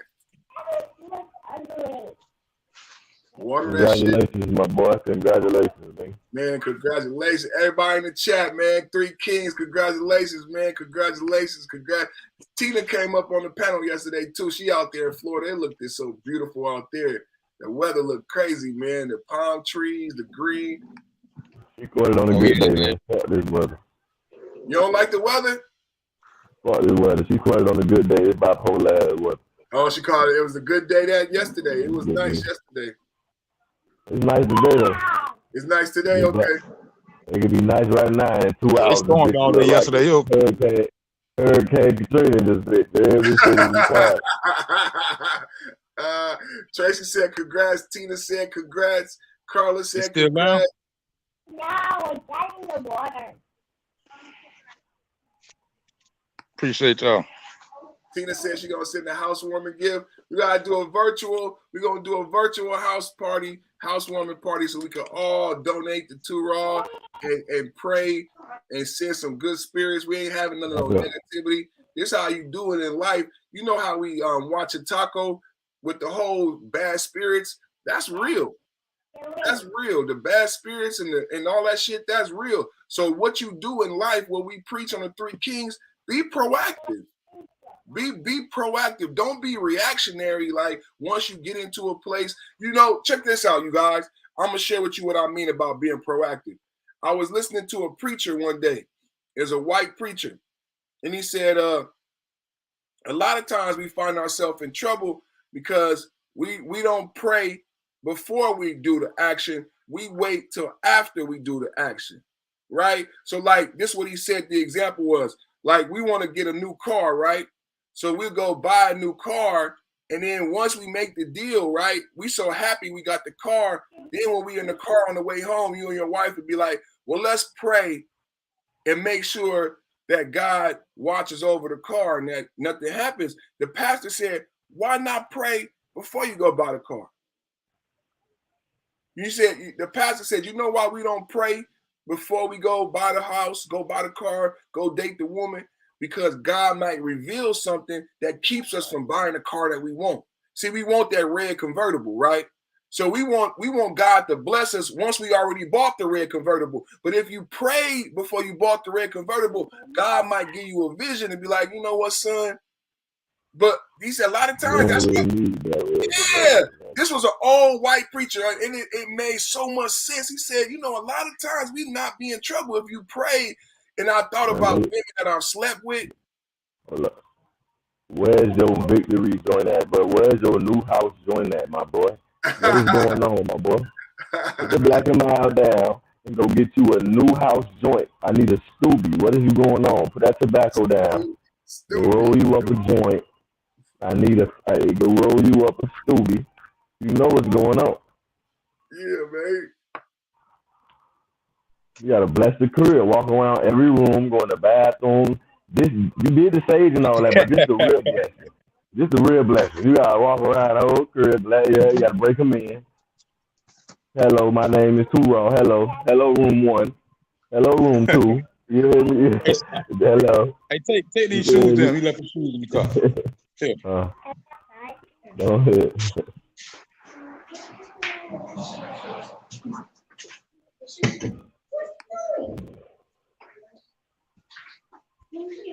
Hey, close that door.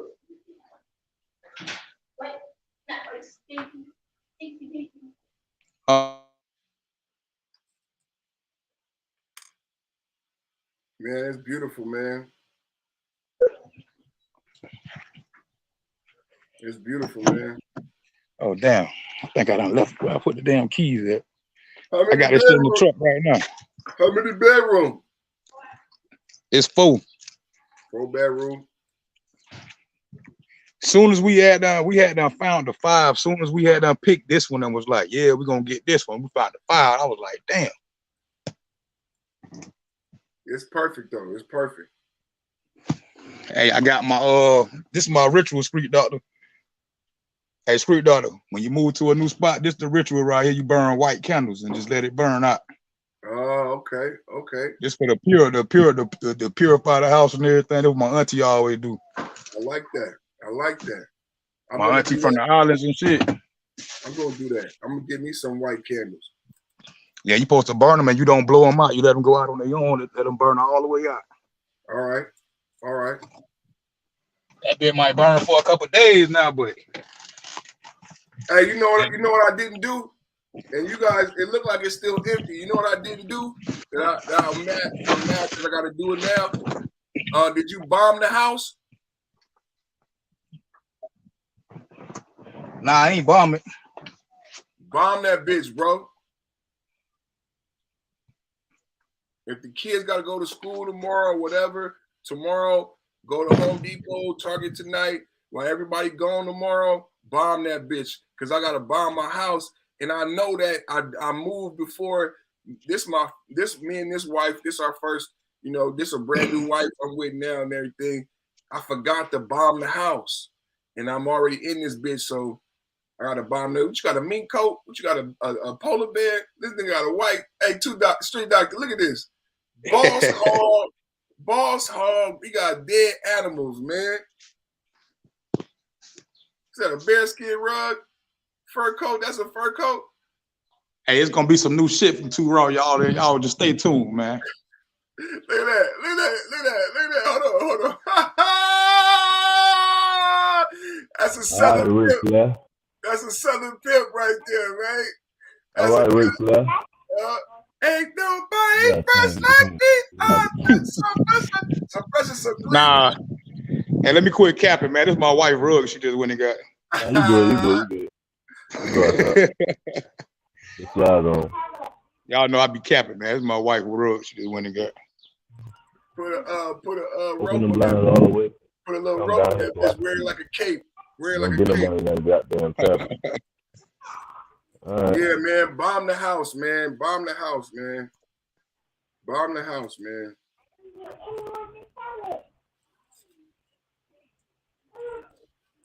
I gotta bomb the house, man. I live behind this. I don't know if I'm gonna be able to get away from all these pests, though. There's so many trees and grass. I'm a city boy. I'm a city boy, man. I can't stand this shit, man. I love my neighborhood, though, but man, I was like telling my wife, we gotta call the orchid man. She's like, you don't need the damn orchid man. I'm like, man, I want a barrier. My mama would call a insect man, you know, the hood, you know, black mamas, you know, she call it a man. She's like, come out here and kill everything. Like, that's what I'm talking about. Mm-hmm. But we got babies and we got gardens, so she like, yo, we can't do that with the chemicals and shit. But I'm like, man, I'm about tired of all these mosquitoes. Like, at least can I just get rid of the mosquitoes, man? My dog don't like the mosquitoes. The mosquitoes are big. You said black people look good and white. Where you at? Is that big ass closet?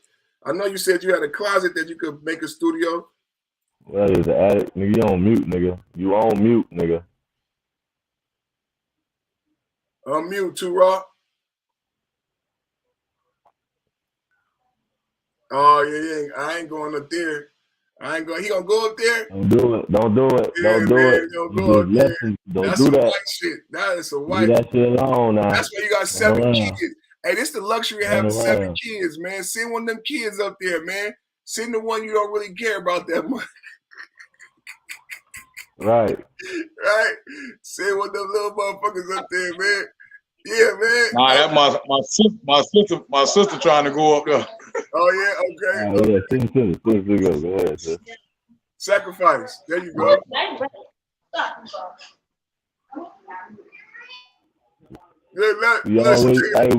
We always love you, sis. It's all right.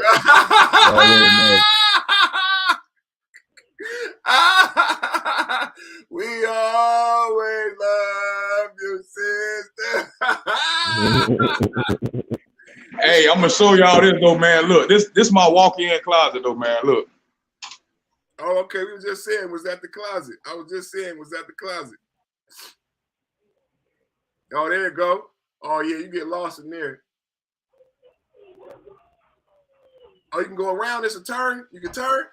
It's a turn. Oh, ain't that about a bitch? That motherfucker got an L in there. Oh, shit. Oh, that motherfucker. That's a room. That's a room right there. You can turn that. Hey, you gotta make that into like, you know, put the little shoe. Turn that into a little Foot Locker. Everything bigger in Texas. That shit big as hell. I turn that into my own little Foot Locker, man. Bathroom right there. Yeah, I turned that into my own little Foot Locker, man. I had a whole wall with the shoe racks and all the shit and a bench. Oh, you know it's finna go down up in here like this shit. This where it's finna go at. Yeah, man. Hey, they got called California closets, man. Have them come out there and build your closet, man. I need me a whole closet, man. But y'all niggas handy, man. Y'all handy. Y'all can build your own closet, man. You ain't gotta call nobody, man. Y'all niggas know how to do that shit, man. I would have to call somebody, man, but shit, man. That motherfucker, man. You can put a bench in there. You can have a little seat when you come out the shower. You see the bathroom was right there. So you come out the bathroom and you go in your dressing room. That's really a dressing room. Feel me? I would turn that in. Yep. I'd turn that into a dressing room. I'll come out my bathroom, have a little seat, sit my naked ass on my little seat, and pick out my clothes and my shoes and shit, smoke a joint. You know what I'm saying? Hell yeah. Yeah, man. Hey, man, congratulations. I love seeing that's motivation, man. That's motivation, man. That's a blessing, man. 3 Kings, man. This is God. This is God's way. We supposed to be here. We supposed to be doing this. We supposed to be getting blessed. I was telling my wife last night about your car, Street Doctor, the car, the whip. Yeah. Motherfucker, you gotta put the whip on YouTube. That motherfucker clean, man. That motherfucker clean, boy. Everybody got. See, look at that.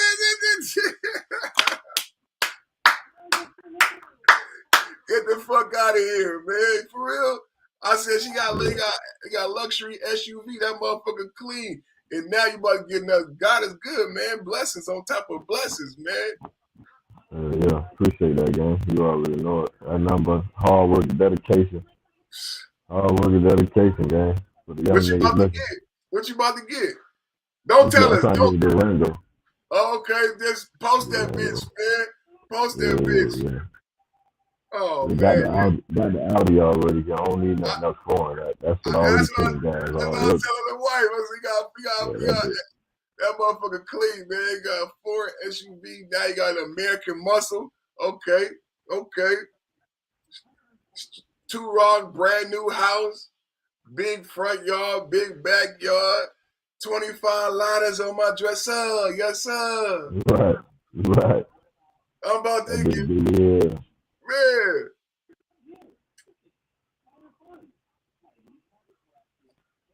Three Kings, man.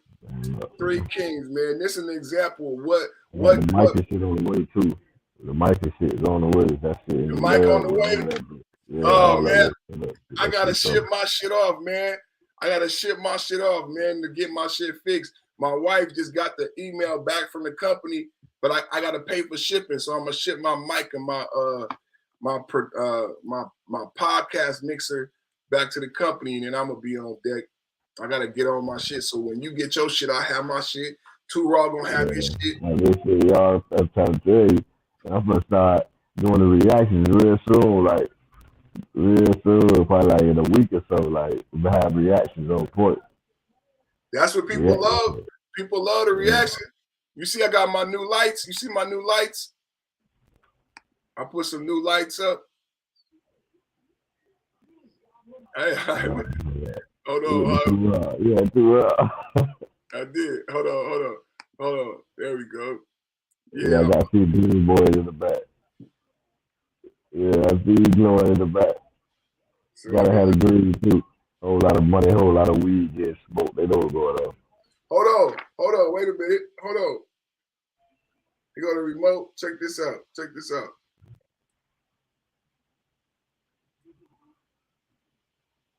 Tina said, "Perfect. Stop decorating this raw house."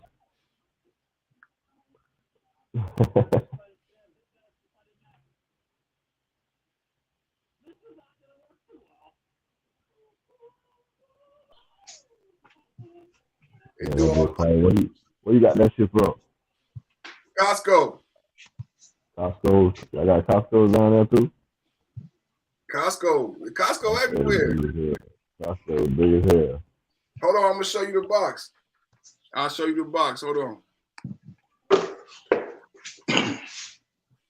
Cause they on sale right now. I wasn't supposed to tell nobody because I don't want motherfuckers on our shit, but it's on sale right now. This should be expensive too, because I was trying to buy one. These motherfuckers expensive. Put your hat back on, football in there, boy.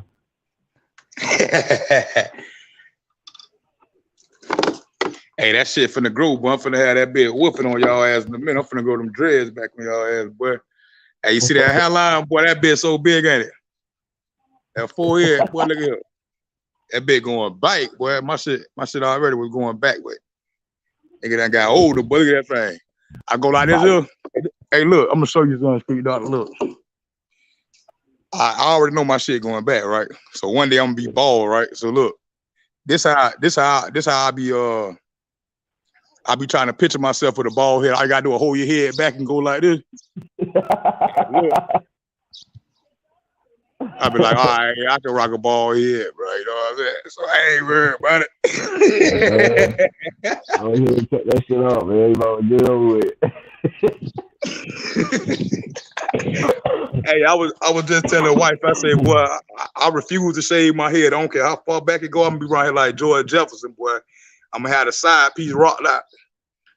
I'm gonna have waves on the side. I might get some wicks on the side, but Nigga ain't going out. He ain't going out. He said, nah, I'm sticking to what I know. You get that tiger. You know they get fake. You get Safari got the hair implant. Get the hair implant, man.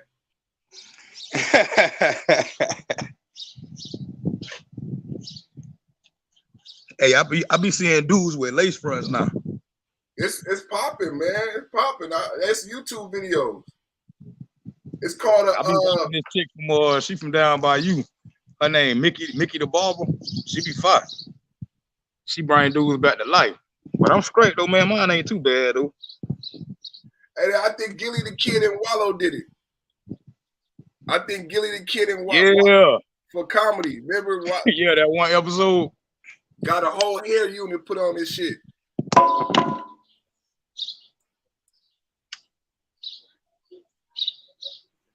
Three Kings podcast impromptu. I know y'all wasn't even expecting this right now. Watch a Taco Tuesday, brothers. I've been going in on Watch a Taco Tuesday all day today, man. Self-care, self-love. I even related it to what you bring to the table because I saw another video of a female and she was upset about the question, what you bring to the table. I said, if you don't got nothing on your plate, it's a proactive question. They used to just ask you for sex. Now men are not interested in asking you for sex. They want to know what you have on your plate. They want to know what you bring to the table. So why are you upset about someone asking you what you bring to the table? You prefer him to ask you for your body? He doesn't want your body unless he knows what you bring to the table. So I don't understand why women are upset by that question. I know why, because they're not watching a taco and they bringing an empty plate to the table. And the young man just want to know, do you got a taco on your plate? Because if you got an empty plate, we gonna have to eat my taco, right? And I did that in my last relationship, and I don't want to share. So you're gonna have to bring a full plate to the table. What you bring to the table, I want to see what's on your plate. And there's women out here that got their shit together, and niggas be fronting, and they want to say, brother, what's on your plate? I want to make sure you got something. You ain't gotta have as much as me. You ain't gotta have a super taco, but nigga, you need to have a taco on your plate, nigga. You ain't gotta have a steak taco, but nigga, you need to have something on your plate. It's so real. Watch a Taco Tuesday, bro. And I don't understand why people get upset by that question of what you bring to the table. I want to make sure you got a taco on your plate. Because, hey, my taco was for me because I did that once before in life. I shared my taco. You know what happened? I looked down and I didn't have shit on my plate. And I was mad at everybody but me. And it was my motherfucking taco. I was mad at everybody but me. But it was my responsibility to make sure I had something on my plate. And furthermore, it's my responsibility to make sure my kids got something on their plate. What the fuck do you bring to the table? Do you have something on your motherfucking plate? Besides your ass. Hey, that's funny as hell, Perfect. Hey, you know what I thought about when you just said that shit? I look so tripping. And my eyes fuck like that. If I'm tripping. Hey, y'all, I know y'all seen Norbit, right? Yeah. Hey, when he said bring your ass on your you need to have something besides your ass on your plate, I thought about when he brought the turkey ass to the table. We told him, eat up, sucker. Hey, Norbit said, what's this? He said, turkey ass, eat up, sucker. That shit was funny as hell. Turkey butts is a real thing. I mean, my auntie would make them damn. I used to hate that. I'm like, why would you go out of your way and buy some turkey ass? Hey, that's part of the juiciest part of the turkey. Shit. Cause the meat turkey be dry, man. The breast, all that shit be dry. The ass probably juicy as hell. She knew how to cook them. This is my auntie. She would make hog head cheese. She would make turkey tails. Oh, she cooking then, boy. She can make some hog head cheese. She really cooking. She had a wolf stove. We was in the hood, and that's the first time I learned about a good stove. I mean, we in the hood, and my auntie had a wolf stove put in her kitchen. This stove cost like $5,000, $10,000. A wolf stove in a Viking range. We in the hood with motherfucker cook crack on the stove, and she had a wolf stove. I learned about that shit young, man. So when I be looking at houses and shit, like you just got your house, that's the type of shit I'll be looking for, like what type of stove, what type of range they got. I'll be looking for that Viking, looking for that wolf. If they got a wolf stove, Viking range in the hood, yeah, I'll be looking for that shit, man. Because and I want a gas, especially in right now with the power outages. You got a gas stove? What you got? Electric? I want gas, man. Electric. I'm going to the houses. They don't come with stoves and shit around here. Oh, they don't. You got to go get your own stove, your own refrigerator. I'm finna go pick all that shit up right now. Okay. Like in about when I get off here, I'm going to go pick up a stove and a refrigerator right now, brand new. You said they don't come with refrigerators and stoves. Hell no. Not in Texas. I don't know about nowhere else. You gotta holler at the mayor about that shit. That's some goof ass shit, that man. It's a lot. It's a lot of states like that. It's in the lease. It's in the it's crazy, dog. They won't like some of them come with that shit, but like some of them, a lot of them don't. And I know I'm from Florida. I'm like, nigga be snapping. When I first came out here and the first crib we got, I'm like, man, what about the stove and the refrigerator? Right. Like, you want your own with that? I'm like, oh hell no. I was snapping, dog. Like where I'm from, boy, you gotta have that. Florida. Why ain't telling me that beforehand? Bitch, I've been on point. Right. Put that in the ad because you know why they don't put it in the ad? Because it's a given in that state. Everybody already know. So I ain't got to tell you. Mm-hmm. Everybody already know. You the only one that don't know, nigga. You ain't from here, nigga. I ain't got to tell you this shit. You the only one that don't know. Right. Hey y'all remember the dude walked in my garage the other night? Oh man, I remember that shit. What, dude? That nigga, hey, he came back, bro. I told you he was gonna come back. No, but like, look, he wasn't on. He was across the street, right? When we was moving everything out, I went in. He wasn't out there. I came back out. I see him crossing the street on the other side of the street. So I had told him, I'm like, man, didn't I told you not to come back over here no more? So he started trying to talk to me or whatever. So I told him, like, man, just keep it moving, dog. Keep it moving. I told him if I see you again, it's gonna be the third time. It's gonna be problems then. So he went around the corner. And when he went around the corner, I hear a bunch of people yelling out the door. I'm like, what the hell going on? I drive around there. He around there trying to carjack people. And he pulling knives out on people trying to carjack people with a knife. So he was up to no good. Man, all my neighbors was out with guns around the corner and everything. I was like, damn, this shit crazy. He was crazy. Police came and got his ass, but he ended up living around the corner. He was on some fucking some medicine. He was off his meds, bro. So yep. I'm glad I didn't pop his ass. Shit, I'm glad you was there. I would have popped his ass. Protect your family. Street doctor say, hey, you pop it off the rip. Ask questions later. Ask questions later. Yeah, I just ain't feel him as no threat. That's why. When I found out all that shit after he was shot. Oh yeah, he wouldn't be able to stab nobody, contact nobody, but shot already. No, but this was saying him when I jumped out the car. He threw both his hands up and started backing out the driveway, like, you know what I'm saying? So like, he kept on energy like, hold on, this is alpha right here. Hold on, what's going on? What a problem. Soon as he saw me, you broke your mind. No problems. Fact. Yeah, I would have found all that out later. I would have found that out later. That's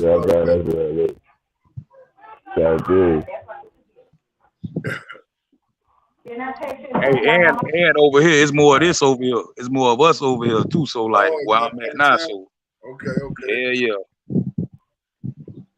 I got some Alabama fans. Down the road. They got their flags flying.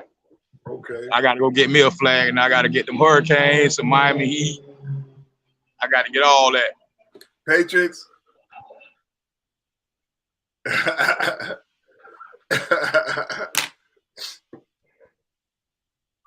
Patriots. Hey, Patriots so trash, boy. Street Dog, you on Patriots mute. so trash. You on mute. You on mute. Don't talk about my Patriots, bro. I got some. Hold on, Street Dog. You having a good day. Right, we having a good discussion. Don't even go there, right? Man. Like bringing up politics, right? Right. That is my politics. Don't bring up no politics, man.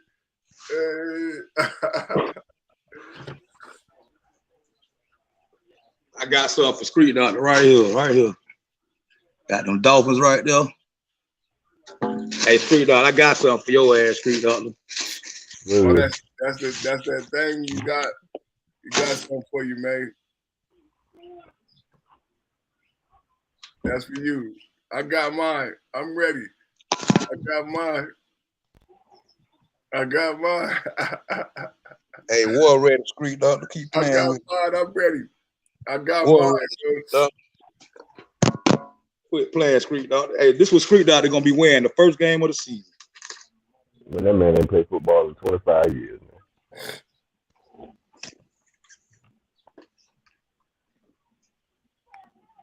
Quit playing with me, Street Doctor. Quit playing with the game, man. What's wrong with him? Quit playing with the game, Street Doctor. Quit playing with the game, boy. Quit playing with the game, Street. That's it. Street, quit playing. Hey, quit playing with him, Street. Go on and rep the home team one time, Street Doctor. I don't even like that color, bro. Go on and rep the home team. Hey, he's sipping tea to that. Look at him. He got to sip tea. I ain't know this tea, bro. What that is? That bitch brown. That was. That's sweet tea. Nah, they cheap. They tea, though. Oh, that's that. Don't tell me. That's that twisted tea. Nah, this is green tea. Oh, all right. Hey, let me put this back. Y'all know where I got this for, right? This gonna be in the background, hanging on the wall in the studio when I put the little sit up tonight. Oh, that's nice. Put it in. Hey, yeah, I like that. Because you gotta show it from the back with the name. Yeah, I like that. That's a good idea. What you say? You gonna do what? You gonna hang it up? I'm gonna frame it. Yeah, frame it and hang it up. Yeah, I like that. That's a good idea. You don't like that? You don't like that? Super Bowl shit. You know, Street Doctor. You know, Street Doctor don't like that. I think that's good. That's gonna look good. Listen. Hey, at least Dan Marino ain't leave us to go play for another team, bro. When we argue about this, because I need us to get this understanding. I have the superior team, my brother. You have our Dolphin fan, bro. Stop talking to me like y'all superior or something. What the hell is wrong with this guy? You a Dolphin fan, bro. What is wrong with you? We beat y'all. superior. When the last time y'all beat us? Count your rings. That's how. Count your rings. When the last time y'all beat us? Count your rings. When the last time y'all beat us? Count your rings. When the last time y'all beat us, bro? I've been trying to tell you, bro. Come on, cut that shit out, man. Hey, perfect. We the superior, bro. Hey, perfect. I can tell you. Nah, y'all should be mad when I put that paper shit on, man. You should be disgusted. No. You know why? No. You know why? Because y'all in our division, y'all in our conference division. We play y'all twice a year, and we ran that shit since whenever. We got 7 championships, bro. Y'all got 0. No, we got 1. I'm talking about 2000 era. I ain't talking about 72. I ain't talking about that shit. I'm talking about 2000 era, millennium. Y'all have no rings, man. They didn't even have TV back in the day. They can't even show no highlights from that. They can't even show no highlights from that goddamn championship. Hey, look. Hey, perfect. Let me tell Street Doctor why we the superior team. We the superior team. It don't matter. It don't mean that. That don't mean y'all superior. He won't let me say it, boy. He won't let me say it, y'all. We only got one thing to say. That y'all went undefeated. That's one thing. And no other team ever that did don't make y'all superior. Yeah, Y'all dude. have Nobody else could 2 do what we rings, and did. we got 7. Nobody else else. got 7 rings. If that's the case, nobody else got 7 rings. So we No the other superior team. team. I don't You know care. what I'm Hey, I saying? don't care. Listen to the I don't logic he's care. saying, though. He won't He's let me saying talk. nobody wins 17-0. Nobody else got 7 rings like us. So guess what? He won't Nobody let else me did talk. that. So what are you saying right now? Hey, he won't let me talk, man. It's creep bad, y'all. Look. Hey, look. No, you're not making no sense. Oh, look. This why we the superior team. The team, the organization, and everything. Because we done what no other team has done. And how long it been? 72? How long ago that was? No other team done it. Y'all won Super Bowls, right? Every other What team other team got 7 rings? What other team got 7 championships, bro? No, What other look. team got 7 championships, bro? What other team went Don't undefeated worry, and I'll lose wait. no games What in the other whole team? season But and if won we a Super going Bowl? by, you're not understanding what I'm saying. We going by your logic, what you talking about. You saying nobody has done that. Nobody has got 7 rings, bro. What are you saying? But everybody won a Super Bowl. Nobody got 7. Nobody went undefeated. It don't matter. 17-0. We went 16-0 and lost in the Super Bowl, bro. So that shit don't mean nothing. Nobody got 7 rings. lost. Nobody even close. Nobody even Y'all close to lost. 7 rings, bro. Hey, when we Nobody. went hey, look, Script Doctor, when we went 16-0, we won the Super Bowl Hold and made it 17. Hold on with that. Ain't nobody close. 49ers only got 4. 49ers only got 4. We got 4. We got 4? We got more. We got more than 4. How many I got? How many I got?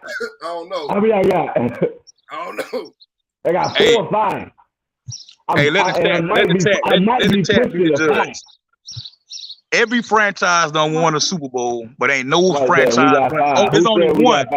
Who's we? It's only one franchise. But look, it's only one franchise that went undefeated, bro.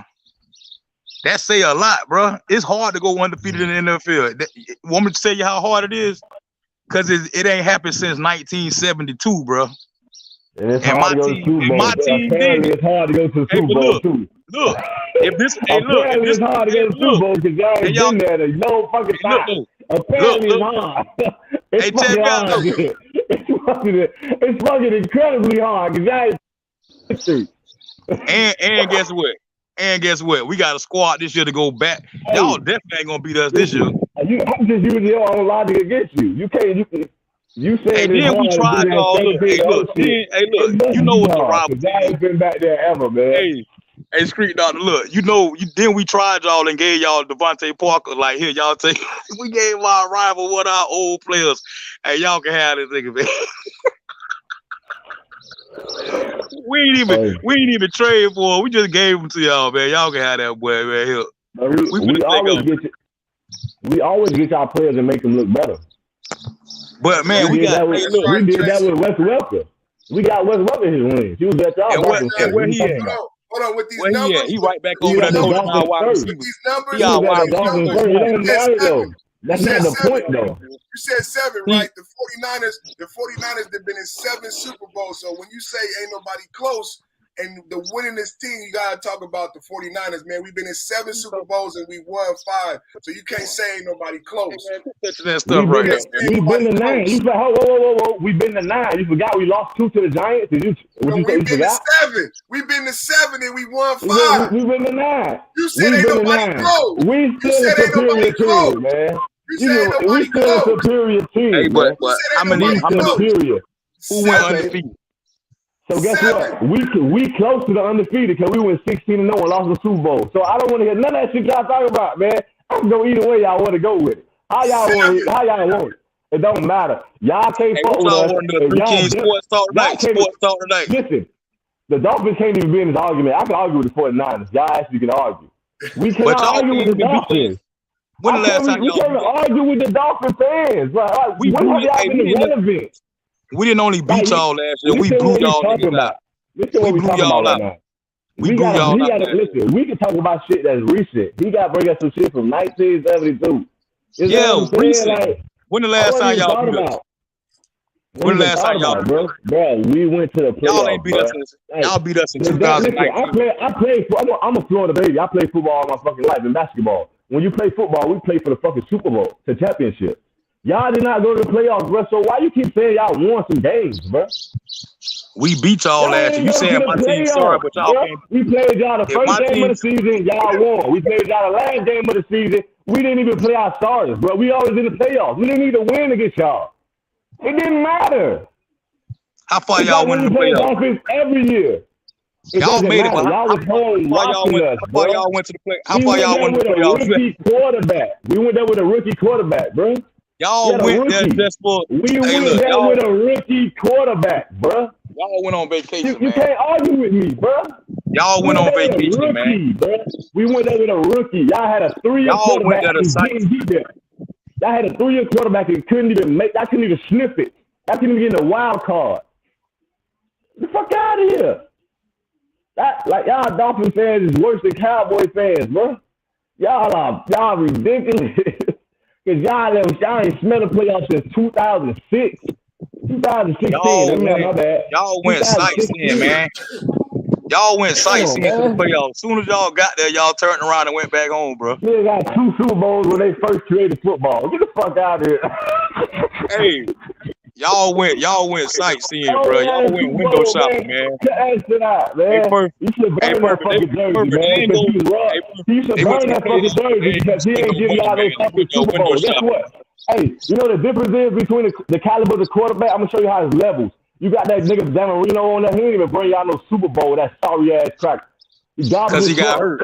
Real Tom Brady the fucking GOAT. He gave us 7 of them, man. He deserved to wear. He deserved his jersey worn. He don't even deserve for his shit to be worn. They got his fucking name over there on the nigga Avenue and shit. They ain't even bring a Super Bowl to the city, old sorry ass. Man, Enough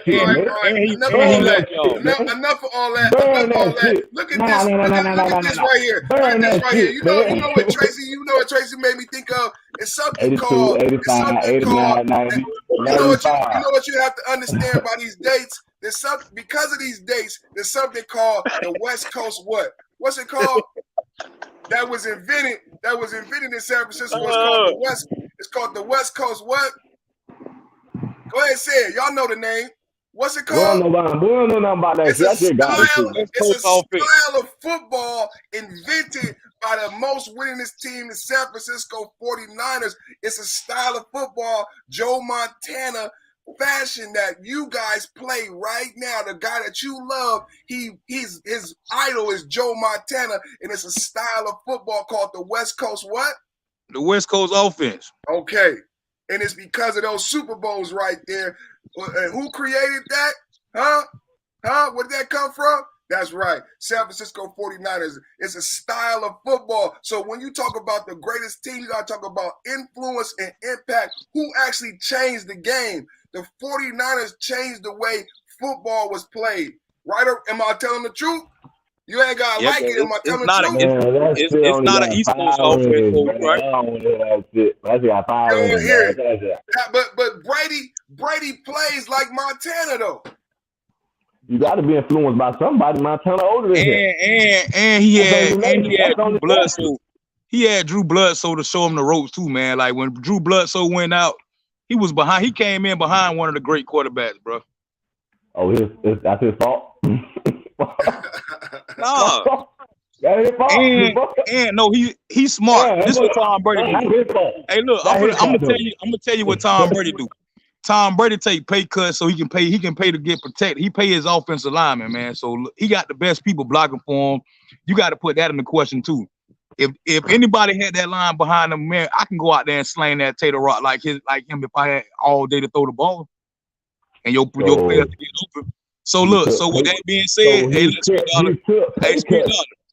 Dollar. With that being said, that's smart. It's a football, it's a team fucking sport. Yeah. You can't win by himself. Yeah. That's smart. They did the same thing. You making him look good right now. They did the same thing in Dallas. They did the same thing. Street Dollar, guess what? Exactly. We going to get more offensive linemen. We got the best offensive linemen in the game right now. And we trying to tour with some more. And we got the best wide receiver in the game. We got Tyreek Hill down there now too. And we got speed on our team. Wait, hey, Street Dollar know it too. Look at how you looking. Sip that tea, bro. Let it go. The best receiver in the game. I don't know what you're talking about right now, bro. Man, we got the best offensive lineman in the game, dog. Ain't no more tea in that cup. I know he just drinking some. He to a ice now. I to a ice. Hey, I can't wait. I cannot wait, boy, for this season to start. Boy. Most he know the Dolphins. He know the Dolphins gonna be lit this year too, don't you? You know we gonna be fighting this street, dog. Listen, bro, I'm a native, bro. My hood literally 5 minutes away from the Dolphin Stadium, bro. I deal with this shit for years. That shit the same shit every year. Y'all talk the same way every year. Dolphin fans the we same ain't never shit. had no players. We ain't never had a team in the roster that we got now. Don't say that. I hear the same shit every year, man. Don't say that. We talk that. I got one new player that's exciting, and that's Tyreek Hill. All that other shit is regular smuggler, man. We ain't got Mostert. We ain't got Mostert. Smuggler. We ain't got Mostert. Raheem Mostert ain't over there. Regular smuggler, bro. Man, we got almost the whole, and Debo trying to come over to Miami too. Debo trying to come go over. to New England. Stop lying. He trying to go to New England. He don't want to play. Man, Debo want to come down there with his old coach, bro. You want to play with New England, man. No, he don't. That ain't been a rumor yet. You don't want to go to the Dolphins because he want to be a pure receiver. You don't want to go play for the Dolphins. He already said. He ain't say that. You a lie. He praying for everybody. Look, he praying for everybody. Look. He was just down there chilling. Hey, all right, what? He was just down in Miami, bro. He was just in Miami chilling with the coach too. So why he chilling? Why he chilling with our coach? Why he chilling with our head coach? You just said that. Why he down in our franchise? He down in our organization. Everything. He hanging out down in our organization. He making shit up now. You making it up now. Here we go. You making up rumors now. You. Hey, perfect. Look it up, perfect. Look it up, perfect. Look it up and see if Debo Samuel's down there chilling in Miami in the organization with the Dolphins, man. Put it on the screen for that boy. I keep up with this stuff, dog. What's his name? Debo Samuel. Play for 49ers. Yeah, 49ers fan don't know who Debo is, man. I'm about to, put your ass, go to the microwave, man. You about to go to the microwave, boy. Your own shit,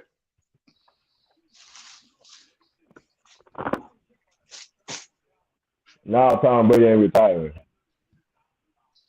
Hey, Tom Brady was going to come play for Miami too. That nigga play retired with. for 40 days. Say online, street dog. Tom Brady was going to play with that. Tom Brady was going to be a Dolphin. You better stop listening Tom to Skip Brady Bayless, trying to man. own us. He trying to own the team. Stop listening to Skip Bayless, man. Tom Brady is best friends with our GM. Mm-hmm. Why you think he retired from the Bucks and then came back, bro? He also best friends with Robert Kraft, the owner for the fucking Patriots, and he still left. That shit don't mean nothing, bro. Who? He best friends with Robert Kraft, our owner for the Patriots. He still left. That shit don't mean nothing, bro. That shit just a relationship, bro. It got nothing to do with business, man. He left. He trying to put money in us. He trying to be like part a regular Dolphins fan in the beginning of the season. Y'all happy, and then that shit, the season gonna start, and y'all gonna start looking like the fucking Dolphins, bro. It's just a regular shit, bro. Hey, it's going down, dog. Y'all ain't gonna get Deshaun Watson. Y'all season is over with. I don't give a fuck who y'all got at receiver. I don't give a fuck who y'all got at running back. I don't give a fuck what defense y'all had. What defense y'all got? Y'all still got trying to say Tua can't throw the. That nigga is fucking garbage. I don't care. If he don't, if he don't prove he's garbage this year, he gonna get hurt again this year. Period. The nigga garbage, bro. Tua. If it's two things gonna happen. He's gonna prove, and he gonna get benched, and then Teddy gonna start, or he gonna get hurt, and Teddy gonna start because he's his fucking ass, bro. So you saying Tua can't throw the deep ball? He can't throw, period. Y'all getting all these O-linemen y'all just got, them niggas 6'6" or better. What the fuck? He gonna have to, what y'all gonna roll him out the pocket every fucking play because he can't see over them. Yeah, I'm not even thinking right. I coach football, went to the Super Bowl and everything. We lost. So what you want us to go get some short linemen? I really do the X's and O's of football. I'm really a guru. I ain't just talking. You want us to go get some short linemen? You're gonna have to roll him out the pocket every play. Because he's not gonna be accurate trying to throw over the small ass niggas, bro. Okay. How tall was Doug Flutie? He's taller than Tua. Doug Flutie was a shorty, man. Doug Flutie was shorter than Tua, bro. No, he wasn't. Tua is one of the shortest NFL quarterbacks they ever had. He one of the top 5 shortest quarterbacks to ever play quarterback. Tua. Okay. And Doug And he Flutie like is small. 5'9", right? What they got listed at? Like 5'9", Tua like 5'10", 6, maybe. man. Tua like a 6 foot. He's 6 feet. But he not even short. The shortest ever then. Hell no. Because Drew Brees they got him listed at 6 feet, and Drew Brees only 5'11". I seen that nigga in real life. I'm 6'2". That nigga 5'11". Hey, that's crazy how hey look, on some off the football shit, look. It's crazy. We Three King podcast, right? Perfect timing. How tall you is? 6'2"? 6'2". Street Doctor, you 6'2"? Mm-hmm. Nigga, I'm 6'2" too. Hey, well, we see eye to eye. It was meant to be, man. It was meant to be, man. Except in this football shit, nigga. Except that shit right there, boy. Hey, it's smoke with that shit. It's Hey, smoke, with basketball, hey, you my dog when it comes to that basketball now. Hey, we smoking shit right now. You know what's going on. We smoking shit right now. They're not giving us no respect right now. Fuck Golden State, but they're not giving us no respect right now. Golden State, again, it's something about the water, this Bay water, man. You know what I'm saying? You gotta admit it, man. It's something about the Bay water, man. Oh, man. We looking good. And Golden State looking good too, though. What the fuck are you talking about? Golden State looking real good too, though. I ain't gonna lie. Yeah, man. LeBron called him out on that barbershop episode. So I seen it. Curry declined that shit. Nah, we good over here. Yeah, he said that straight like that. Straight over here. We good over here. He did. We good over here, bro. Cause he knows. He knows. Like you ain't got no competition. Yeah, you want to come over here when you old as fuck. You ain't come over your prime. But look, them boys straight over there. Cause look, LeBron, he go to teams that need him. Them boys really don't need him. They done beat him. You feel me? They done beat him. They don't need LeBron. He go places that need his ass. Like he go take people and make people better. He can't make them better. Yeah. Exactly. And I think no. And I think because of his old age, I think that's exactly why he want to go to them. Because they don't need him. He could just be a regular player. Well, didn't and Shaq let them boys do what they want to do. Think about it. Didn't Shaq do the same thing? As we talk about championships, how many rings did that nigga win? Toward the end of his career, he went to a lot of teams like that really didn't need him, but he just, he was hanging out and got another ring. You feel me? Shaq did the same thing, and it helped his star power too. Yeah, Shaq got 4. He got them at different teams though, right? Now he got 3 with the Lakers and 1 with the Heat. Yeah, he came to Miami and got 1. Him and D Wade. Hey, LeBron ain't win his one. He had to come down and get some help with D Wade. You know it. That was the best. That was the best team LeBron went to all the time. We created the killer LeBron got. The little killer he got in him. Miami created that. He had that. D Wade brought that out his ass, dog. Well, he didn't know how to play. He wasn't a professional. He had that killer in him. Wade always was a sniper, dog. Wade was always a monster. He was not a professional. He was not a professional basketball player before he came to Miami. Think about Miami prepared him for his whole life. Miami is a major market, being in Miami is like being in LA. You know what I'm saying? The level of pussy, the level of fame, the level of money, it'll make normal people go crazy. So to focus on all that shit and win a championship in Miami is very difficult, right? So, yeah, that grew him up. People don't understand the pressures of being in Miami, right? It's not a regular city, right? So it was other shit happening. Yeah, you the nigga in Miami, bro. Oh, damn, man. My phone just fucking died. My phone just died, y'all, boy. That bitch finna go off. I gotta go to work, boy. Yeah, I need to shut it down. I've been on this bitch for 1,000. I've been on this bitch for 1,000 hours, man. That was a good debate, though. 3 kings in this bitch, man. That was a good debate, man. 49ers, man, the best team alive. Bang, bang, Niner gang, man. You know, so. We're going to get out of here, y'all. Two-Rod phone went dead. Salute everybody.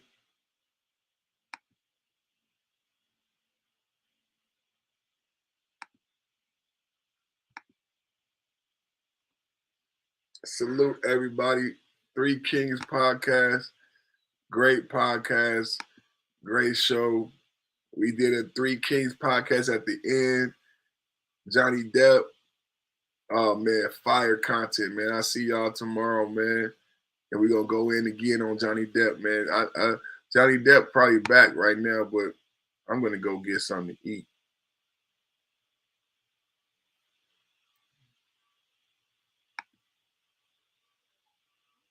Right?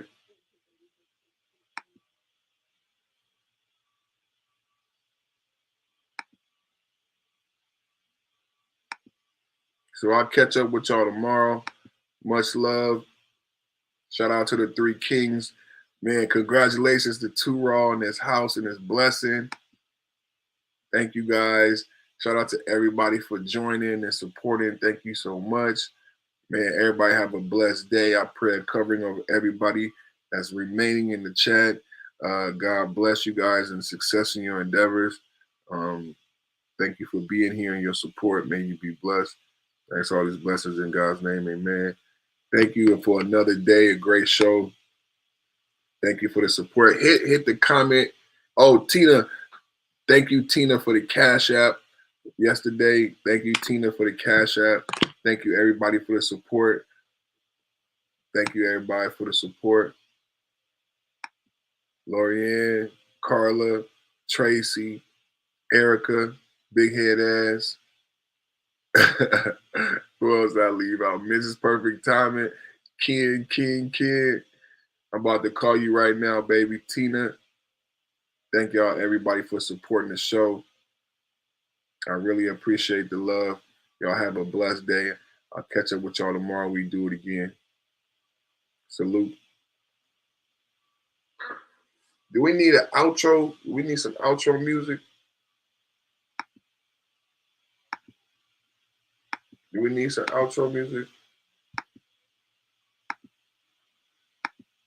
No, I ain't got no music up.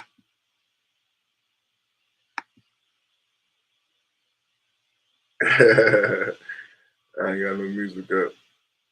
I got a lot of shit up though. Hold on, let's get some outro music.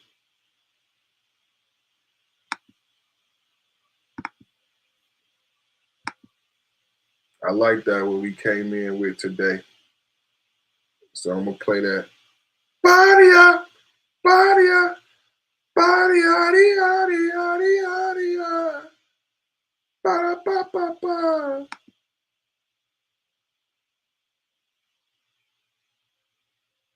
We're gonna play that.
Think of what we share. Love is all we got. It surely means a lot to me now, baby. All I ask of you is stay as sweet as you are.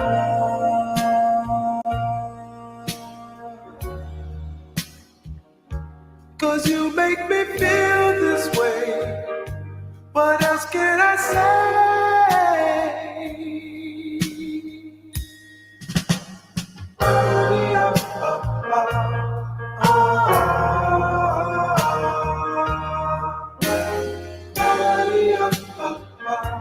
Give me my shit while I'm in the air. Part of the sky. Hey yo, fuck nigga, don't come outside. The new king in New York, nigga. Fuck nigga, don't come outside. Hey yo, fuck nigga, don't come outside. Some people just hate that. Hey yo, grandma, please put the triple beam up. Tech with the red beam hanging out the beamer. Steve versus Flair, how dare you try to be us? Please, West, I'ma bring her back. I need a teaser. Kicks look dirty out the box. Bitches like a hurdy with the rock. Ride the leg looking like a drop. Amir's with the bandana, got a knot. With the whole extra brick was Kenny Omega. Mega bust 20 of them trying to dust some letters. Please pray for me, I ain't trying to see a stretcher. Please pray for me, all week I wore Stella. I swear to God I got pulled over with the stupid load. They ain't check the trunk though. I flip the shits like the Lucha Bros. Right out the front door. Mexican Ray finished with the Lucha Brothers, the best tag team in the planet. Yeah, the puto. You know, baby. The best in the last one. Yeah. Full throat. I wish it was a government plot and not a nigga from the same block that walked down on my homie and gave him them shots. It ain't safe on a set. Niggas ain't thorough. They see you as a threat cause they don't believe in themselves. A couple nights in my sweat, Swiss Army knife, Corvette. The top retract like that. The street lights and my diamonds react, ignited the pack. I put a pen in the paper stack. Some of us still really rap. Some of us don't talk about it unless we really did that. Tell me what your man did on them streets. Them hood tales ain't your own. Boy, you was at home when the heist went down successfully. Nobody hit your phone and told you to come get your cut. Boy, you the duck. You was sitting up. You ain't never set shit up. Ain't connect no dots to get no paper picked up. Yet you expecting to be big up and to be considered as a member. The real ones is in the picture. My nigga, give that shit up. I skipped on that bench truck. The color was sick up. Ray Mysterio smoking the J on the top row. East side hero. It's sweet, but it's not though. Ultimo dragon, gold things on the Chevy wagon. The butcher coming, nigga. This shit get easier and easier to me. It's a shame of how desperate y'all niggas becoming. Only willing to help unless y'all benefit from it. We used to didn't have enough weed to fill up the Dutchess. Now I'm counting digits with hustlers having business discussions. We already bosses. Y'all cry over petty losses. Went to war with my foes, black roses in every coffin. My plug made that white girl famous in every market. Like Simon turned a regular chick to Kelly Clarkson. Look, you getting game from them, it's gonna stagnate you. But with the shit you learn from me, it's gonna graduate you.